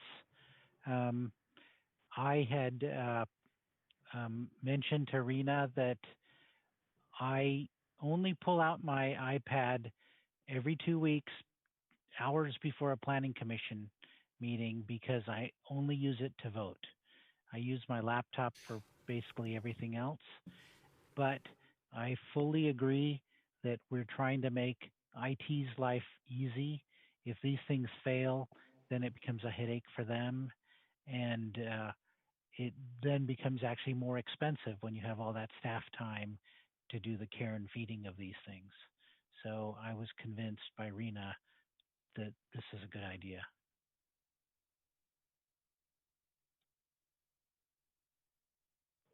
Thank you, Commissioner Jain. Commissioner Biagini. Okay, there we go. Well, this was rather an interesting time to have a conversation about technology, since mine has crashed now twice tonight, including when we started this subject. Let me start off by saying I have had a conversation with Deborah Von Hune on this issue, because frankly, my initial thought was that why do we need to do this, considering COVID, considering the financial situation the city is in and the like. But with a little deeper thought, I have to say this, and sorry, somebody else may have said this while I was scrambling to try to get back into the meeting a few minutes ago. We do have an obligation to perform our duties and to perform it in an even-handed way with justice for all, hearing out everybody. It's been more than one time where I have been unable to pull up a file. I don't think most folks recognize, for example, tonight we had 672 pages to look at. In the past, we've had over 1,000. I know there's been at least twice in recent memory where the files were so big I couldn't even open them up on the iPad. So I explained that to Deborah Von Hune, and it was interesting. She said I had no idea, and and that's okay. But I say that tonight because I suspect for those who may look at it this way, as why are we spending this kind of money on technology when there are so many more important things in the city? And I would just go back to, yes, there are a lot of priorities we have in the city, but one of the obligations we have as a planning commission is to be able to perform our obligations with all the material necessary. We take the steps to help save the environment by not having 1,000-page packets printed out for every commissioner. We do it with the most reasonable cost possible, not the Cadillac. And I'm in support, even though initially I had to think twice, but we needed to do our jobs and to provide the kind of service that we are supposed to provide to those that come before us. So yeah, I'm in support of this, and that's all. Okay, thank you, Commissioner Biagini. I'm actually in agreement with all of my commissioners, and will reiterate the same things I was saying. My personal iPad, which I bought in 2015, is now a paperweight. It cannot even upgrade to the newest iOS. So I'm sitting there looking at this iPad, wondering what I'm going to do with it. If anyone wants to buy it, I'll sell it to you for, no, I'm kidding. But it's, even the same thing goes with my cell phone. My cell phone is a 6S. That's my personal thing. I, keep it going, but to make the right decisions for my community and to view the right documents, I think we need to upgrade these new systems, because it's going to get to the point where the iOS is not going to work. And I agree with every one of my other commissioners' statements. I am very concerned about the fiscal issues of it, but if we already have this money allocated, we have the budget for it. I'm thinking the same thing what Rena said. We may not have the money later on, and we may regret this decision. And so I see it, I think all of us are on board with this. And I just wanted to say, Deborah, thank you for being out there and being concerned about our budget and being concerned about spending and possible wasteful spending, because this is a major concern to me, and I think every one of these planning commissioners here and members of our staff. But we just want to make things as easy as we can. So thank you for your concerns and your interest in this. Is there anyone else that has a concern or comment? We have, let's see, Commissioner Cherukuru. Just reiterating everything, especially during these COVID times, I think it's heightened our need for technology more than anything else. And I second everyone's opinions here that digital and has become the lifeline right now. And if we are not able to fully upgrade, we won't be able to fulfill our roles in the best way possible. So I want to second the proposal here. Okay, thank you, Commissioner Cherukuru. Commissioner Biagini has a comment. She asked me to let her speak. Go ahead, Commissioner Biagini. Yeah, I forgot to mention this. I don't know if there's a policy or if this was discussed, but I'm expecting that the iPads that we currently have could be wiped clean and perhaps donated to a deserving nonprofit or school system that doesn't have to open the documents our size. Is there any kind of policy on that, or is that something we could do with the ones that we have? We can explore asking IT if there's any flexibility. I think there is some established protocol with devices that are outdated, that are either put as backups for things when things fail. There are individuals in the city organization who do work that could still utilize perhaps an an older iPad and their work, may not need the level of intensity as the newer iPads. So I think that usually the protocol is to stay within the city organization for the needs we have, but I can certainly ask if there's an opportunity, if there's an abundance of this to make them available for a nonprofit or schools or whatnot. That was something Deborah Von Huen and I spoke about, and she thought that was a great idea. I did tell her I would present that tonight. So thank you very much. That's a really wonderful idea, Commissioner Biagini, and as well for you, for Deborah too. Commissioner Jain, you have your hand up. Sorry, I didn't have my hand up. It's okay. 10:35. I think we're all. Okay, so let's go. It's been a late night, so did we already go past public hearing, or are we moving to public hearing now? We still need to do it. Okay, so let's go to public hearing. Anybody from the public on the phone? I see no one. Anybody in City Hall chambers? No, and no comments online either. Okay, great. Is there a motion to close the public hearing? Motion to close public hearing. All right, we have a motion by Commissioner Jain to close the public hearing, second by Commissioner Cherukuru. Whenever you're ready, Elizabeth, to take the vote.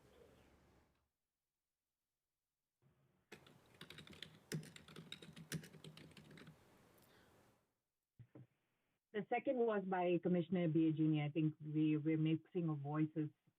My apologies, then It's Commissioner. okay. That's what Commissioner Biagini. But that's okay. We sound so much alike. That's okay.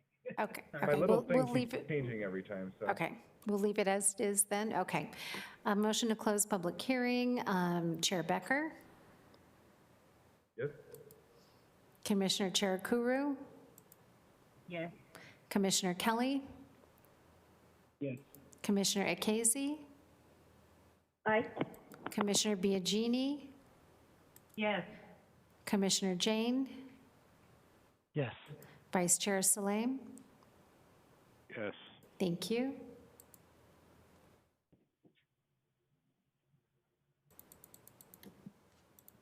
Can we move the item forward now?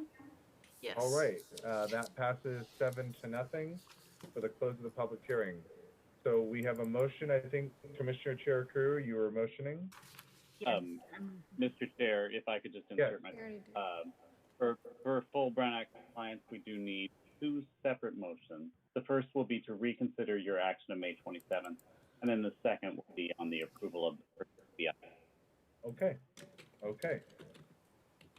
All right, so let's do the first one. So moved on the first one.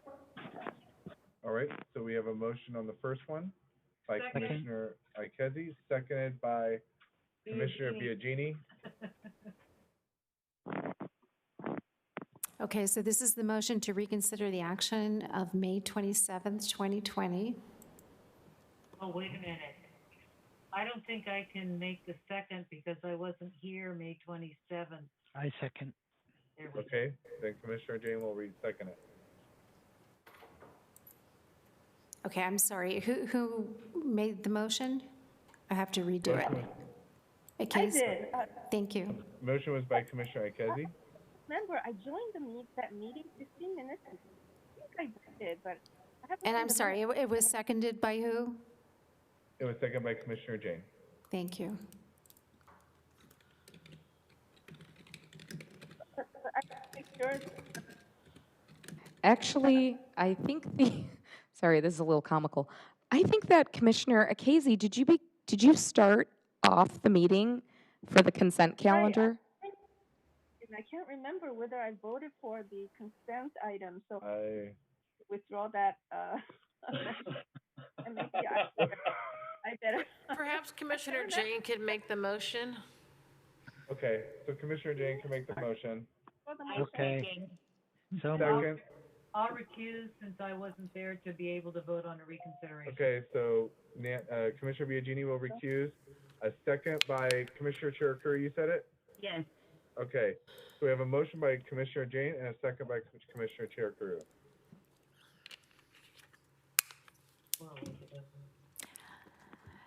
Commissioner Biagini? Recusing. Oh, I'm sorry. Yeah, that's right. Commissioner Cherukuru? Aye. Commissioner Jain? Yes. Vice Chair Saleme?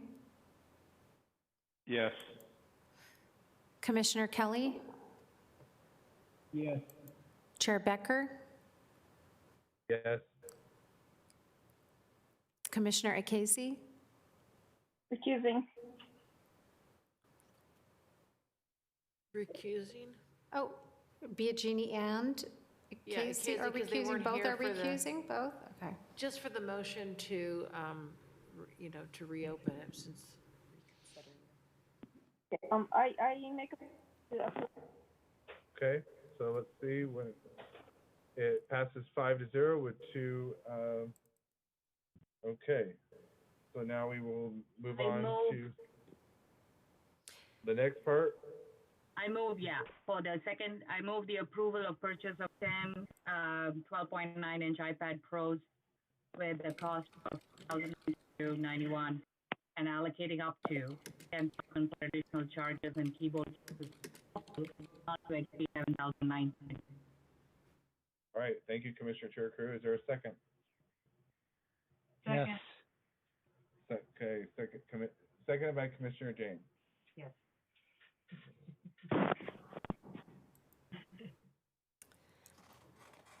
I guess I'm just never fast enough on the seconds. Commissioner Biagini? Yes. Commissioner Kelly? Yes. Commissioner Akezi? Aye. Commissioner Cherukuru? Yes. Chair Becker? Yes. Vice Chair Saleme? Yep. Yes. Commissioner Jain? Yes. Thank you. Okay.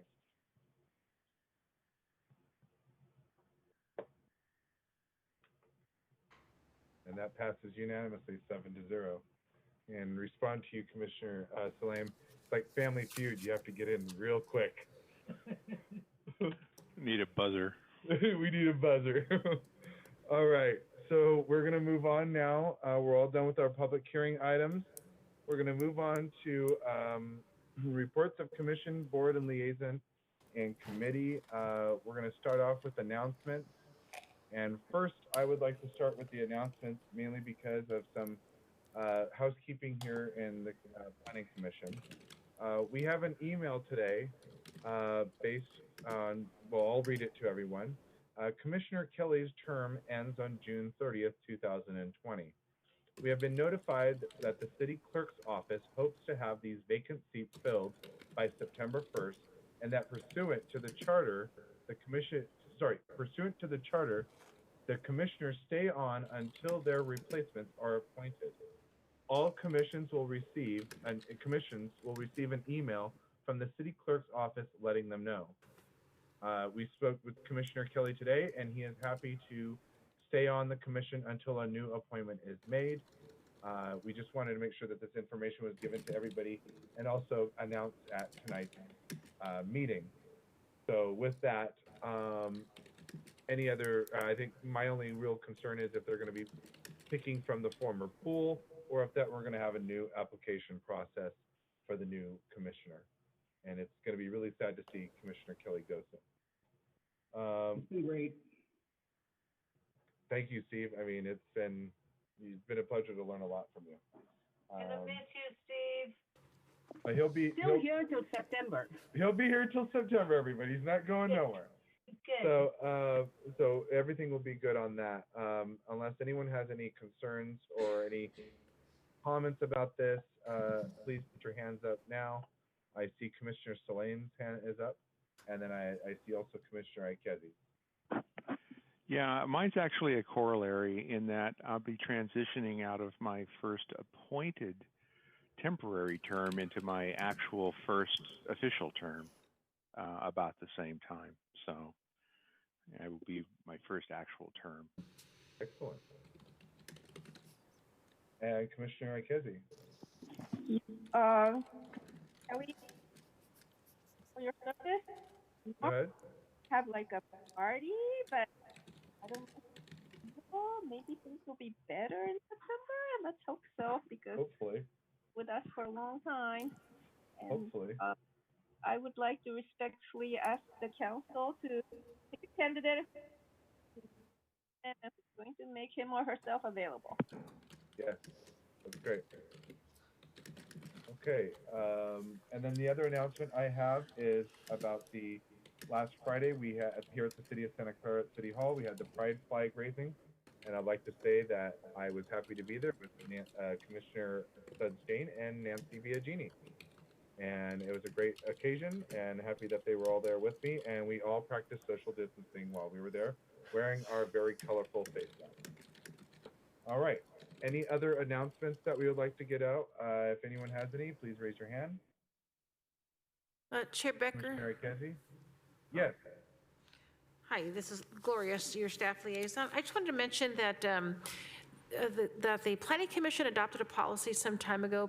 Probably most of you were not on the commission. I think Commissioner Kelly was. That the end time for the meetings would be a maximum of 11:30 p.m.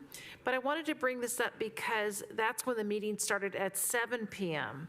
Now that we're starting an hour earlier, we'd like you to consider whether you'd like to have a firm set end time of 10:30, especially in light that we cannot offer, we have an issue with overtime and things of that nature, and just for everyone's, overall, consideration.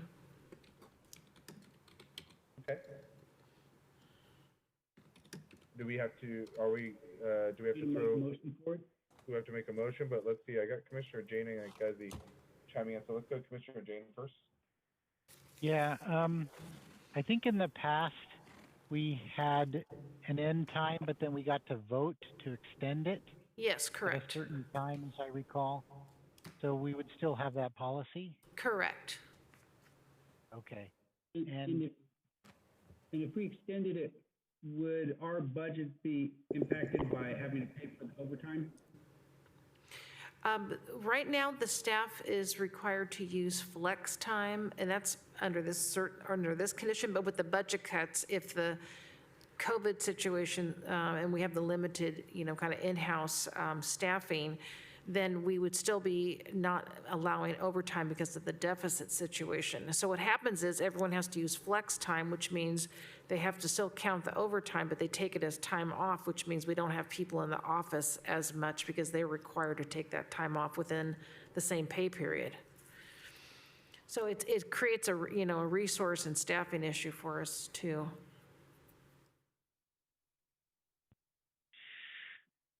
And that, but what we've done is we've cut the number of commission meetings. So now we're cramming the same amount of work into fewer meetings.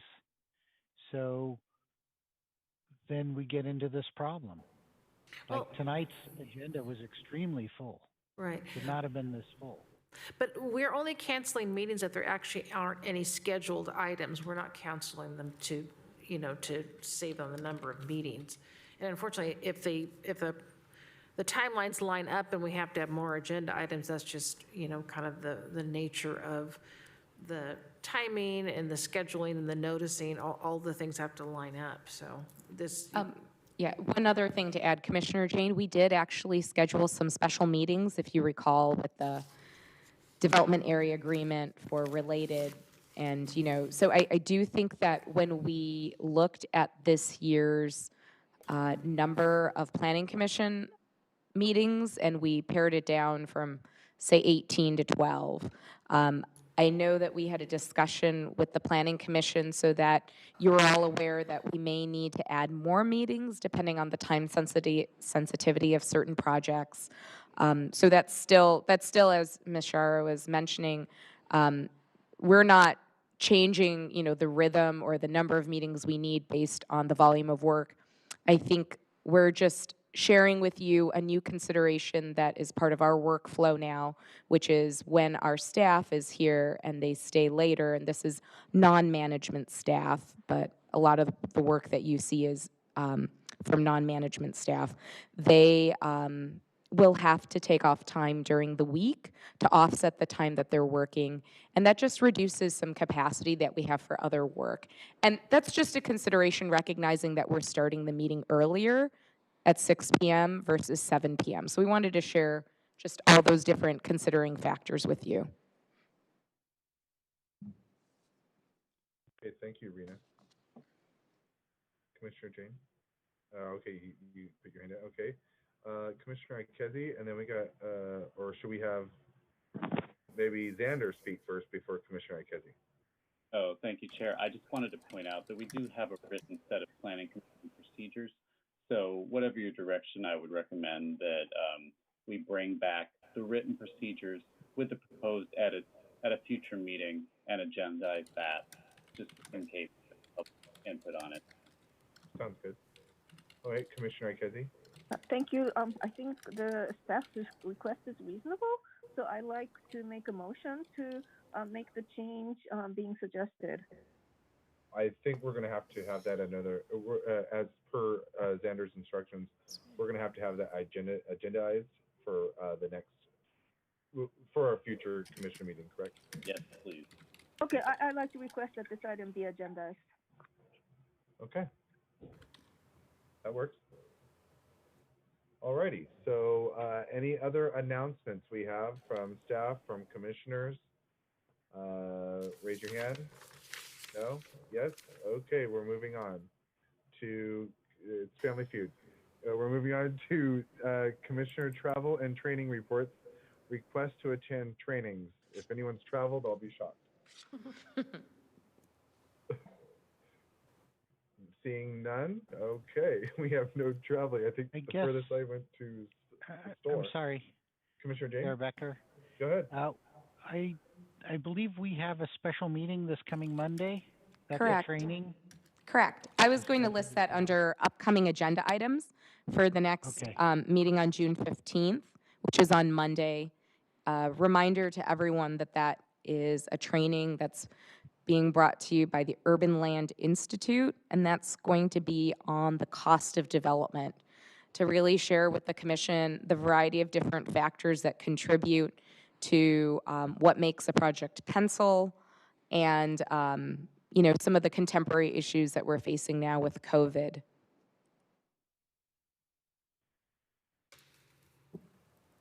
Okay. Anything else you want to add, Commissioner Jain, or is that it? Okay. Seeing none. Alrighty, no other commissioner travel. Let's move to Director of Community Development reports. Number 1, the Planning Commission budget update. Yes, Commissioners, thank you. Chair Becker, if you see the memo in front of you, oh, I apologize. Elizabeth just mentioned to me that this was not sent to you. So, pull it up on the screen. Okay. Just to reiterate your balances right now, expenditures through June 10th, 2020, and this would include the expenditure of the iPads and then the ULI presentation. The balance of the Planning Commission's budget will be $2,879.30. And this balance would essentially be a return to the general fund because it will be unspent by the July 1st deadline. But you will begin with a new balance of $28,000 starting July 1st. I have a question about budget, and I know some other commissioners have mentioned this before, and I don't know if anyone else wants to chime in on that, but it was about shirts made for the Planning Commission, specifically for the Planning Commission. I don't know if there's any other interest in that. I just thought I'd bring it up, especially since we're ending our budget here and we have a little money left over. Is there any other concerns by that from the other commissioners? Okay, seeing none. we will move on then. All right, upcoming agenda items. I think we covered that. We don't have Okay. All right, and next is city council actions. Okay, so the one item last night was the easing of restrictions and non-enforcement of the requirement for use permits for outdoor seating to assist restaurants in the community with the social distancing requirements and the reopening of those businesses. So staff is currently in the process. We have a draft permit and we're doing internal coordination with the different departments so that it's a one-stop permit, and the planning staff will be coordinating that while we get other types of clearances. We're trying to work out those details very quickly so we can then offer that to the community. And so that was approved by council last night. Great, thank you, Gloria. Okay, well, thank you, everyone. We had a great meeting. Thank you to staff for being here so late. I'm really enjoying the pleasure of working with all my commissioners this evening and these last few months over here on Zoom. Is there a motion to adjourn the meeting? So moved. Move. Second. All right. So Commissioner Saleme, but sorry. I beat you. Did anyone ever voted? Thank you, everybody. Thank you. All right. Thank you. One Have a nice favor? night. Aye, yes. Good night, Aye, everyone. Good night, everyone. And thank you all. We should all Thank vote you. Oh, God. Goodbye.